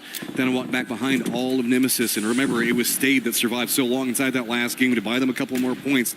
See how much more they can get away from all of it. Sosa just trying to stall out Twisted. I think that they want to get away from this firefight. It doesn't feel too good along this hillside. Well, yes, Nemesis does have the high ground.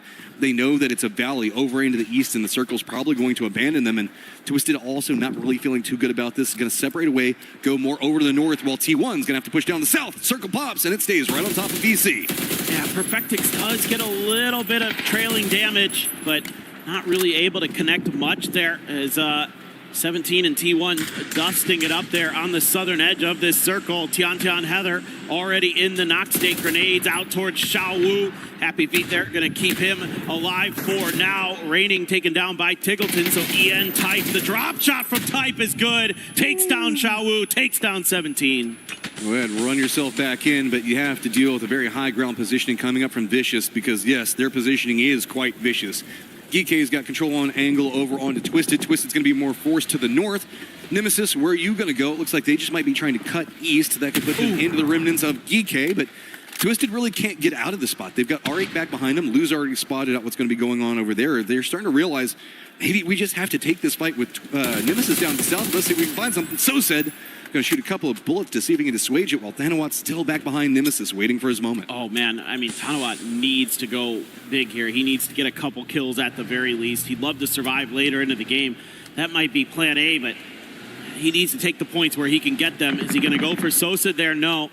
Sosa just going to drive on by, and they're going to get down around the hill. They're trying to make a southern wrap underneath Gike's eyes. Oh, Gike, what's your defense like? This is a squad you need to hold back, and you need to hold them back in a big way.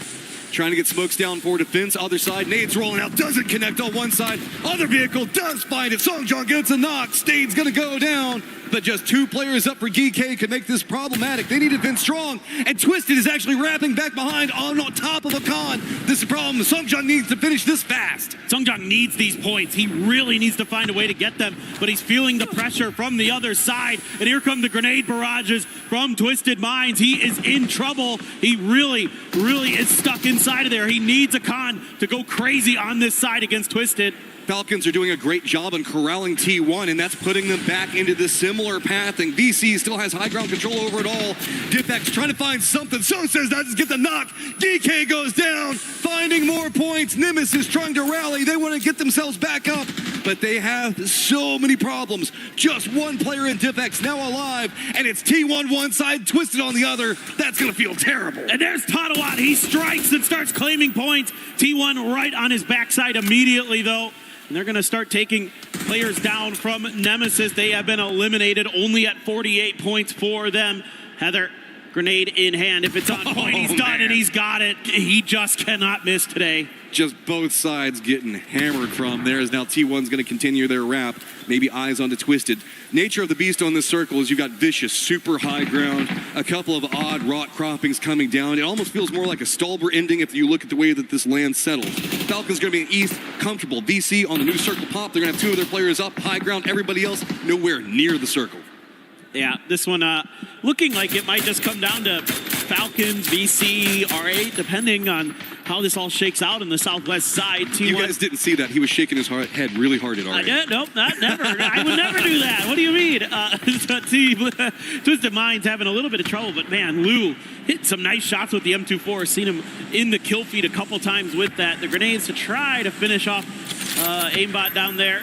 They're not quite all the way through, but probably good enough. I mean, the quiet day for Twisted, not needing to have a big explosive day for themselves is big. Ooh, I love how well it was cooked. Just go ahead and get the flush out on it. All right, what you got? Okay, AJ, sorry, you've got yourself a nice little position to play for. Dig yourself a little hole there as it's all rock and stone for R8 time being. Falcons going to have plenty of space to wrap over into the east. Weakened Twisted Minds now has to deal with BC and T1. I don't know where you go. I mean, there's a little bit of a ridge that they can play, but it's going to be right in front of R8. Okay. It's going to be watching Lou drive right next to them, and yeah, that's easy work for Type and Heather. Not too hard when you're afforded a pretty clean angle and a not super fast car driving by you. VC not really getting involved in this too much. They're busy dialed in towards Batulin's angle. R8 trying to get something done, trying to sled their way in up this hill, but really DOTA has kind of thwarted any of their attempts. He's just got such a great position on this trench. Batulin's did find that little bit of a ridge I was talking about a second ago, so at least get somewhere away from R8 for a second. We're back to the sneaky snake and Batulin's last one alive. VC looking like they're going to shift their focus more T1-sided. They're going to try to creep in the circle. R8 actually also getting some vision onto T1, so Falcons going to have easy pathing all the way over to the northeast. Now have vision onto the back tail end of what's going on with AJ and R8. Yeah, I mean, Falcons are probably looking to claim this game. Tiggleton going to line up some mortar shots even. Probably going to try to put those on top of VC's players' heads that are up on this mountainside. Simon T, Tycon could be looking at some barrages their way. Ian does scoop up a P90. Scary to see T1 have that in their hands. And you can hear the mortars begin. Tycon gets some good shots into Ian, but can't get the finish. Oh, these are going at R8. Looks like they're just trying to get him away from his tree. Instead, they give him more holes so he can continue digging. Have tons of different options wherever he wants to hide out at. I don't know. Falcons, they've got themselves that control point to play from, but I love observers. Thank you so much for showing us the verticality at play in here and why we're not really seeing too many shots come out of DC. That giant rock cropping over there does lean down in the southwest, so that means that T1's playing it and trying to keep a focus on what's going on with the Tulins, R8, everything else like that. DC doesn't have the cleanest lines until you step around that corner like Ian just did. That was solid stuff from Tycon. Knew that he still had another angle that he could position himself into to finish off what he started onto Ian.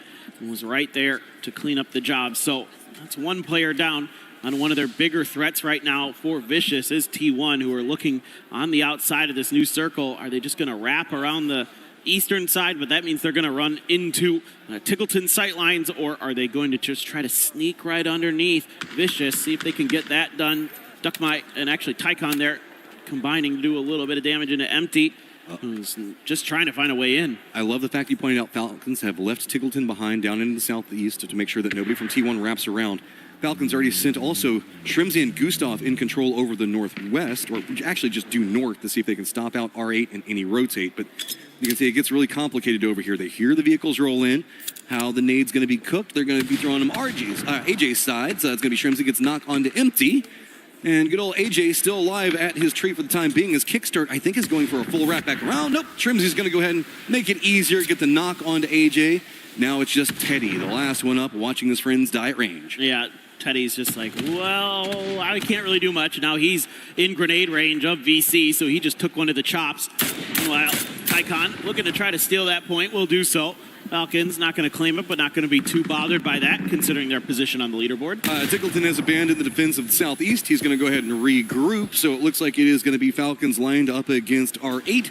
Squeaking in right next to DOTA as Batulin's still alive, and T1 has actually moved into the shadow of VC's cliffside, trying to find some safety. Ooh, a brief little moment there. Gustav got a little bit of eyes onto Tycon. It's actually Heather who finds another good grenade onto Tycon. Did take down Type, though, before he was knocked, so T1 going to have to stall out. Actually, Type inside of that blue zone nade is probably going to bleed out. T1 kind of helping out the rest of the lobby right now, distracting VC on their high ground, having to dodge out these nades.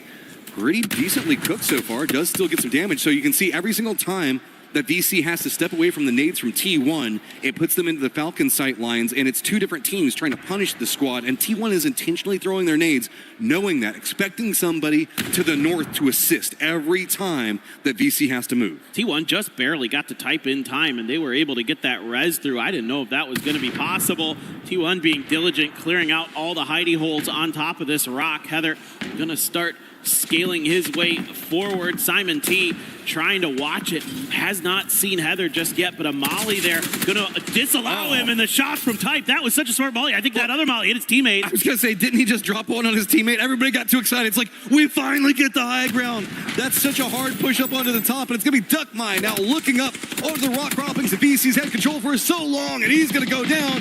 Batul tries to see if he can get the flush. He is going to find it. Falcons got control of the low ground, and it is going to be T1 trying to see if they can fight their way down the hillside. That first molly was so smart from T1 because it denies the TPP peak. That was so intelligent from them. A little bit of an oopsies on the other side of it, but regardless, it does end up in their favor. And here we go. More mortars, and who else would you expect other than Tiggleton? First one, a little bit off to the side. Second one goes just too deep to take care of Type. Third, almost gets Heather. Getting to be money. Follow-up does get it. Tig gets the knock on to Heather. Some vengeance finally stabbing back with Falcons, and they just continue to rain them down. Yeah, how many more does he have left? That's the real question. Used quite a few already. Shot 2 earlier over towards R8, and that was at least 4. So usually you can only get about 6 coming with you in a car trunk, depending on how you kind of shake things out. And it seems like, I'm not sure if he's got any more. Just, again, depends on how many they were able to fit into X amount of cars that they're able to bring with them. But for now, Teddy just wants to survive, just wants to keep himself in this somehow, some way, make a respectable finish for his squad. I mean, he's only 2 points back behind 4 Angry Men right now, and I figure a lot of squads would take some respect from managing to at least finish ahead of 4 Angry Men. High side of this one, Heather's going to start getting more vision. It's going to come down to the center dot control, which is mostly going to be Falcons. T1 having to move down with VC having a player right down underneath him. He's going to get spotted, though. How much is the peak going to go for? Does it manage to take down Pal? So you're going to keep going for the more bold peek onto this one. Could find yourself vulnerable as the Toolins might want a piece, but I think Sneaky Snake the Toolins just trying to watch. Nope, he finally does pull the trigger, but it's a bit too late. Heather's got 5 kills again. He is just a monster. And the rest of the lobby trying to see if they can slow him down, but Trimsy in trouble, raining in Type. Find him out in the open, get the knock. Type then using these stuns to try to get a new angle. Great positional play coming up from Type. They've abandoned that one hillside, using the trench to really push down into the face of Falcons. Tig now going to have to defend, going for a couple of shots to see if he can slow down the pacing. Shrimsy still down back behind all of this, and the control the Falcons had in the lower sections just getting pulled apart too many different ways. T1's finding it again, and continues to be a problem for Falcons to deal with at range now. It is going to be T1 on 11 kills, running down the hillside with 2 up, and Falcons 82 points, trying to find more, sitting at 4 right now. It's going to be Gustav and Shrimsy over into the northwest. That high-low setup there between Type and Raining, really nicely timed and orchestrated. Got those players that were stuck behind that rock dead to rights, where they just had to choose one of 2 bad options before they were taken down. Really good coordination being shown by T1, but it's a 2v2 right now. Falcon Shrimsy still has quite a few smokes left in the grenade launcher. A little bit of damage into Gustav. Heather just gets a glimpse, but can't connect for the knock. Overall, both these squads qualified, but Falcons wants to get some vengeance back. T1 has just been doing such a great job against Falcons over and over again. Can Falcons find anything here? Smokes down. Center control still does favor Falcons as T1's playing right up against the blue zone. Gustav doesn't have much space to work with. This is all coming down. Smokes in the middle. Gustav takes a lot of damage from the blue zone. Couple of shots. Shrimsy gets punished, but Shrimsy does get the knock on Type, feeding the information over, but it is the beast in Heather in the middle control, trying to make sure you can find anything else, and T1 manages to find it again. They just cannot be stopped right now. This group stage has been absolutely incredible from T1. Heather into the 1v1, and good for it, as you would just kind of expect at this point. With the way he's been playing, it feels like there's no hope when you're going up in a 1v1 against him. All right, we've been talking a lot about top 16 and how great everything's going. This game, though, from T1 might put them back into first place touching distance of Myth. Yep. And while it's not the biggest thing, we do have some, some triangles that need to be ground up here in a little while at the end of the day. Whoever gets first place, I believe, is the one that managed to do that. So suddenly we do have a 2-horse race up at the top, I believe. Yeah, man. There's something to be played for here if you just want to go and pull that lever and watch the other team's triangles fall into the crusher. So that would be rather fun for T1, I suspect, if they can keep it up. And they certainly look incredible. I mean, some great stuff. And the battle continues between Falcons and T1 here in Paris. They have been going at it seemingly since the get-go. And this time T1 again going to get the better of Falcons. Not even excited about it, guys? Come on. Oh, okay, well, still having some fun with it. This is a lot of, there's so much to break down inside the game. Do you want to start with Team Liquid, JDG? JDG having to make the full run across. Everybody in the hunt just collapsing onto that building, trying to see if they can take out somebody that's in the competition for top 16. What was that? I've been waiting for that to happen for so long. That was a really interesting scenario, and I kind of like it because so many other teams around that, like, I feel like in the old days of PUBG, teams would have just let that fight go and been like, all right, you guys do you. But the rest of the teams are like, no, wait, we can punish both of them. Because they're at the exact same spot of the leaderboard starting that game, so why not? And I mean, for either of those teams, I kind of get it. Like, as Gen G, you have to take that fight at that point. Man, there is so much to go through all of this. It's just crazy. We still got one game left to figure out who is going to be in our top 16. Don't go anywhere.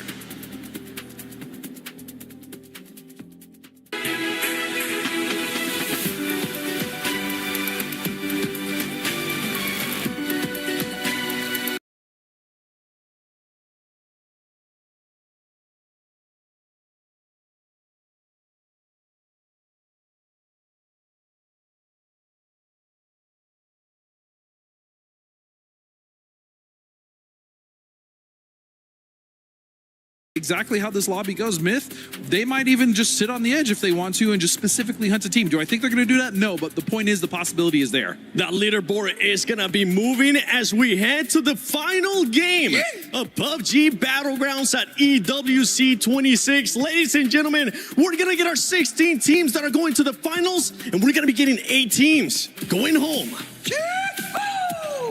Welcome to the reason why I love PUBG Esports. We've got 2 squads not playing today. That is going to be Shadow sitting right at the cusp. They're at 55 points. Super's back behind them, not playing. 53 points. That's 15th and 16th respectively. Gen G presently tied with Supers at 53 points back behind it. A point one way or the other can dictate your destiny. And you've got Team Liquid looming large in the background after a crazy chase onto JDG in that last game.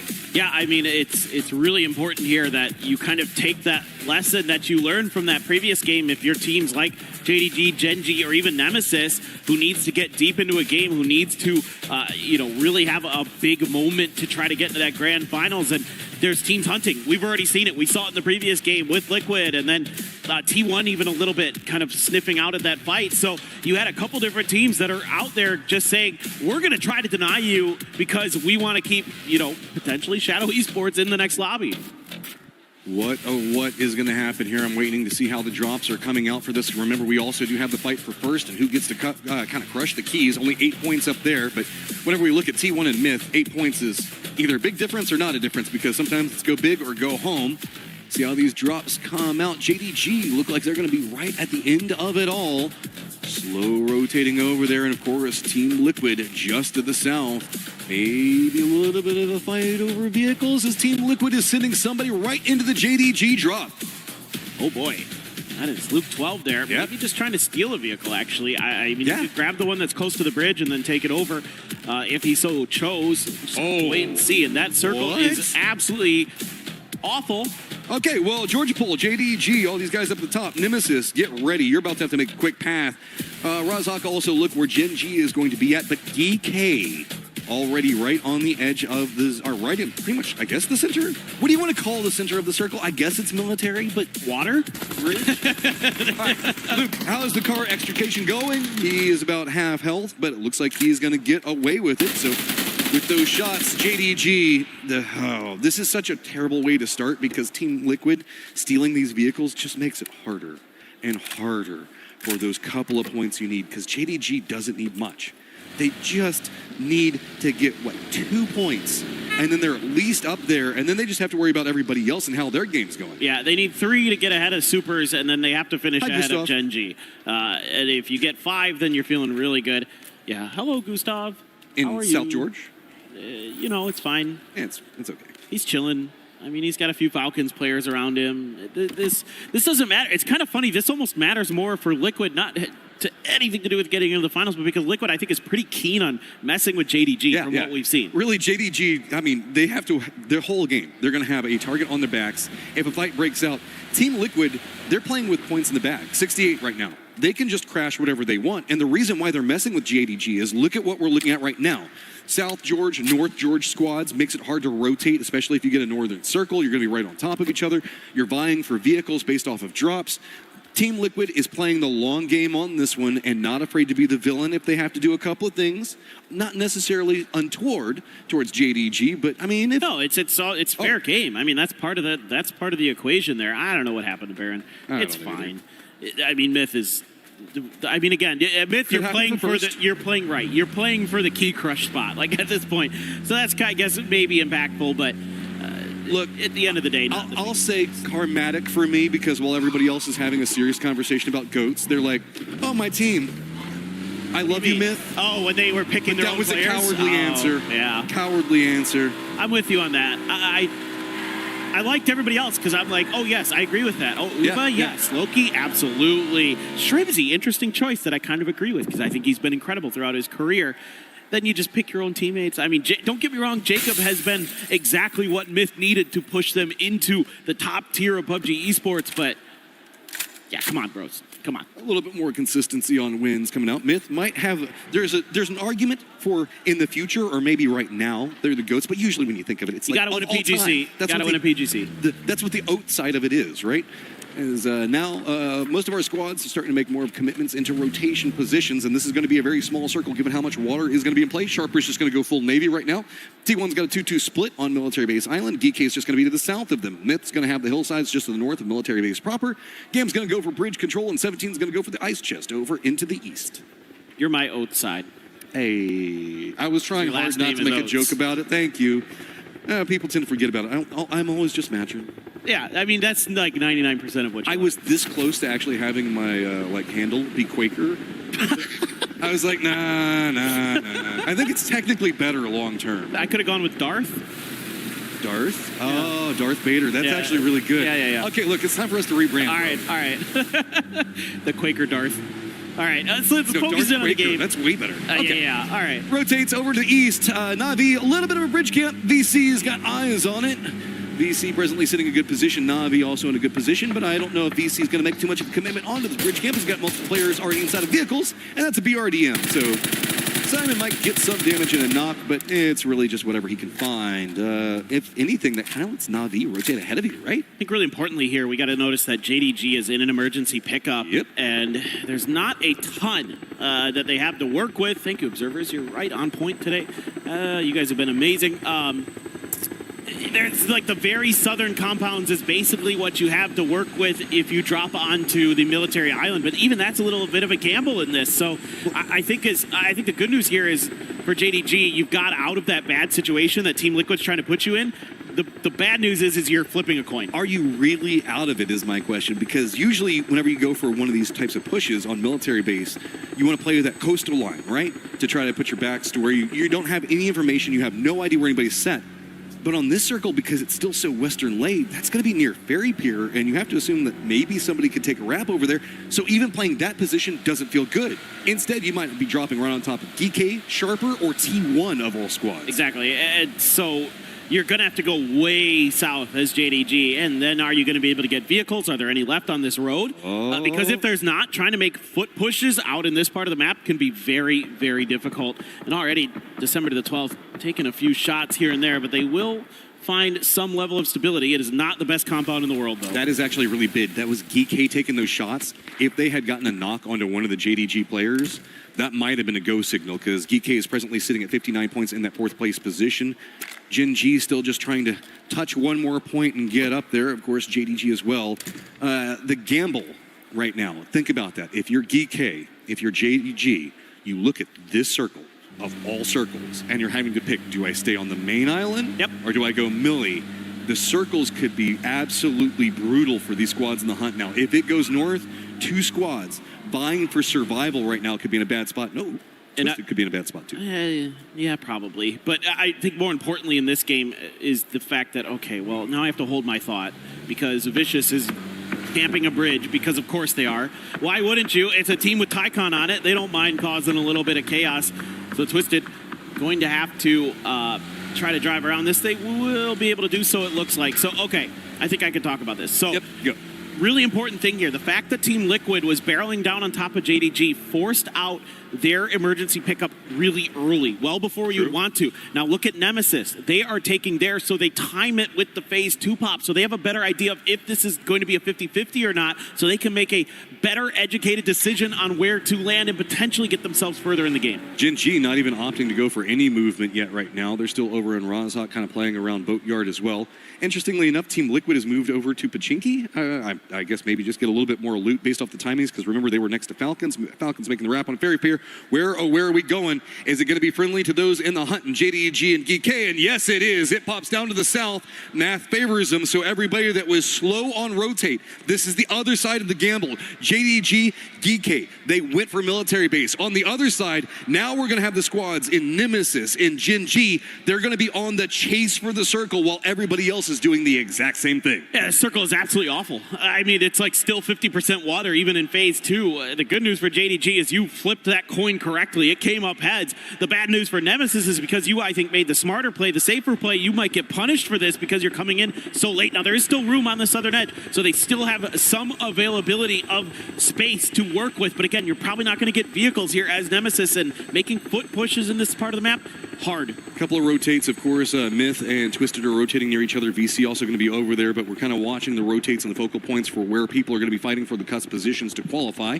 4 Angry Men also going to be going for a big emergency pickup all the way over into the northeast.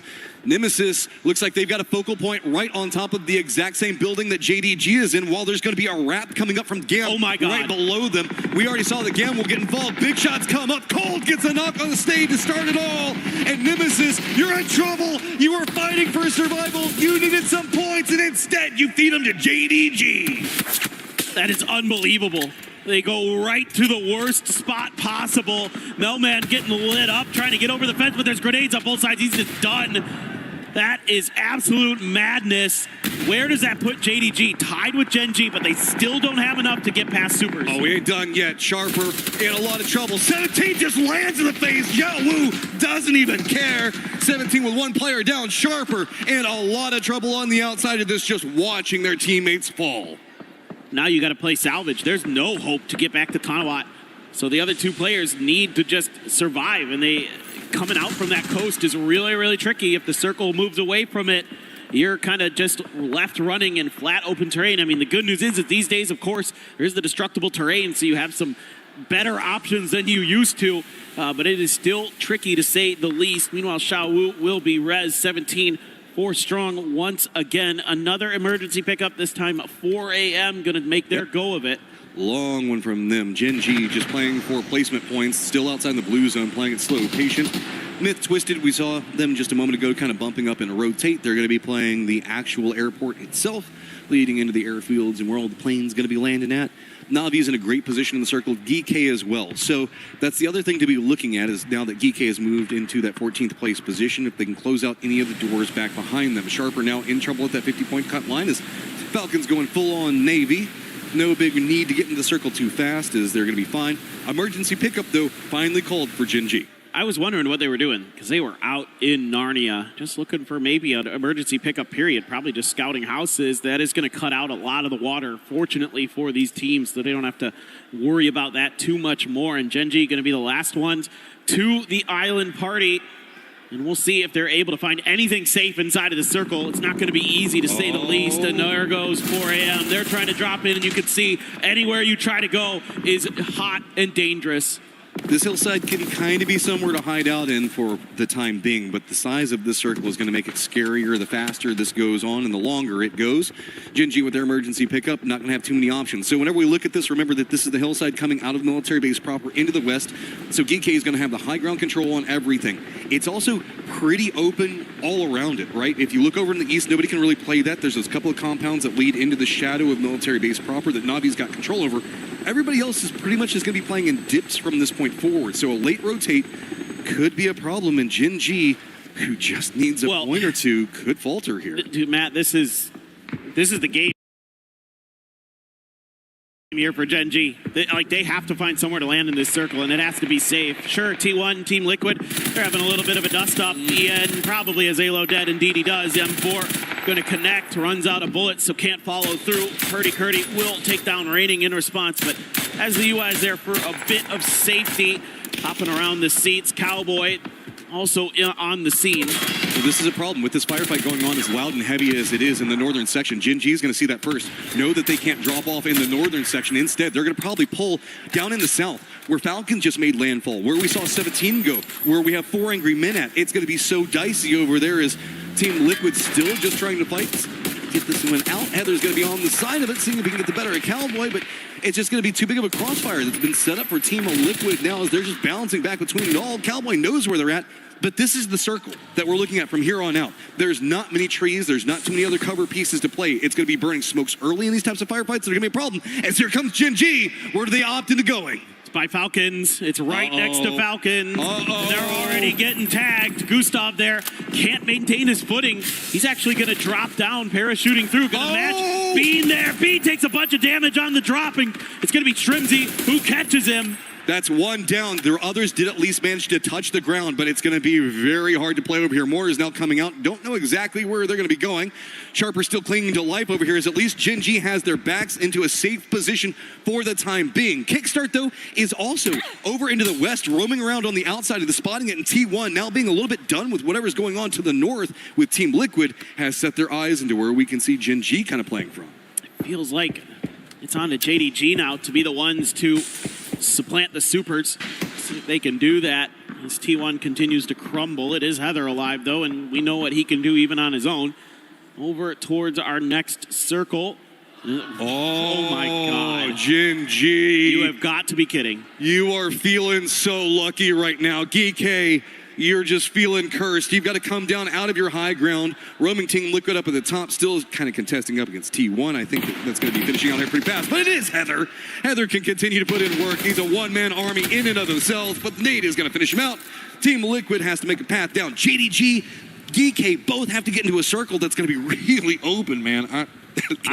This is what I've been seeing for so long. This is really scary. I know, it is pretty funny. It's so slow, dude. It takes forever to get there. But this is so scary for Gen G. You're going to see that coming. You're like, there's nothing we can do about this. Twisted. They're going to run right into Falcon's positioning. If you need those kills, yes, still does get the flush onto one, but example pops out, gets the knock on to Tiggleton. Can we see Gen G find any of this? No, the angles are wrong as R8's also coming in this angle. Oh my God, and that's Super's out. That's Gen G in the 16th, so DNS will not be making it to the grand finals. Quite shockingly, example, going to try to set up some smokes to keep himself obscured from his east. He has that MG3. Falcons trying to get into a position to do something about it, but Shrimsy getting lit up by R8. We're presently looking at a couple of little fights between this, and this is so close on the leaderboard. Gen G in that 16th place position you're talking about, but it is also going to be JDG with the kills that they found a second ago, tied in 54. SP sitting at 2 players alive at 50, trying to fight their way. JDG, so few options. They just have 1 player up, and they have to run through Gam as well as Geek. Geek is going to go for the wrap down in the lower section. That's where Navi's at. That's where 4 Angry Men and Myth are all going to be at. That's going to be a hellacious run. Can December 12th even survive to find anything else? As Gam and Tanvu keeps looking his direction. He's looking for Luke 12. He wants that point so desperately. He's going to get the spot onto him. Not sure if he's going to claim it. Hakatori is going to fall to EJ. Geek should be good to go at this point. Oh, everything's stacking up. Myth finding more points. That's going to be big. But where do you go other side of this one? 4 Angry Men just kind of caught in the middle of it all.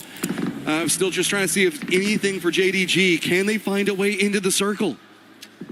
The circle is probably the furthest thing from his mind. No. He is just going to camp Luke 12 here. That is all this is. He wants this point so desperately and just has to hope that somehow, some way, Gen G doesn't get anything else, but he's out in the open and he's done. Luke 12 has him out. It finishes how it started with Team Liquid getting the last stab onto JDG, who falters into 17th place. 4 Angry Men also going to go down into that 23rd positioning. So, now then, eyes back up. It's going to see how much more can we get. Gen G holding on to that 6th place position is going to be a little fine, but Sharper with just 2 players up, how many more points can they find? You would think not many. They're in a very awkward spot where they're very spread out on the coast, but who knows, with the new circle settings, anything is possible. Park Pro going to get tagged up by Kiss. Kiss using the edge of this US to take a peek at what's going on with GK in front of him. Yeah, a bunch of shots ring out in his direction. Is BC going for a lift over there? Yeah, the circle's garbage. I mean, it is straight garbage.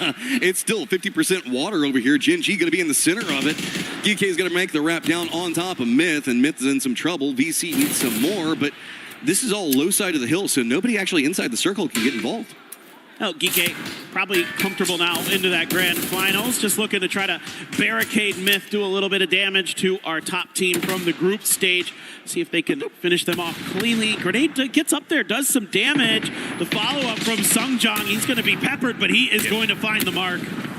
These kills buying so much breathing room, and that is going to be GK continuing to climb. Now jumping over 17 in their positioning.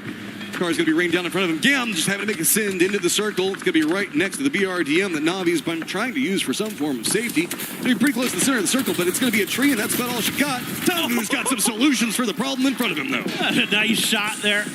Doing some geometry, and he's got a Mark 14 to boot. This is looking like a nice moment for Tanvu. He's going to get that BRDM for his team, too. This looks like another Gam. Hold the center of the circle despite all the odds and come through with some big points, some maybe even a win this time. I want to point out that we also do have Lou that's out swimming in the water right now. Well, R8 are trying really hard to kill him.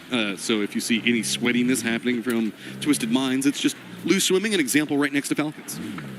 Bro's like, I gotta get the laps in, you know? We gotta get that exercise in. He's got control over 50% of this circle swimming right now. He's like, I just got here. I gotta practice my swimming. You know, it's really important for the later stages of this. As GK going to be slamming into the edge of the circle. They're going to have enough of a ridge here that they cut themselves off from Gam's sight line. Right now, Vicious and 17, though, are going to have some angles into this, so they're going to have to just get down on the ground and hunker. We're in a hippie game right now as everybody's up just tree hugging, trying to find some form of safety. VC, no angles of approach over there. Simon's going to get instantly dropped, but where else are you going to go? Maybe try to go a little bit further south, but that's just going to be even closer to GK. Maybe make the commitment in. Big Nade rolls right in, but Vicious is going to get eliminated. Nade's not going to get anything else. So 17 coming alive over into the west is, no, Earth has abandoned his name and he's decided he's going to go in the water, but 17's going to get coastline controlled. That could be a problem for him. This is basically putting it out of reach for Sharper, though, because Gen G found one of those points. Soul actually popped up and over and took one of the VC players out, stole one of the kills from Geeke. So it just becomes more and more difficult for Sharper. Sharper doesn't need a lot. They just need to survive, and it feels like it's going to be so hard at this point. They do have Thunders still alive, just kind of hunkered down right next to the rocks, so he's just playing the math, hoping that it favors him. Problem is, the math also favors 17, who's right on top of all of this. You can see they do have one of the Sharper players on the other side of all. Look at Earth. He's literally in the Earth. That's what I was saying. He jumped out. He was swimming a second ago. Man, living up to his name, dude. Yeah, no, I know. I mean, Thunders is in, but with 17 getting so close, this should be the end for Sharper. I mean, they need 4 more points just to tie into Shadow Esports, and then they're going to need 5 to supplant to get past them, and I don't know if that's possible. If we get a duel of the mermaids between Earth and Lou, have them fight it out at the end for everything. Gen G just still finding the circle, feeling the luckiest squad on the face of the earth right now as R8 has to push pretty close to the Falcons. Falcons have just kind of abandoned position that they were playing for a second ago. 17, though, this is big. They're right on top of Thunders, but being held out by Geeke. So Thunders just trying to play survival for as long as he can, but he's going to have some very noisy neighbors. That would be a nice way to at least go out for R8 with a bang, get a win. Maybe see if you can take Falcons down here. Teddy trying to figure out exactly where the Falcons players are so he can use that frag effectively. Thunder's just double shielded. Thunder's putting himself in the Thunderdome, but it's about to be not so great. Geeke trying to keep 17 pinned on the other side of that thing. Teddy does find kickstart, and you can see in the middle of the outside of the next circle is Gam. I mean, if Geeke moves or falls, then suddenly Thunder's position is terrible because 17's up on top of that rock and we'll just look right down on top of him. He's dead. So Earth's going to go back into swimming, see if he can use the distraction that Geeke is providing to maybe survive just a wee bit longer. DK is doing a good job on, I guess, distracting enough for Thunders for the time being. Gen G hasn't pulled their trigger in forever. And Gam's got the other side of DK, so I don't even know if you're DK. There's nowhere to go. You're going to get picked apart one of these ways. You need to find a timing here as Earth, but I don't think there's just anything he can really do from down there. I don't think he's getting up. I think he's just going to have to swim. Thunder is in trouble. The grenades taking out the shielding. He gets one, but Xiao Wu is going to immediately dispatch him. No, don't swim to the water. Don't give away Earth's positioning. He's still on a stealth mission. Other side of it, it is going to be Salute finally finding their triggers again. They get the knock onto 17 Gaming. DK, again, still just in so much trouble. Gams managed to build themselves a fortress with the BRDM, and they still have to move forward just a bit more to get in the circle, but R8 still roaming down to the south. Ooh, okay. At least able to find another knock. I didn't think Sungjiang was maybe going to be able to find too much more there. Park Pro's Dunzo. Sungjiang just going to go down to the blue. DK are A-OK to get into that grand finals, as we can see. Well, we've been looking at everything. We do have Myth, of course, cemented into first place position, but R8 actually moving up into 22nd. So a bit of climb. No, Earth, you've been spotted. Oh, no. This could be the end. Fishing with dynamite. 52 points. Does the redneck fishing get him? No, he's just got to keep... Survive. Go. Survive. Use Jinji as cover. Yeah. Use the team that's ahead of you in the standings. It'll work, surely. How does he find a cove? He's got himself a little cubby to hide in. No. 17, how bad do you want to ruin his day? Actually, I don't know. I think it's a big name here. Could be something. I mean, Wenbo is going to go try to fish this out. Earth should hear this. Yeah, He's got an AK. That's a decent gun, but no, he doesn't want to fight. He doesn't want to stick around. I mean, he can just keep going aquatic. A couple of shots. The water is going to eat enough, but...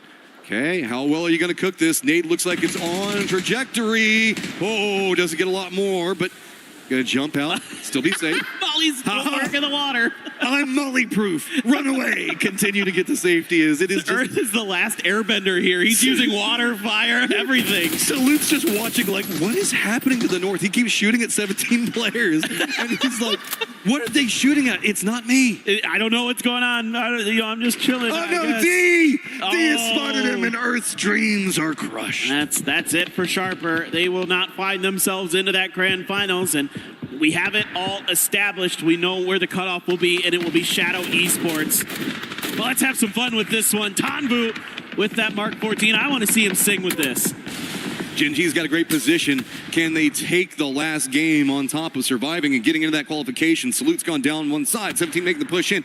Gam's got control of land on one side. But while we have lost one mermaid, we still have another. Twisted Minds. Lou is still alive. Other side of this, R8 also on this little bit of a climb of their own.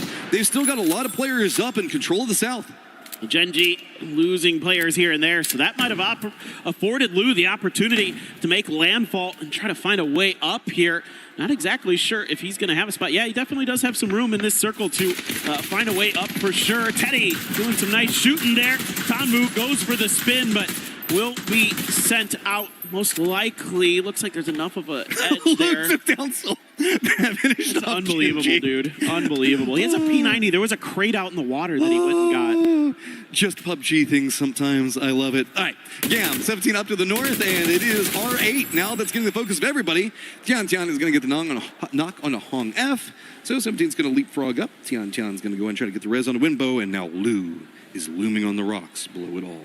I don't even know if it does. He have? Yeah, he has a path up from there. I think it's a little bit more to his right, or east, however you say. Do you think he uses Fruit of the Loom underwear? Oh. See, I was going to go with he's opting for, I guess, more of a pacifist fight in lieu. Oh, that's good too. That one's good. I like that. I like that one. Yours is a little less crude than mine. I'm just having flashbacks. So, what was it, Evermore over here in these rocks? I think yeah. Years upon years ago. Years ago. Yeah, that is old PUBG. Love it. I love it. Well, I think this should be R8's game.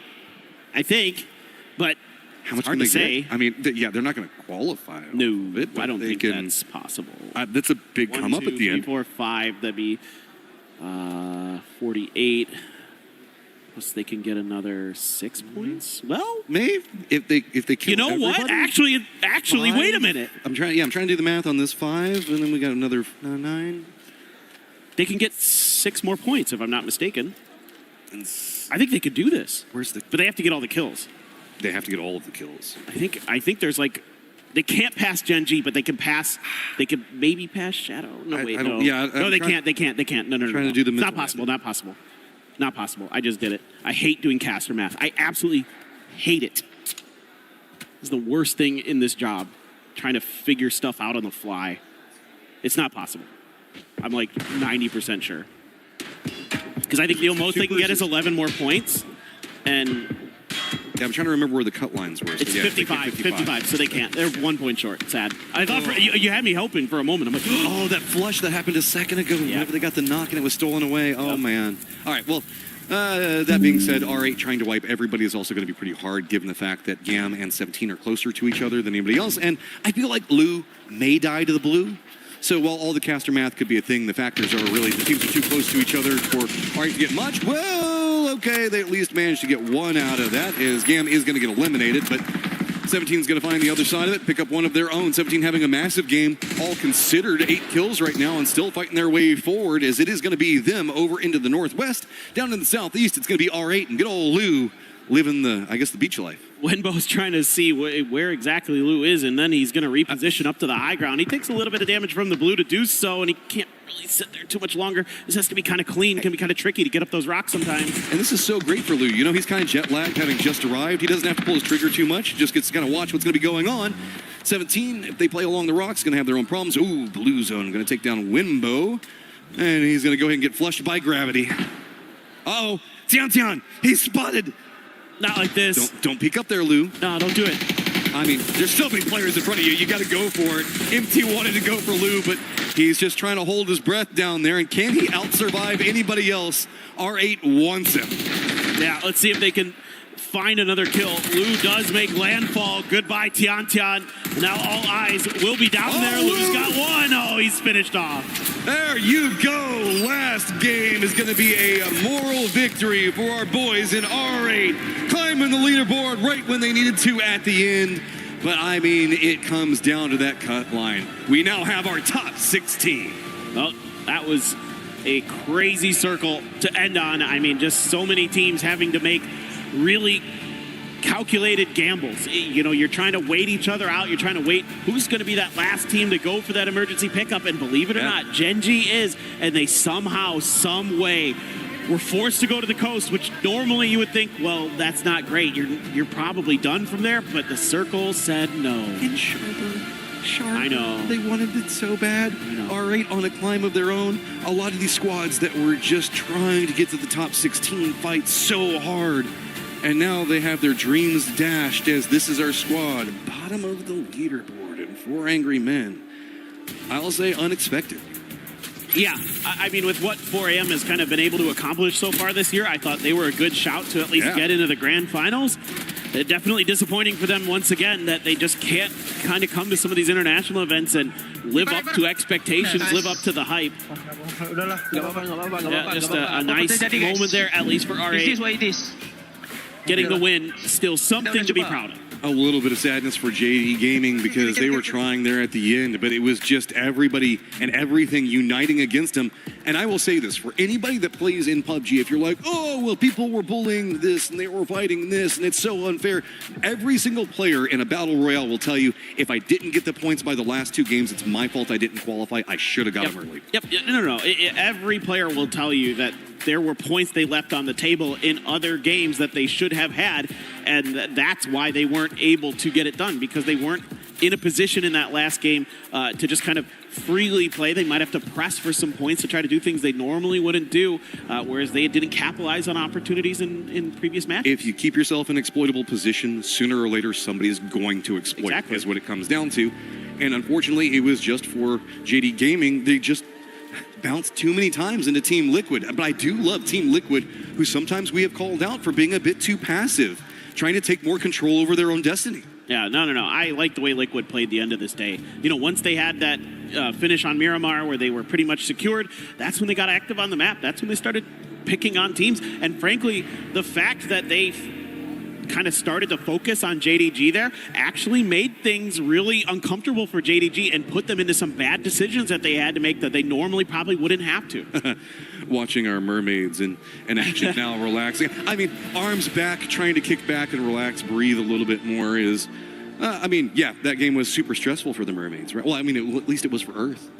Kind of much more for Earth. I think Lou was vibing. I think Lou's like, sweet, I got a P90, that's cool. Like, okay, what's better, Lou P90 swimming or kickstart BRDM from all the way around Ferry Pier. Yeah, I like both. It's hard to pick. Different vibes at different times. That's right. It's we're commenting about the livelihood of the last game, while you can see the sadness in the eyes of those that just a little bit too late. Just so close. I mean, now you're going to look at this, and you were 3 points away from Shadow at the end of this as R8. Like, again, they're going to be kicking themselves. They're points they should have had in previous games. Yep. I think back to that last Tego, where they maybe could have got a few more points, if they were able to take a better fight against VC or Falcons or something like that, where it could have been a very different story. And it was so hard. I mean, whenever you have squads that are just monuments to destruction right now in Myth and T1, running amok on lobbies, Na'Vi finding successes all over the place, Twisted playing with their coach and having a phenomenal day one. So many points that were just denied by these guys, having a massive climb. Double the points of the squads just trying to qualify. Yep. No, I mean, it's insane, the top of this lobby. Big time shout out to Falcons, who played really, really well. 17 who had a glow up day today to give themselves a really nice shout into that grand finals. GAM as well, just kind of keeping on. Not the most explosive performance from them, but still very steady stuff, and they're able to make some tough situations work, to have some really cool highlight moments. Clory's had a cool one with the Panzer earlier today. Okay, well, we have seen the sadness in the eyes of the squads, but now it is time to throw it to Myth and Barney, as they're going to crush their keys and their dreams. Oh, words couldn't be truer. Crushing keys, crushing dreams. But first, I'll have a quick conversation here with Myth. Congratulations for such a dominant group stage. I just want to quickly ask you guys, how do you feel about the team's performance, about your individual performances as well? Was it all good, or were there things to still work on ahead of tomorrow? ก็ขอแสดงความยินดีด้วยครับสำหรับผลงานในวันนี้นะฮะอยากถามว่าตอนนี้เนี่ยรู้สึกยังไงกันบ้างครับผลงานตอนนี้แล้วก็เพอร์ฟอร์แมนซ์ตอนนี้ฮะรู้สึกว่ามันดีแล้วหรือว่ามีอะไรต้องปรับปรุงเพิ่มไหมครับ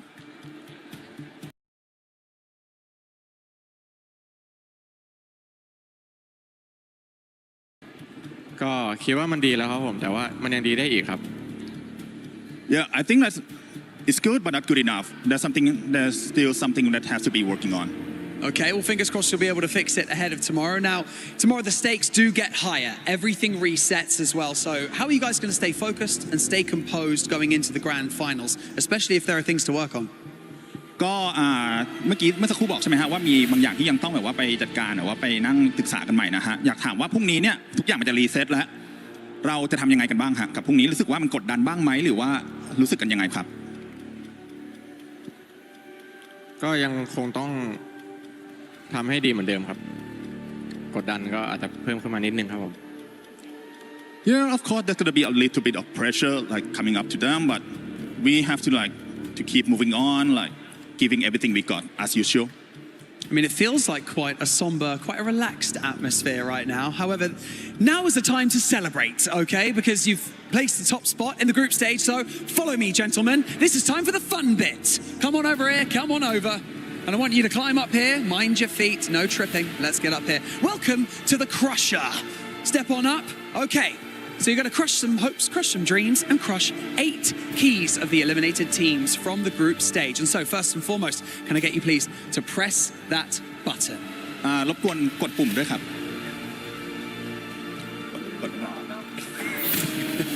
Okay.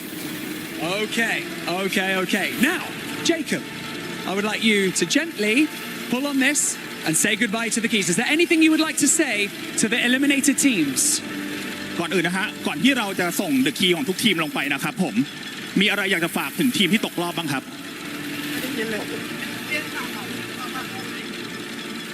ไม่เป็นไรครับผมรายการหน้ายังมีนะครับผมเป็นกำลังใจให้ครับ GG nice try hope to see you guys in the next tournament Okay, GG, nice try. Jacob, it's time to pull on that lever. 3, 2, 1, go for it.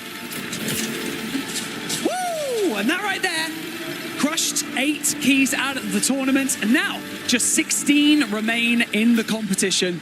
Oh my goodness, what a 3 days it has been. But we've got the grand final starting tomorrow. So for now, we're going to head back over to the analysts to carry on.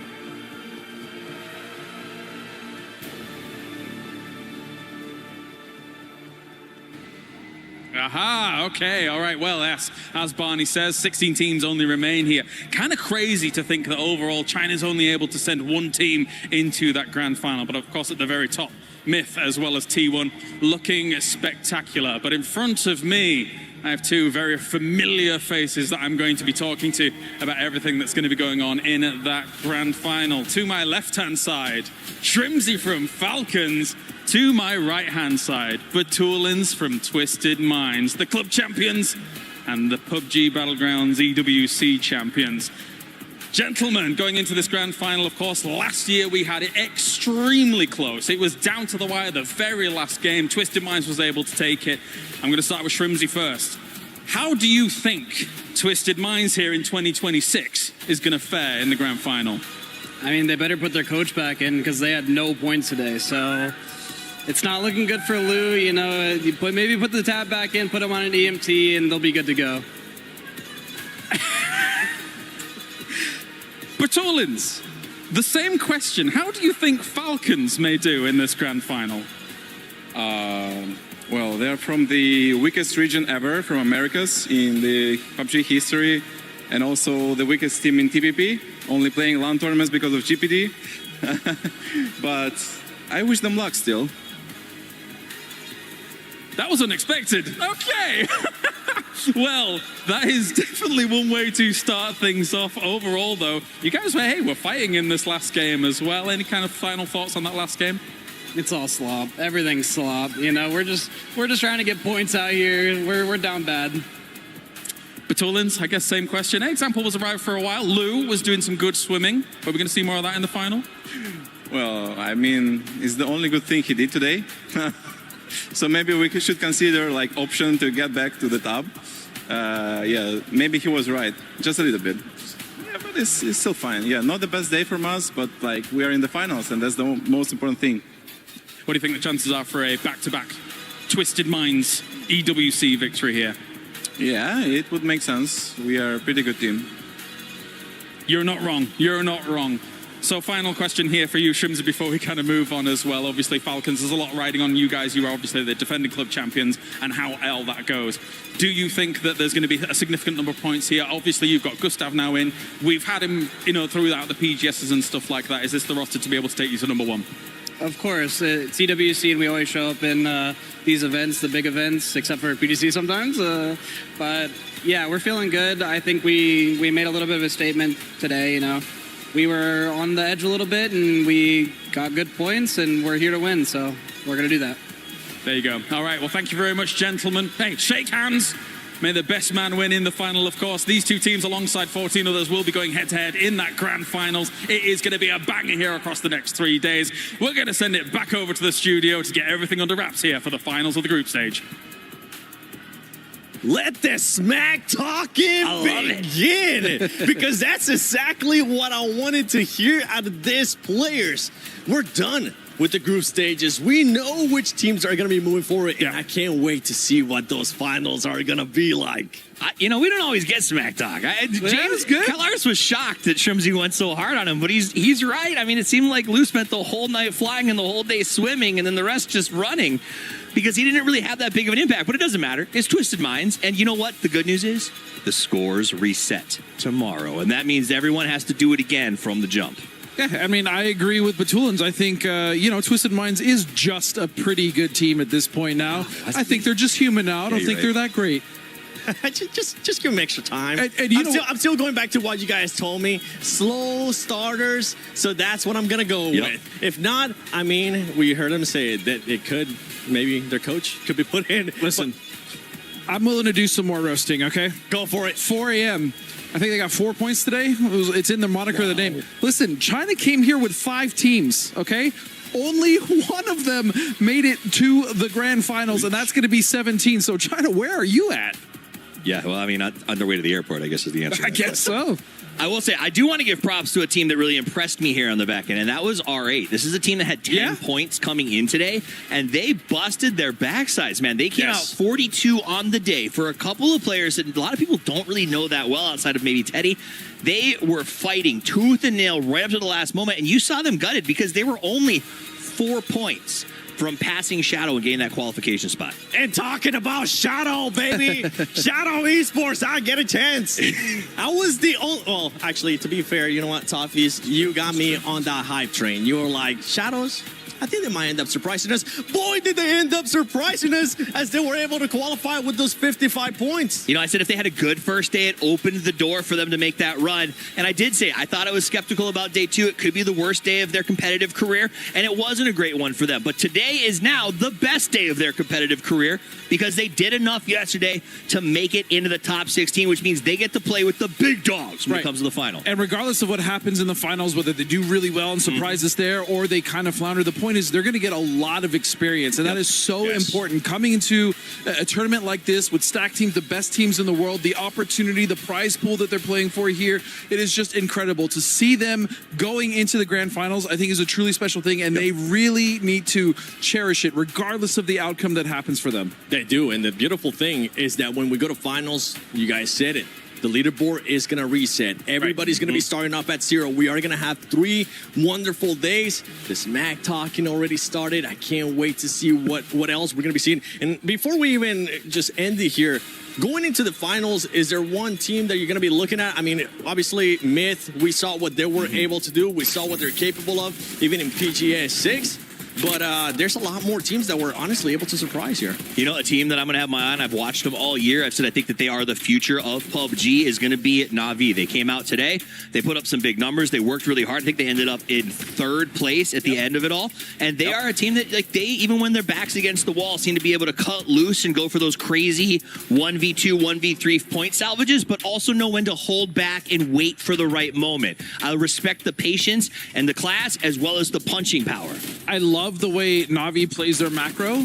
I am a little worried that they're not going to accumulate enough kills, especially with teams like Myth as well as T1. Oh my goodness. Look, they may not have won, but it was only by 9 points. They also came in kind of late, right? They didn't have the craziest day one the way Myth did, but my goodness, did they put rubber to the road, and they got so many points. Heather, disgusting. Honestly, this is a generational tournament for him because his performance is just out of control. And I'm glad you mentioned Heather. We mentioned in day 1 Kiss, the performance out of him. In day 2, especially towards the end, it was Tig. I'm hoping all the PUBG battlegrounds at EWC 26 superstars are going to end up showing up into the finals. And don't forget, tomorrow, the finals do start. Make sure you tune in, put on your alarms, and we'll be keeping a close eye on all those social medias you guys are sharing using the hashtag EWC. It's been a pleasure being here through the group stages, but tomorrow is finals day.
Thank you.